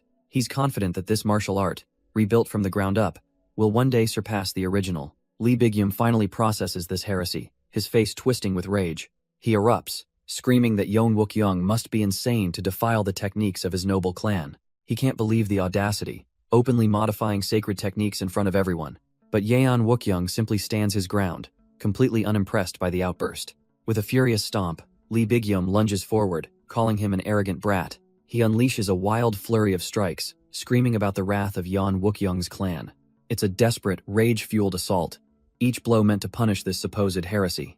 But Yeon Wookyoung calmly parries each strike, coolly stating this is a family matter. The casual dismissal is the final straw, sending Lee Bigyum completely over the edge. And in that moment of blind fury, Yeon Wookyoung's own technique flashes to life. He brings his blade down in a single, devastating slash of brilliant light. The impact shatters Lee Bigyum's wooden sword, leaving him frozen in pure disbelief. Yeon Wookyoung coolly states that he'll handle the consequences, warning everyone not to interfere. And with a heavy thud, Lee Bigyum crashes onto the training grounds, completely out cold. The judges, their faces a mask of utter shock, finally declare the match over. With this final, decisive victory, the announcer's voice booms. The special class has won the entire tournament. The regular students are left speechless, their minds struggling to comprehend this impossible outcome. But on the other side, the special class cadets absolutely erupt with joy, celebrating their unbelievable win. Instructor Sabigang watches them from a distance, a faint smile playing on his lips. He thinks to himself that for now, they should just enjoy this pure, unadulterated victory, because as his students leap into the air, he knows this moment might be their last truly happy memory. His eyes narrow with grim determination. With this small battle won, all that's left is the war to come. But his moment of quiet observation is cut short by a voice calling his name. The acting academy master, Jang Pilji, summons him to the stage as the winning class's representative. Sabigang's expression is placid, before a faint, knowing smirk touches his lips. Without a word, he begins his ascent up the ceremonial stairs. He comes to a stop before the assembled leadership, calm and composed. Jang Pilji congratulates him, acknowledging the excellent work he's done. Our instructor simply listens, his gaze unwavering. The acting master admits that very few expected this outcome, but his students undeniably proved their worth. Therefore, he declares the special class will be the academy's representative, prompting an immediate, shocked outcry from another master. But Jang Pilji silences him with a glare, stating that objections are not welcome. The decision was final. Sabigang simply offers a respectful bow, thanking the acting head for keeping his word. The humiliated vice master, Cheon Semyoung, tries to excuse himself, claiming he has preparations to make. With a menacing grin spreading across his face, Jang Pilji answers with a single, chilling word. No. In the next instant, a shockwave of pure energy blasts from the ground. The acting master launches himself forward, a blur of speed and overwhelming presence. His hand reaches out, poised to strike down the insolent elder. Cheon Semyoung is frozen, a master one moment and helpless prey the next. A flash of steel follows as Jang Pilji's hand grips the hilt of his sword. He lands with devastating force, shattering the stone ground to put the Vice Master firmly back in his place. With the arena now silent, Sabigang smirks and declares that it's time to begin. Jang Pilji roars with excitement, announcing the real event, a match to lead the Heavenly Martial Tournament team. The watching students erupt in confusion, realizing another fight is about to break out. The sudden news sends a wave of shock through the crowd. Even the disgraced Vice Master can only sweat, unable to process this sudden turn of events. Sabigang runs a hand through his hair, a wry smile forming. So this was the acting master's plan all along. Jang Pilji lets out a booming laugh, shouting that he knew his instincts about this kid weren't wrong. He grins, telling everyone about an interesting rumor that's been spreading through the academy. A story about a powerless assistant instructor who had a fateful encounter and became unbelievably strong. A nobody who then passed the senior exam in 2 days, a rumor Jang Pilji had dismissed as pure fantasy. But that rumor became reality when Jang Pilji first laid eyes on our boy. He recalls seeing Sabigang, whose physical conditioning was clearly at an ordinary human's level. Yet inside, he sensed a strange, powerful energy he'd never felt before, and he knew he absolutely had to cross swords with him. Sabigang just lets out a weary sigh. He had a feeling it was going to end up like this. After all, he's standing against the infamous Dark Shadow Divine Sword, Jang Pilji, the sole Supreme Peak Realm Master of the Academy, and the acting head ever since the real one vanished without a trace. More than that, he's a notorious battle maniac who lives for the thrill of fighting strong opponents. Sabigang is stunned, never imagining a human's perception could be sharp enough to sense his demonic mana. Jang Pilji just grins, throwing Sabigang's own words back at him about a warrior's qualifications being proven through their skill. He then issues an ultimatum: refuse the fight, and he'll take charge of the tournament team himself, stealing the students Sabigang trained. His students look on, horrified, as Sabigang accepts that he has no other choice. But before the duel begins, he suddenly pivots, calling out to instructor Deung Buyung. The man flinches, sweating bullets as he nervously asks what Sabigang wants from him. With a devilish grin spreading across his face, Sabigang asks if he remembers a certain promise. Deung Buyung plays dumb, pretending he has no idea what he's talking about. But the look of pure terror on his face says it all. Sabigang recalls the bet they made.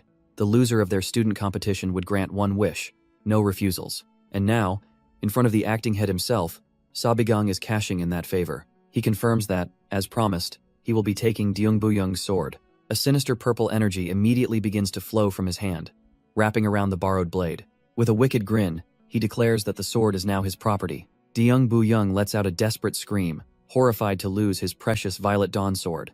The purple energy violently yanks the blade right out of his hands. The surrounding crowd can only point and gawk, completely stunned by what they're witnessing. The instructor is lifted off his feet, helplessly dangling as someone recognizes the impossible, the sword control art.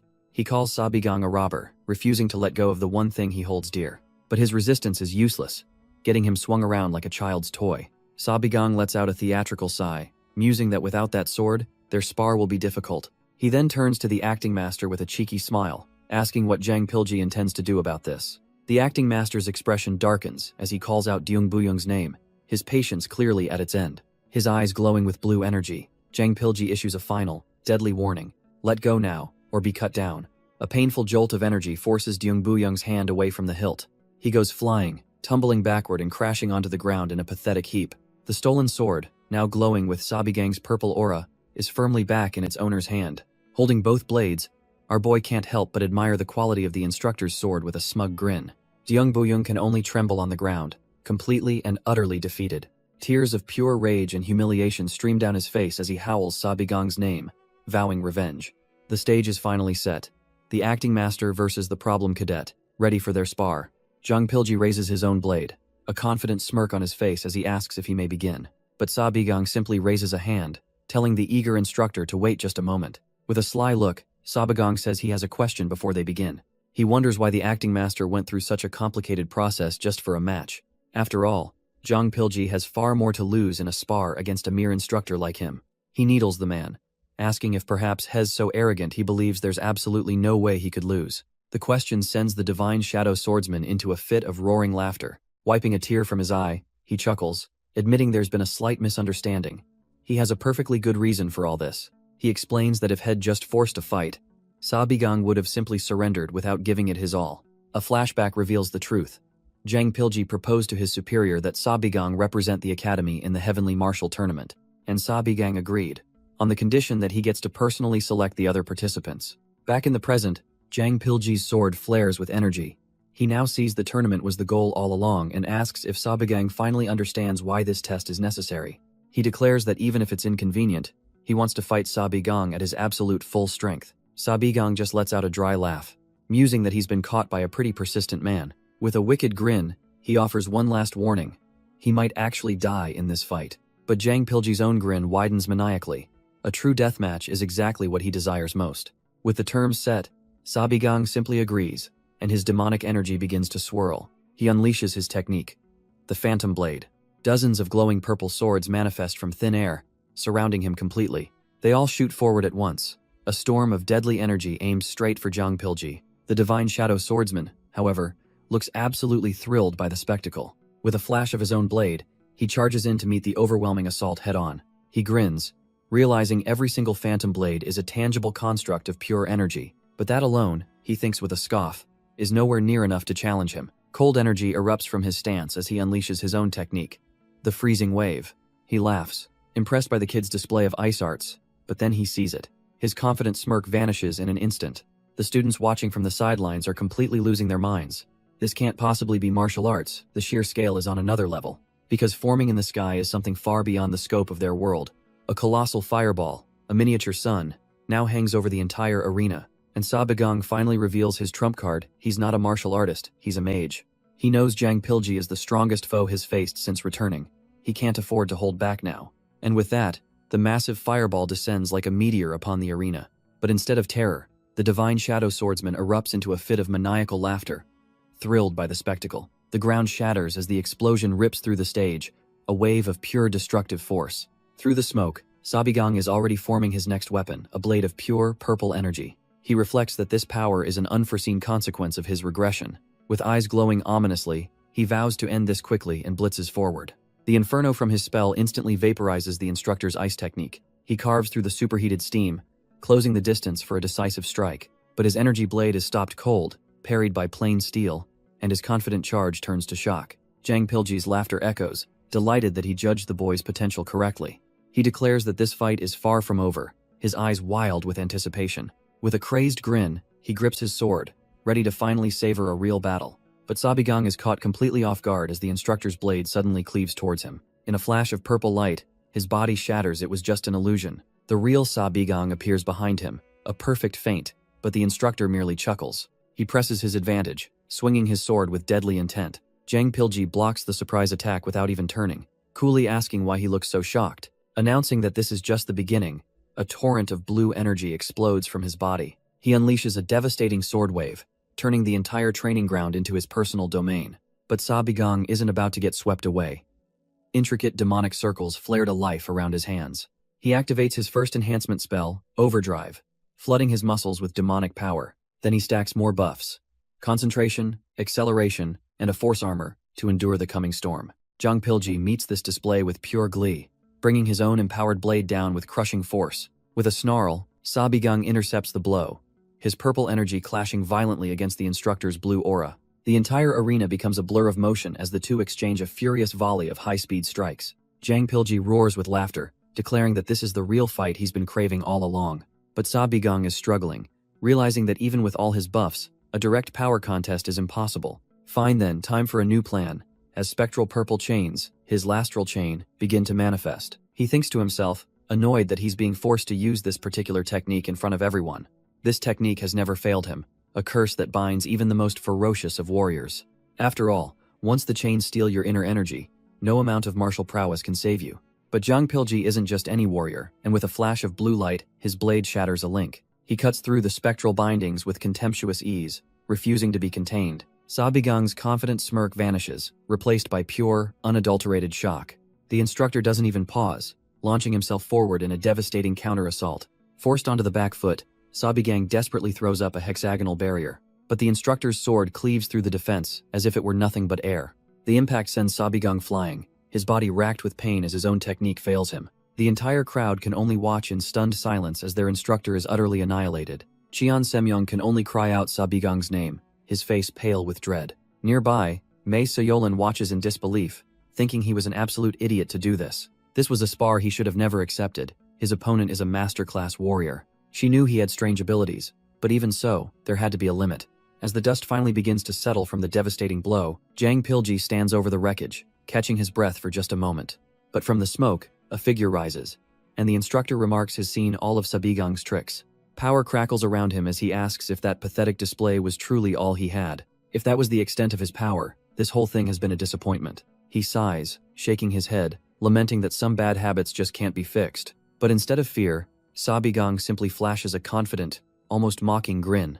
Unfazed, Jang Pilji continues his lecture, scolding the boy for picking a fight way out of his league. The other instructors watch in horror, with the vice master wondering if Sabigang has a death wish. He knows Jang Pilji's history, a fearsome warrior who was once the combat leader of the Orthodox Alliance. But his uncontrollable lust for battle got him demoted after he challenged the former academy head and suffered a humiliating defeat. That man, Yoon Hir-young, was the only person who could ever put Jang Pilji in his place. And the problem is, ever since he went missing 2 years ago, there's been no one left to control this monster. Back in the present, Jang Pilji's patience is clearly wearing thin from the perceived disrespect. He ignites his blade, giving the kid points for guts, but promising a heavy price for such empty words. A low chuckle escapes Sabigang's lips as he asks who exactly is he calling a kid. Sabigang lets out a sigh, mocking the instructor's arrogance for someone who's only at the supreme peak realm. He grips his sword, deciding it's finally time to show this man what he's really made of.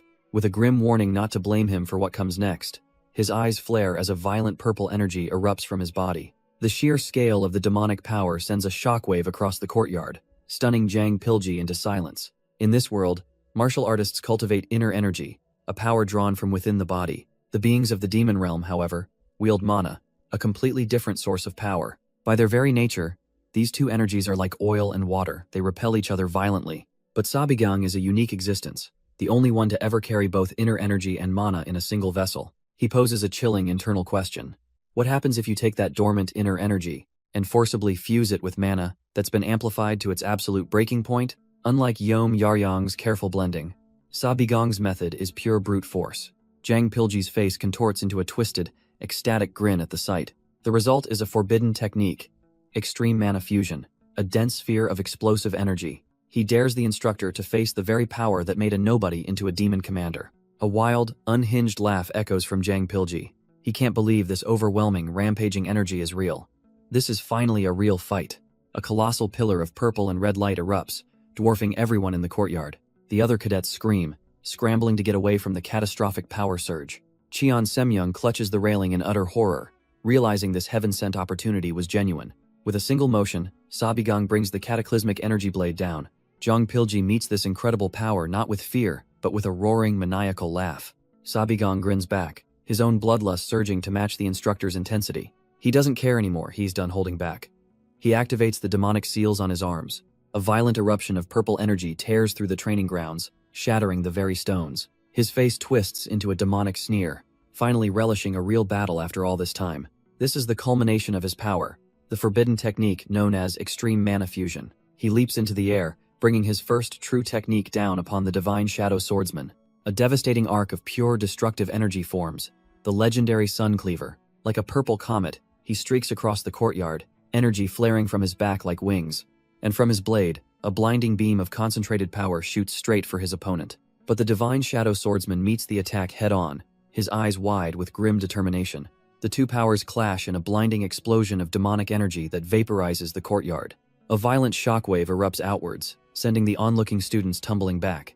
Even the Vice Academy Master struggles to keep his footing against the sheer force of the blast. When the blinding light finally clears, only a smoldering crater remains of the training grounds. Jang Pilji staggers, breathing heavily, clearly feeling the strain of that impossible defense. Mei Seolan can only stare, her mind reeling from the sheer destructive power she just witnessed. Across the ruined field, Sabigang stands exhausted, the massive attack having drained him completely. He looks up with a grim expression, forced to accept the unbelievable truth. It failed. Not only was he low on mana, but his body had also failed to contain the raw power. But more than anything, there was one other critical failure. Jang Pilji's sword simply couldn't take it, the blade now a mangled, useless piece of metal. The Vice Academy master scoffs from the sidelines, annoyed that the so-called good sword was just trash. Still, Sabigang thinks, thanks to that little fact, Zhang Pilji was still standing, battered and bruised, but alive. The divine shadow swordsman grits his teeth, a silent intensity burning in his eyes. He then casually tosses his own shattered weapon aside, suggesting they finish this with their fists. Sabigang can only stare, completely baffled by the man's sheer refusal to back down. Zhang Pilji, now holding a new, undamaged sword, asks why Sabigang suddenly looks so serious. He brings up the rumors he's heard that Sabigang was born without inner energy, only gaining it later. Our boy just scratches his head, sheepishly admitting that the story is basically true.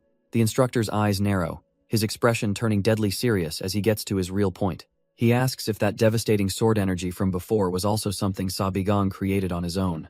With a flicker of intensity, Sabigang's gaze confirms it. Yes, it was.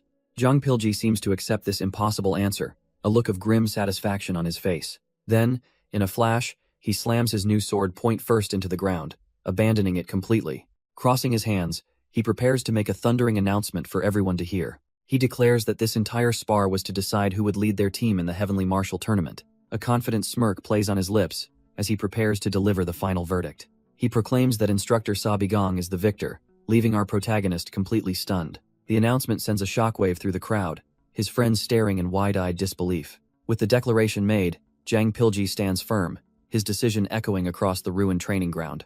Whispers immediately break out among the other students, questioning how the half-baked weakling could have possibly won. Meanwhile, senior instructor Deung Buyung can only weep for his precious sword, now abandoned on the stone.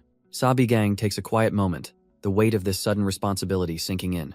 Then, his gaze hardens, warning the acting master that he'd better not take those words back. While his friends erupt in a joyous celebration in the background, Sabigang doesn't move. Zhang Pilji's mind is elsewhere, his gaze fixed, replaying the impossible power he just witnessed. He has to know, asking if that overwhelming technique was truly something the instructor created himself. The memory of that immense, crackling purple energy, a power far beyond this world, is his silent answer.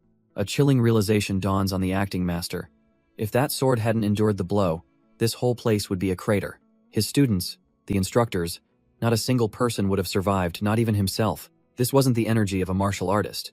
It was a force of pure annihilation, something from another realm. Zhang Pilji turns away, shaken to his core that one man could conjure such an absurd, terrifying power. As the sun sets, he can only wonder what grand and terrible future is Sabigang preparing for.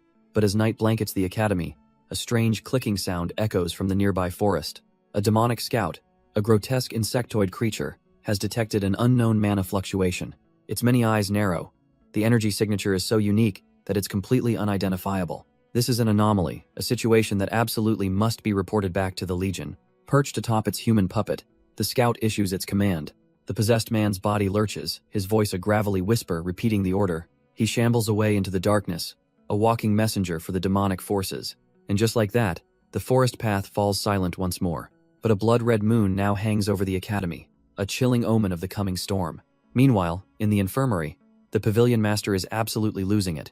He scolds Sabigang for his recklessness, but our boy just calmly replies that it couldn't be helped. With a weary sigh, Jinbaek mutters that he's heard of unorthodox arts that damage the user, but looking at the shredded, blood-soaked bandages, he knows this is something else entirely. His eyes narrow, a cold realization dawning on him. He flashes back to that cataclysmic beam of energy, a power so destructive he's never even conceived of it. He looks at the young man before him, demanding to know where he learned such a monstrous technique. Sabigang meets his gaze, respectfully asking him not to press the issue, because he refuses to lie. The master clenches his fist, weighing the boy's words, the immense power, and the silent trust being asked of him. Finally, he relents, accepting the unspoken secret and continuing his treatment. Sabigang watches him go, his expression unreadable as the conversation ends. The physician reminds him to rest up, as he'll be busy with the Heavenly Martial Tournament soon. With a soft click, the door slides shut, leaving Sabigang alone in the quiet room. He lets out a breath, finally able to drop the act and contemplate the aftermath. Looking down at his mangled hands, he clenches them, relieved he managed to avoid a complete disaster. But just as he thinks he can relax, a deliberate cough echoes from outside his door. He looks up, a flicker of recognition in his eyes as a familiar voice calls out to him. And there he is, the Vice Academy Master, Cheon Semyoung, looking awfully smug. A sly grin spreads across Sabigang's face. The big boss himself, coming all this way and asking permission to enter? Ah, of course. He remembers Cheon Semyoung's shocked face, realizing the man had witnessed that overwhelming power firsthand. With a casual come in, Sabigang grants permission, and the vice master steps inside. But the sight that greets him is anything but what he expected. Sabigang is hanging upside down from the ceiling, a mocking smirk on his face. Cheon Semyoung nearly chokes on his own fury, the absolute insolence of this brat. He forces a laugh, trying to regain control of the conversation by congratulating him on the win. But then his tone darkens as he takes a deliberate step forward. Suddenly, he explodes with rage, declaring there's a serious problem with the Heavenly Martial Tournament. Sabigang's gaze turns ice cold. He knows exactly what kind of game this is. A suffocating wave of purple demonic energy immediately floods the room, radiating from his body. The Vice Master flinches back, hands thrown up in surrender, desperately insisting that's not what he meant at all. Sweating, the Vice Master frantically backpedals, insisting the real issue is that they're short one person. Sabigang drops down from the ceiling, completely unimpressed by this sudden change of topic. The broken pillar in the background serves as a silent reminder of the power he's dealing with. Cheon Semyoung quickly explains that to enter the tournament, the academy needs a team of 6 cadets. He clarifies that, while most schools bring 10 with reserves, 6 is the absolute bare minimum. A slow, dangerous smile spreads across Sabigang's face. Oh, this isn't a problem at all. In fact, if he has to bring one more person along, he knows the perfect candidate. A week flies by, and the day of departure for the tournament finally arrives. 2 familiar figures begin their ascent up the academy steps, still in disbelief. It's none other than Yeom Jaryang and Jo Muntak, the newest, and most unlikely, members of the team. Yeom Jaryang admits the whole situation still feels surreal, actually entering the Heavenly Martial Tournament. But Jo Muntak, ever the pragmatist, adds a grim condition. That's only if they make it there alive. The journey to the White Martial Academy is a full month long, and just surviving the trip is considered part of the test. While the others bicker about bandits, Sabigang simply stretches, his major injuries from the last bout already long healed. Standing apart from the group is another team member, the silent and stoic Yan Wookyoung. His intense presence seems to startle another cadet, Dan Leung, who flinches just from being near him. The poor guy can't even seem to meet Yeon Wookyoung's gaze, looking utterly intimidated. He quickly shuffles away with his bag, his shoulders tense with anxiety. So watches him go, completely baffled by his bizarre, nervous behavior. With most of the team now gathered, she voices the one question on everyone's mind. Where is he? And just as they're wondering, a confident voice calls out as their instructor finally arrives. Sabigang strolls in with a cocky grin, teasing them for being too excited to sleep.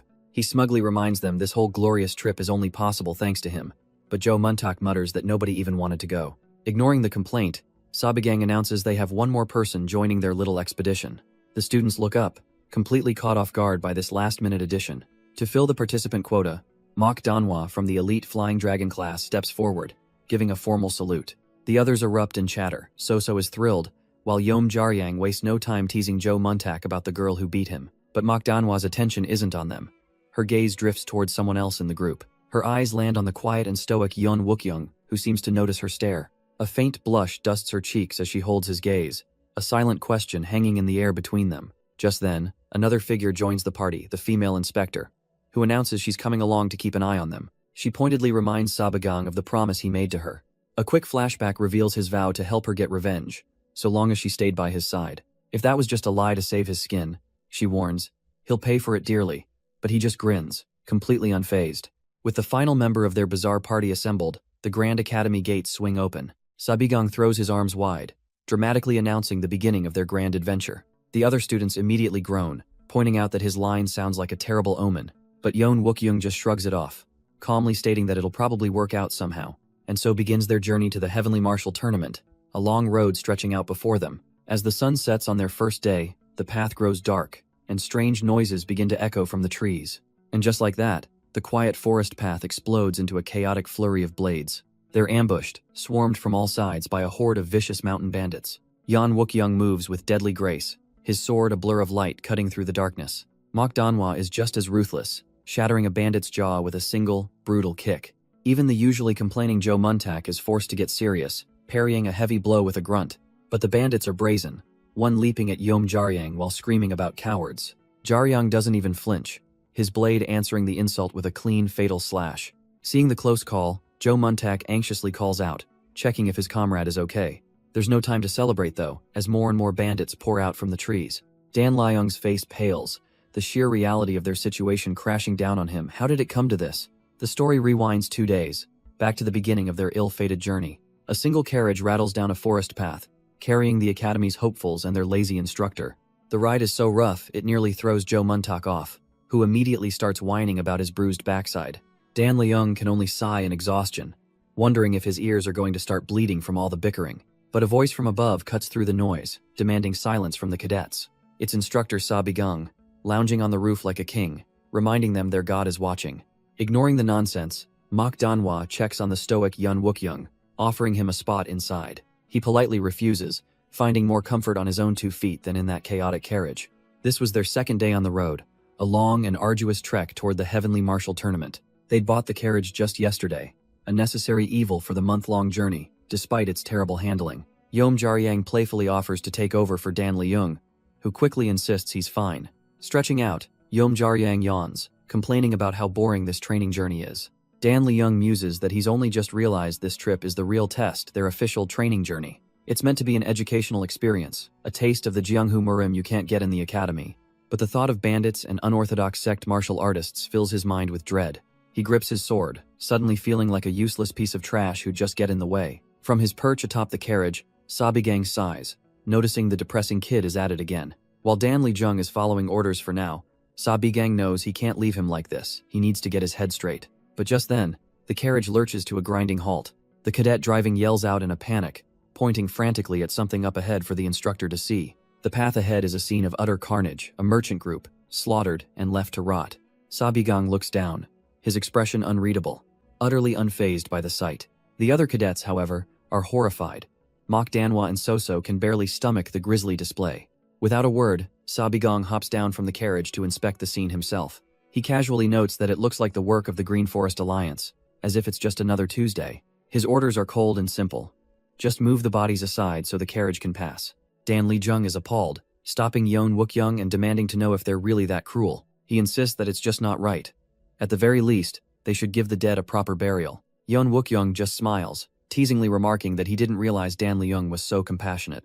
But before the argument can go any further, Sa Bigang's eyes flash with a terrifying intensity as he forbids it. Sa Bigang cuts through the debate, stating that sunset is coming.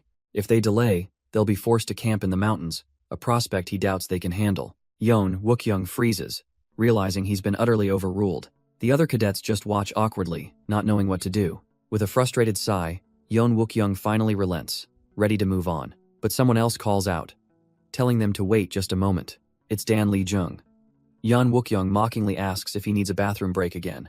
Ignoring the jab, Dan Leung takes a deep breath, mustering his courage. He declares loudly that he's in favor of burying them too. He insists that leaving the bodies to be desecrated by beasts is just too cruel.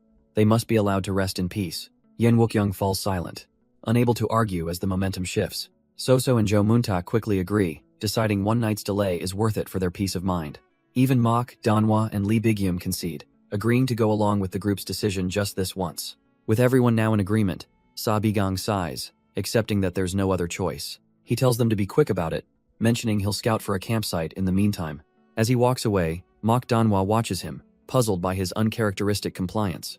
She wonders if he has a soft spot for them, but Yom Jaryang just smirks, knowing something she doesn't. The cadets begin their solemn work, with Dan Leung gently covering one of the fallen men's faces. They carry the bodies one by one to a makeshift grave, finally giving them a proper burial. Mok Danhwa observes it all, her thoughts lingering on their instructor's surprising decision. As the burial concludes, Mok Danhwa is lost in thought, a sense of unease lingering. But their every move was being watched by a sinister figure, who grins, knowing his masters will be pleased. Deep in a mountain cave, a den of villains lies hidden from the world. Inside, monstrous figures tear into their bloody meal with sickening crunches. Their feast is interrupted by a scout, who scrambles in shouting that he has good news. He breathlessly reports that he's found fresh prey, a group of young martial artists camping nearby. But one of the demonic chiefs just scoffs, complaining that he's too exhausted to bother with it. The scout freezes, a cold sweat breaking out as his boss's lazy annoyance turns into a threat. Desperate, he blurts out that there are 3 beautiful women among the targets. A fist clenches in the darkness, and suddenly, that changes everything. The demonic bandits are suddenly energized, their leader grinning as he asks where to find these cute little things. Meanwhile, completely unaware, their targets are peacefully setting up camp in a quiet valley. Yom Jaryang skillfully strikes a strange stone with his blade, sending a shower of sparks into the kindling. The fire instantly roars to life, much to Soso's wide-eyed amazement. She marvels at the fire-starting rock, admitting she's never seen anything like it, but he just plays it cool. He explains it's simply a stone with a high metal content, a handy tool he keeps for survival. With the fire going, he checks in with the others, making sure their sleeping area is ready for the night. They followed his instructions perfectly, creating makeshift beds out of leaves and cloth. But as time passes, Yeom Jaryang starts to get a little worried, wondering what's keeping their friends. He spots movement and thinks they're back, but his relief instantly vanishes, replaced by utter shock at who he sees. It's Sabigong and Dan Leung, who look like they've seen better days. Sabigong dryly asks if they decided to roll down a cliff for fun. Dan Leung just laughs nervously, trying to brush off their disheveled state when asked how the hunt went. He awkwardly presents their bounty, a handful of berries and a few pathetic-looking mushrooms. Sabigong isn't even surprised, just disappointed. He knew from the start this whole venture was doomed. He crosses his arms, explaining that hunting after sunset was a nonsensical plan to begin with. The result was inevitable. But right on cue, Joe Muntak bursts in cheerfully, proudly announcing the real hunting group's return, holding up plenty of game. Sabigong's face twists in annoyance as Joe Muntak waves 2 rabbits and a pheasant in his face, mocking their empty hands. Trying to regain control, Sabigong asks about the patrol, and thankfully, they report the area is clear of any beasts. When asked about his impressive haul, Joe Muntak just shrugs, saying he casually caught them on his way back. Sabigong's expression shifts, his eyes fixed on Joe Muntak. Something isn't adding up, and he has another question. Joe Muntak smirks, enjoying his moment as he mocks Sabigong, wondering aloud if there are limits to the great Yon clan's abilities. But Sabigong's only response is a low grunt of pure annoyance, a reaction so dismissive it wipes the grin right off Joe Muntak's face. The tension of the day gives way to the quiet of the night as the full moon rises. Around a crackling campfire, the cadets begin to settle in, discussing who will stand guard. Dan Leung tries to convince an exhausted-looking Mok Danhwa to rest, but she volunteers to take the entire night watch herself. A noble offer, but her inner thoughts tell a different story. She agreed to camp, sure, but she had no idea that meant sleeping on a pile of leaves like some commoner. After a moment's thought, she realizes standing watch is the perfect excuse to avoid the crude bedding without looking spoiled. Dan Leung accepts her decision, telling her to get some rest as he leaves her to her post. The rest of the team falls asleep in a circle, leaving a single, solitary figure to guard the camp through the long night. But the cadets aren't the only ones awake in these mountains. Elsewhere, Instructor Sabi Kang stands alone on a cliff, a silent predator in the night. Suddenly, a voice cuts through the stillness. It's Mei Solon, demanding to know what he's doing out here. She gets straight to the point, asking what kind of scheme he's cooking up this time. Her eyes narrow, telling him to drop the act and stop playing dumb. She brings up the victims he buried, reminding him he's not the kind of man to act out of simple pity. So she asks him directly, what is the real purpose of this so-called training journey? Sabi Kang just glances away, offering a bland excuse about wanting his students to grow, like any ordinary instructor. Mei Solon can't help but scoff. Him, with an ordinary goal? That's the funniest thing she's heard in a long time. She admits as an enigma she can't fully understand, but she knows for certain he's anything but ordinary. She knows he has a clear purpose driving him, some grand, wretched goal he's hiding from everyone. She won't press him on her revenge just yet, but if he plans to use her, she demands to know what he's after. A faint smirk crosses his lips.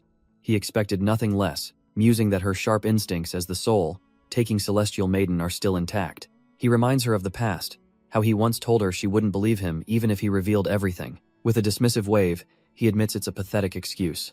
But for now, it's the only one he can offer. He relents slightly, scratching his head and deciding there are a few things he can share with her. The first purpose, he explains, is indeed for his students. They are precious to his plans and must grow stronger, both in body and in spirit. But there's another reason for this specific route he needs, to verify several things along the way. When she asks what things, his eyes narrow, and he simply tells her he still can't say. The truth is, he's hunting for treasures hidden by the demon race, special-grade mana stones, and powerful artifacts. And his most important goal is to investigate a location reported by the Ghost Shadow Manor, a place deeply corrupted by the demon realm. With that cryptic hint, he ends the conversation, preparing to do what he must. He asks for her understanding as a faint purple energy begins to crackle around his bandaged hand. Mei Solon is still trying to process his words, utterly confused by his sudden shift in tone. But before she can react, he strikes the back of her neck with a precise, energy-infused chop. He catches her limp body, coolly noting that it's about time their guests arrived. As if summoned by his words, the silhouettes of armed bandits begin to emerge from the darkness. He glances back at his sleeping students. With her awake, they'd be too protected to face a real trial. But this is far more than a simple bandit attack, as monstrous demonic figures with glowing eyes lead the charge. A wicked grin spreads across Sabi Kang's face. He's about to welcome his students to the real, unforgiving Jianghu. His voice echoes in the darkness, a promise of the brutal lesson about to unfold for his kiddos. While the rest of his students are fast asleep around the campfire, one remains vigilant. The others are completely oblivious, lost in their dreams, snoring away without a care in the world. Manhwa sits alone, sword in hand, taking her watch duty with the utmost seriousness. Her mind, however, begins to wander, drifting back to her curious instructor. She glances at her sleeping comrades, a soft smile forming on her lips, and a memory brings a faint blush to her cheeks. She recalls the moment Sabi Kang invited her to the Heavenly Martial Tournament. She was honestly thrilled. Of course, that excitement was quickly replaced by confusion at his absurdly eccentric training. But she admits to herself, she never really cared about the tournament anyway. She just wanted to follow him. After all, the real prize wasn't the tournament, but spending 2 whole months with Yan Wookyoung. But her daydreaming quickly fades as the harsh reality of their mission sets in. And in that quiet moment, her razor-sharp instincts suddenly scream danger. A sound, a presence, something is wrong. She leaps to her feet in an instant, demanding the hidden enemy show themselves. Her shout jolts the others from their sleep, dazed and confused by the sudden alarm. Manhwa scans the dark woods, but the forest remains eerily silent and still, until a low, mocking chuckle echoes from the darkness. A hulking, demonic bandit steps into the firelight, impressed by her sharp senses. The other cadets finally scramble up, drawing their swords in shock at the monster before them. The bandit leader sneers, calling the young cadet an arrogant brat. With a wicked grin, he threatens to teach him a lesson for daring to raise his voice. Suddenly, the student freezes, a crippling pressure washing over his entire body. He can barely stand as the terrifying aura of the bandits manifests into ghostly demonic figures. But just as the pressure becomes unbearable, a calm step echoes through the clearing. Yan Wookyoung steps forward, placing himself between the bandits and his terrified junior. The lead bandit's eyes gleam with interest at this new, more composed challenger. He asks who this skilled youngster is, and Yan Wookyoung calmly introduces himself as a member of the destructive Sword Yan clan. At the mention of the strongest clan in the world, the other bandit's face twists with avarice. The leader breaks into a wild, maniacal laugh. They've just hit the absolute jackpot. The bandit leader reveals their identity, and Yan Wookyoung's blood runs cold, the twin demons of the underworld. With a sinister grin, the bandit confirms their plan is to ransom the young master for a fortune. Realizing talk is useless, Yan Wookyoung immediately orders his fellow cadets to prepare for combat. But as they draw their swords, they realize with dawning horror that they're already completely surrounded. The bandits let out a war cry and charge, throwing the students into a desperate, chaotic battle for survival. These weren't just any mountain thugs. They were infamous criminals from the lawless regions of Hunan. Their reputation was built on a foundation of murder, robbery, and kidnapping anyone who crossed their path. While not the strongest warriors alive, their cunning and deadly combination attacks had slain countless masters. In the original timeline, it took an Orthodox Alliance execution squad to finally stop their rampage.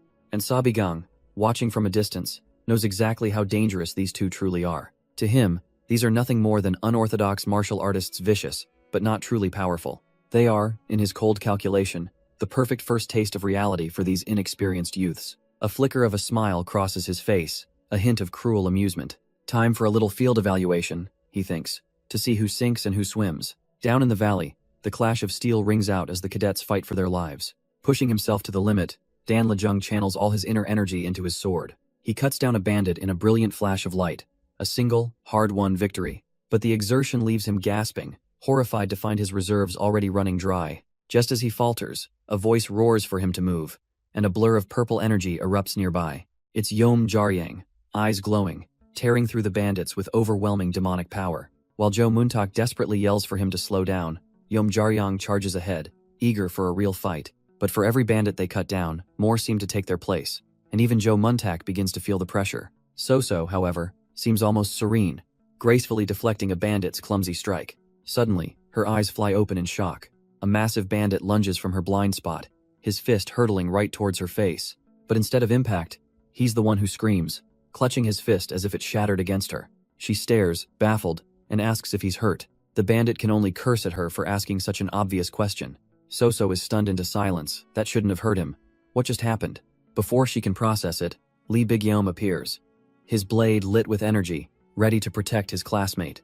Lee Big-yeom's sword clashes against the bandits, easily holding the brute at bay. He follows up with a whirlwind of slashes, effortlessly driving back 2 of them at once. The lead bandit, a demonic-looking man with a scarred face, licks his lips, impressed by the destructive Swordyan clan's techniques. But his admiration twists into a sinister, knowing grin. He declares that skill is nothing without experience and lunges forward, aiming to crush the overconfident student. Lee Big-Yom's eyes widen in terror. He's been completely outplayed and can't possibly block in time. Suddenly, the bandit's crushing blow is stopped cold, his face contorting in shock. Mok Danhwa stands there, her sword held firm, calmly telling Yeon Wookyoung not to worry. She instructs him to handle the other one. This hulking brute is hers. With a deafening clang, their blades meet, and the real battle begins. With the matchup set, both duels ignite across the battlefield in a flash of steel. The blue-haired bandit grits his teeth, straining against Yeon Wookyoung's blade with all his might. But pure strength means nothing here.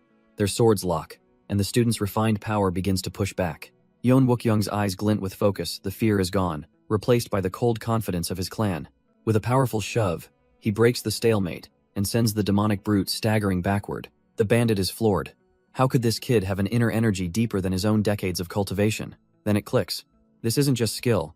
This is the legendary bloodline of the Yeon clan. Realizing he's completely outclassed, he screams for his boss to come help him out. But the leader yells back that he's got his own hands full, trapped in a storm of relentless attacks.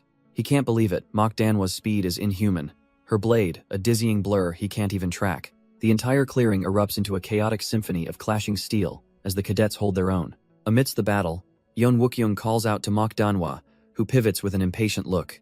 His eyes flare with blue light as he asks her for cover, channeling immense energy into his sword. She wordlessly agrees, shifting her stance to become an unbreakable wall while he charges his attack. The bandit leader spots the surging power, and his confidence shatters. That kid is no ordinary student. A collective sense of dread hits the bandits. They know they can't let him finish whatever he's doing.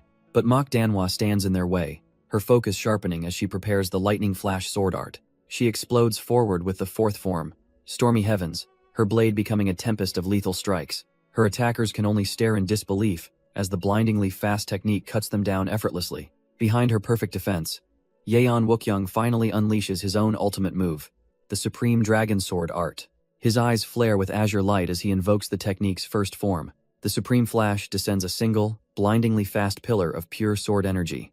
The two demonic leaders are bisected before they can even scream, their faces frozen in disbelief. Mok Danhwa can only stare as the shockwave from his attack ripples through the clearing. She knew he was strong, but to sever both of them so cleanly with one strike, it was unthinkable. He calmly sheathes his sword, his power already surpassing that of a simple rising martial artist. With the leaders dealt with, he turns his cold, unimpressed gaze on the remaining fodder. He raises his blade, his voice cutting through their fear. Their leaders have fallen. Even Joe Muntak, watching from a distance, is completely floored, wondering if he actually succeeded. The bandits desperately call it a lie, but their frantic eyes confirm the horrifying truth. Seeing their leaders fall, the remaining bandits decide to bolt, screaming that surrender is out of the question. But before they can take a single step, a violent storm of purple energy erupts from the shadows. The demonic power instantly corrodes them, stripping flesh from bone in a horrifying display. Joe Muntak can only watch, paralyzed with fear, as their bodies dissolve into smoldering purple embers. The source of the attack is none other than Sa Bigong, who scoffs at Yeon Wookyoung for being naive enough to offer surrender. He descends from the treetops, landing gracefully before the completely shell-shocked cadets. With glowing purple eyes and a condescending smirk, he asks Yeon Wookyoung how he enjoyed his first real fight. Yeon Wookyoung, however, is furious, demanding to know where their instructor has been this whole time. Sa Bigong casually claims he was watching nearby, but Yeon Wookyoung calls him irresponsible for letting them get injured. But Sa Bigong just grins, turning the blame right back, and asking whose bright idea it was to camp here anyway. He reminds them that he gave a clear warning, but they were the ones who agreed to this path. The other students can only stare in disbelief at his cold, detached lecture. Sa Bigong waves off their shock, declaring that blame is pointless. What matters is their performance evaluation. His gaze lands first on Yeon Wookyoung, who tenses up, caught completely off guard. He begins by praising him for calmly assessing the situation, without falling for the enemy's provocations. He even compliments his tactical decision to call for aid and use his strongest killing technique. But the praise ends there, as he deducts points for a clumsy finish and failing to watch his comrades' backs, giving him an 85. His attention then snaps to Mok Danhwa, who flinches as her name is called. Sa Bigong acknowledges her quick reaction to the enemy's energy and her swift preparation for an ambush. He gives her a score of 80, then turns his chilling gaze to the 4 remaining cadets, who are sweating bullets. Sa Bigong's eyes narrow, his verdict delivered with ice-cold finality. He declares that every single one of them fell short of the standard, shocking the 4 cadets. Yeom Jaryang clenches his fist, unable to believe it. How could he say that after they fought so hard? But the instructor silences him with a single touch, telling him to listen as his evaluation begins. He rips into Yeom Jaryang's performance, calling his reckless charge the flailing of a raging boar, worth a pathetic 45 points. Yeom Jaryong reels, utterly speechless, as Sabigang's hand moves to the next student, Jo Muntak. He credits the boy for supporting his comrades, but chides him for failing to handle the enemy right in front of him, giving him a 60. His gaze then falls on a trembling Soso, calling her out for hesitating to attack despite having countless opportunities. He knows her issues, but that won't matter to a real enemy. She gets a 35. Finally, he calls on a terrified Dan Leung. He asks how a student at his level could possibly exhaust all his inner energy in mere minutes, a fundamental failure of control. His final verdict for Dan Leung is a paltry 50 out of 100. Sabigang then addresses the entire group, his voice dripping with disappointment. He tells them bluntly that if not for Yeon Wookyoung, they'd all be dead or captured. Their lives were hanging by a thread against simple bandits. That's their pathetic level. So from now on, he declares, they will follow his orders without question. But Jo Muntak stammers, trying to get his attention not to argue, but to warn him. A sinister purple aura explodes behind the instructor, and he turns to see Manhwa, consumed by demonic energy. Just as he realizes his critical oversight, a new group of figures emerges from the woods. They move with stealth under the full moon. One of them asks their leader, Yu Songryong of the Azure Dragon Hall, if letting this continue is truly okay. Yu Songryong quietly agrees, acknowledging the concern over the vicious rumors about the twin demons of the underworld. But the boisterous White Tiger Hall leader, Chu Haryong, dismisses the worry, claiming they're just misunderstood souls he recommended himself. Their leader is confident that once they all meet, a simple dialogue will make the demons understand their greater goal. This is, after all, the Supreme Emperor of Kind Fists, leader of the Unorthodox Alliance. Haeomugok tips his hat with a gentle smile, his entire purpose being the salvation of the oppressed. But as they strategize, the scene shifts to a nearby Orthodox faction headquarters. Here, a very different meeting is taking place. An official stares down at the severed heads of the bandits, confirming from a wanted poster that they really are the infamous twin demons. He's completely baffled, demanding to know how anyone could have possibly defeated such elusive and dangerous monsters. Yeon Wookyoung steps forward with a confident smirk, explaining that the bandits likely just made the fatal mistake of underestimating academy students. He even presents a bag of proof, telling the official he can verify the rest of the bandit crew's bodies at their hideout. The official is stunned, recounting how these monsters had murdered over 100 innocent merchants and commoners. His colleague spits that all unorthodox scum deserve to be wiped out, a sentiment the students seem to share. With all the serious business out of the way, Yeon Wookyoung slowly extends a bandaged hand and with a massive, greedy grin, asks the most important question. What about the bounty? Sometime later, the group settles down in a quiet village square. Yeon Wookyoung smugly jingles his new pouch of coins, proud that their travel funds have suddenly increased.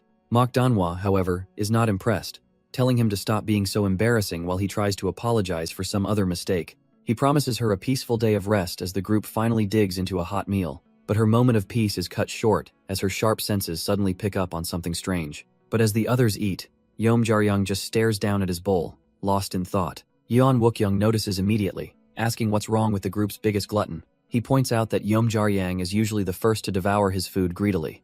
Yeom Jaryong admits he can't stop thinking about the unorthodox faction. While the twin demons deserve to die, he feels uneasy painting every member with the same brush. Yeon Wookyoung's face darkens, the conversation dredging up a painful memory of being insulted over his parents. He remembers the helplessness he felt, unable to defend his father's decision to defect. But before he can speak, Manhwa cuts in with a cold, sharp tone. She tells Yeom Jaryang to stop right there if he's trying to defend them, putting her chopsticks down. She asks if he's forgotten the Great War, when the unorthodox faction abandoned the entire Murim just to save themselves. Manhwa tells him he should be grateful he escaped and stay far away. But Yeom Jaryang just scoffs, saying he knows that much. Suddenly, a calm voice cuts in from nowhere, asking if they truly believe that.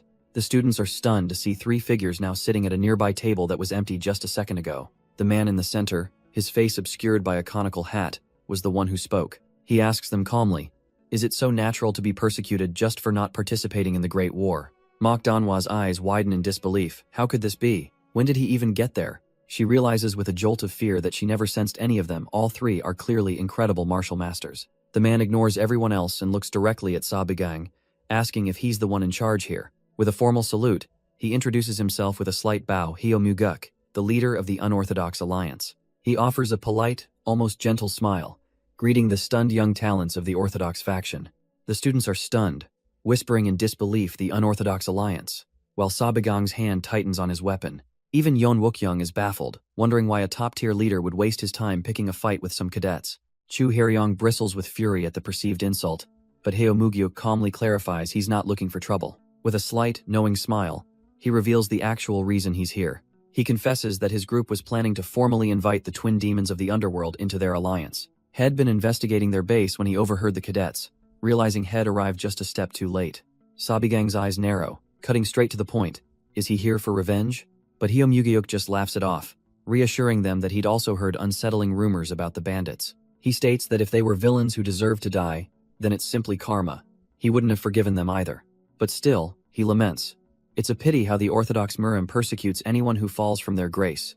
But Sabigang cuts him off mid-sentence, having heard more than enough. He gets right in Heo Muguk's face, telling him he couldn't care less about the unorthodox alliance. With cold, dead eyes, he issues a final, chilling warning.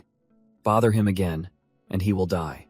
As Heo Mugyuk stands there, Sabigang's mind flashes back. He remembers this bottom feeder.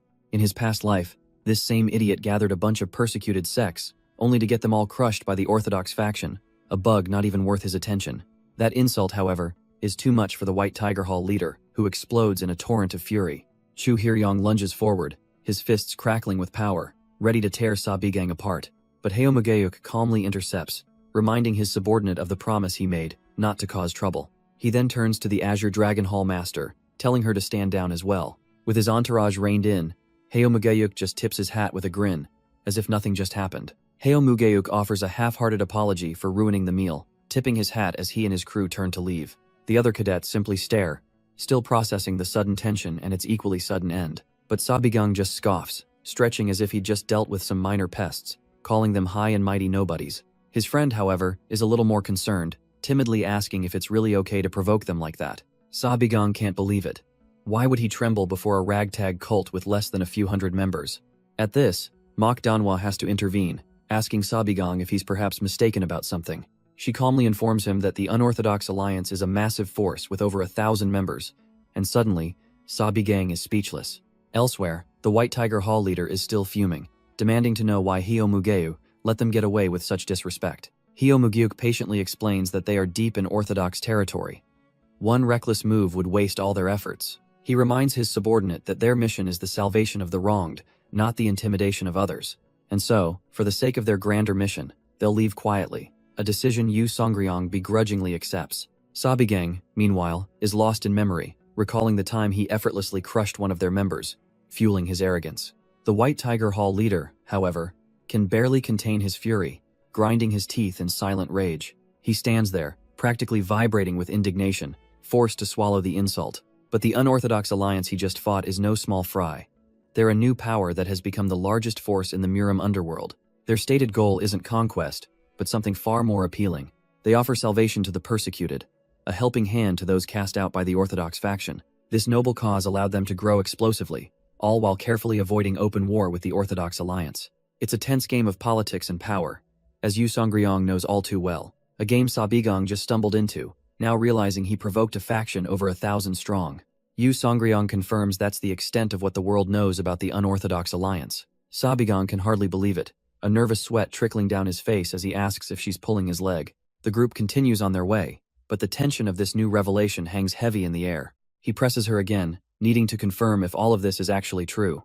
One of the Azure Dragon Hall members finds his ignorance baffling, noting this has been one of the biggest events in the Murim recently. He seems genuinely shocked that Sabigang hasn't heard of their leader, Heo Mugyuk, who burst onto the scene like a comet. Rumors are already swirling that this new master is powerful enough to rival the Orthodox faction's top 10 warriors. He single-handedly defeated all the other prominent masters of the unorthodox faction, and now they all show him absolute loyalty. A chilling realization dawns on Sabigang: something is fundamentally wrong here. This is not the history he remembers, and while he expected some changes from his actions, he never touched anything related to this alliance.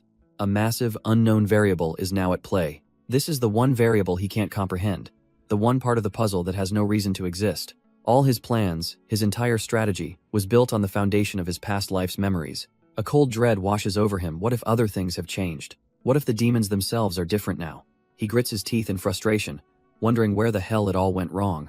His inner demon whispers, tempting him to just go find this Heo Mugyuk and torture the answers out of him. But a hand on his shoulder stops him cold. Yu Songryong looks at him with concern, asking why he's suddenly getting so worked up again. He remains silent for a moment, his dark thoughts swirling. Brushing her off, He turns away, claiming that it's nothing to worry about. But she isn't fooled in the slightest. She knows he was on the verge of going absolutely wild just a second ago. Before she can press him further, a shout pierces the air, and Sabigang's eyes lock onto a figure on a nearby cart, a figure he seems to recognize. And just like that, their path is blocked by a horde of brutish mountain bandits. Their leader steps forward, roaring that this is the territory of the Asura Green Forest stronghold. His lackeys grin maliciously, making it clear that no one passes without paying a hefty price. From the carriage window, Soso looks on with wide eyes, while Manhwa sighs, completely unbothered by yet another bandit encounter. But before anyone else can move, a calm voice tells the others to stay still. Yu Songryong herself steps out, facing the entire gang down without a shred of fear. The bandits are stopped in their tracks, their aggressive posturing instantly replaced with slack-jawed shock. They're completely mesmerized by her beauty. But she cuts them off with a preemptive warning. She casually informs them that they're attempting to rob martial artists from the Orthodox Alliance. A cool blue aura flares to life around her blade as she offers them a simple choice. Back off now, or don't back off at all. Her immense aura erupts, swirling around her like a storm. But the bandit leader's fear melts away into a twisted, leering grin. He admits she has a sharp tongue to match her pretty face and hefts his massive axe. His demands are insane. Hand over herself and the other girls, while the men each give up an arm.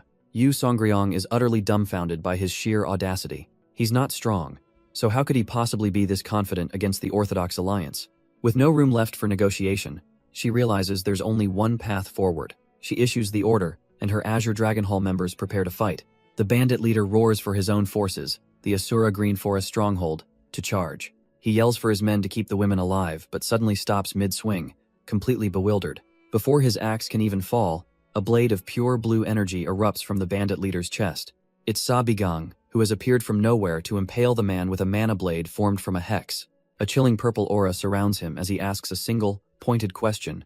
Were they sent by the unorthodox alliance? His eyes glow with hypnotic power, a silent command that paralyzes the bandit with fear. The leader can only gape in terror, his bravado completely shattered by the man who just appeared behind him. With a casual flick, Sabigang's blade extends upwards, slicing through the man's entire body. The other bandits are splattered with blood, horrified as Sabigang complains that the dying man's stuttering was annoying. Yu Songryong sighs, pinching the bridge of her nose. Well, she supposes this is one way to handle things. If this one won't talk, Sabigang decides, there are still plenty of others left to ask. The bandits finally snap out of their shock, screaming at each other to ignore everything else and kill this crazy bastard first. Their numbers meant nothing as the bandits charged forward, a wave of steel aimed at a single man. But Sabigang met their rage with a wide, bloodthirsty grin of his own. In a blur of motion, he carved through them, his blade a streak of violet destruction. Their battle cries twisted into shrieks of agony and disbelief. He sent bodies flying, a storm of dismembered limbs painting the forest red. Blood splattered across his face, yet his eyes remained chillingly calm and focused. A final, devastating blast of demonic energy erupts from the ground, silencing the last of the resistance. The few survivors broke, their minds shattered, screaming for anyone to run. One of the Azure Dragon Hall members watches in horror, asking if they should possibly intervene.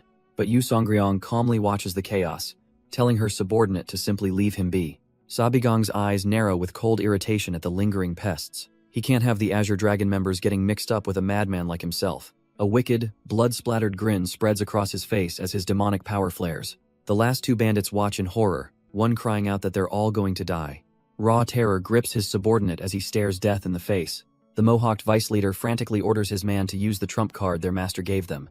But there's no time for last resorts as Sabigang's blade flashes through another neck. He lands softly, his energy construct fading as he lets out a quiet breath. Suddenly, a booming voice interrupts him, labeling him a dog of the Orthodox Alliance. Sabigang's head snaps to the side, his eyes wide with surprise at this new arrival. The challenger, a hulking brute with a mohawk, gathers a swirling vortex of demonic energy. He unleashes it in a massive beam, declaring it a divine punishment for the Orthodox Alliance. The attack seems to overwhelm Sabigang, a spectral hand of energy crashing down on him. It detonates with immense force, throwing both Yeonwookyoung and Manhwa off their feet. Watching from the side, Soso cries out his name in sheer terror. The mohawked brute lets out a deranged, cackling laugh, completely assured of his victory. He celebrates aloud, convinced this feat has earned him a place in the White Tiger Hall. But through the settling dust, Sabigang stands, one hand calmly pressed to the ground. His eyes flare with an intense purple glow, completely unharmed by the blast. The brute's triumphant grin vanishes, replaced by pure, slack-jawed disbelief. With a foot planted firmly on the man's chest, Sabigang casually pins the once cocky bandit to the ground. His voice drops, cold and menacing, as he lays down the terms of this little interrogation. He warns the brute to answer every single question with absolute precision. Then, with eyes blazing, he gets to the heart of it. Where did he get this demonic power? Meanwhile, back at the students' camp, the atmosphere is heavy with tension. The cadets are still reeling from the ambush, with Joe Muntak complaining he can't believe the unorthodox alliance would be so petty. He admits he had a bad feeling when they parted ways but never expected such a blatant attack. Manhwa chimes in with a dose of reality, telling him to stop being naive. This is exactly who the unorthodox faction is. But Dan Leung shifts the topic, voicing his concern about their instructor's odd behavior. So quickly agrees, noting that ever since meeting the unorthodox leader, Sabigang has been in an unprecedentedly foul mood. Yeon Wookyung wonders if their instructor has history with the unorthodox alliance, but Manhwa dismisses it, recalling his genuine shock. Elsewhere, Joe Muntak complains about being told to wait separately, but Yeom Jaryong remains silent, lost in thought. He's analyzing what he saw, that power was no martial art. Its form and presence were something else entirely. That same power now lingers on Sabigang's blood-soaked hand, the interrogation finally over. As if on cue, Mei Solon emerges from the tree line, approaching him cautiously. She gets straight to the point, asking if he learned what he needed to know. Sabigang looks down, admitting he only got fragments of the truth. It's not enough. He tells her the others were posted nearby as lookouts, and are now returning. His job done. He slumps onto a rock, the weight of this new, terrifying puzzle settling heavily upon him. But Mei Solon's gaze sharpens, leaning in with a grave warning of her own. She tells him she's well aware he's not in his right mind and is plotting something significant. But if he intends to continue as an instructor, she warns him to at least maintain a limit. The cadets, she insists, won't be able to handle his beastly methods, flashing back to the mangled face of his opponent. Mei Solon lets out a long sigh, then cuts to the chase, demanding he explain what he discovered. She recalls the strange weapon the bandit used, a bizarre object that pulsed with an unnerving light. She fixes him with a sharp gaze, certain that he knows exactly what that thing was. Sabigang turns away, admitting that normally he couldn't tell her, but things have changed. He picks up the grotesque, insect-like gauntlet from the ground, its alien design almost writhing. This weapon, he reveals, isn't from the Murim. In fact, it wasn't made in this world at all, sending a jolt of shock through her. But his face darkens with a deep-seated fury, clenching his fist as he admits there's another part of this he simply cannot tolerate. His eyes burn with fury. This item is a harbinger, something that absolutely should not have appeared yet. And while he grapples with this terrible omen, news of his actions travels fast. At the Murim Alliance headquarters, a troubling report reaches the ears of its young leader. The White Tiger Hall Master confirms the story with absolute certainty. He reports that Sabigang, the man they just recently encountered, has annihilated an entire stronghold.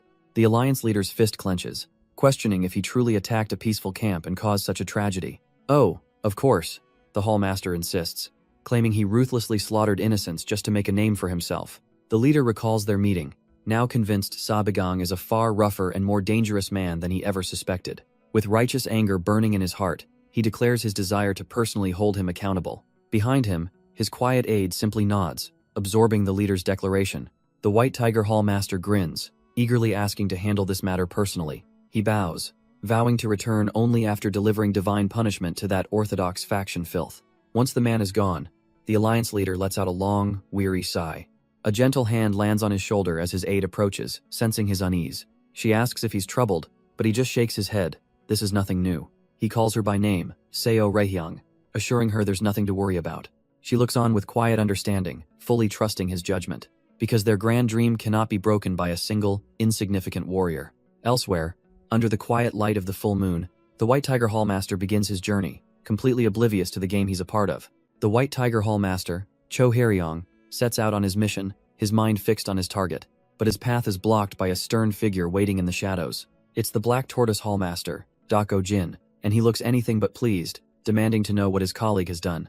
Cho Haryong plays dumb, but Dako Jin isn't having any of it, refusing to let him feign ignorance. He lays it all bare. He knows Cho Haryong incited the Green Forest stronghold to attack on their own. And worse, he knows the man sent a false report to the Alliance leader to cover up his failure. The accusation hits its mark, and Cho Haryong's facade crumbles into rage. So what if he did? He roars that Dako Jin wasn't there to see some upstart instructor publicly humiliate their lord. But now he has permission, and he storms off, vowing to tear that instructor limb from limb himself. Dako Jin can only watch him go, sighing at the sheer foolishness of the hot-headed man. To Dako Jin, the loss of some pathetic bandits means absolutely nothing. The real problem is the hit to their reputation. The unorthodox alliance attacked first and lost, a humiliation he cannot tolerate. Just then, a shadow flickers into the room, a member of the infamous Blood Knight sect. The assassin kneels instantly, awaiting the Hallmaster's command. With a cold resolve, Dako Jin decides it's time to call in a favor for the future of the unorthodox alliance. He's summoning the full might of the former top assassin organization, whose members now stand ready for his orders. The command is simple and brutal. Eliminate the instructor Sabigang and all of his companions. He orders them to use any means necessary, and to do it before the hot-headed White Tiger Master can screw things up again. Meanwhile, miles away, the targets themselves settle in for another night of camping, completely oblivious to the elite killers heading their way.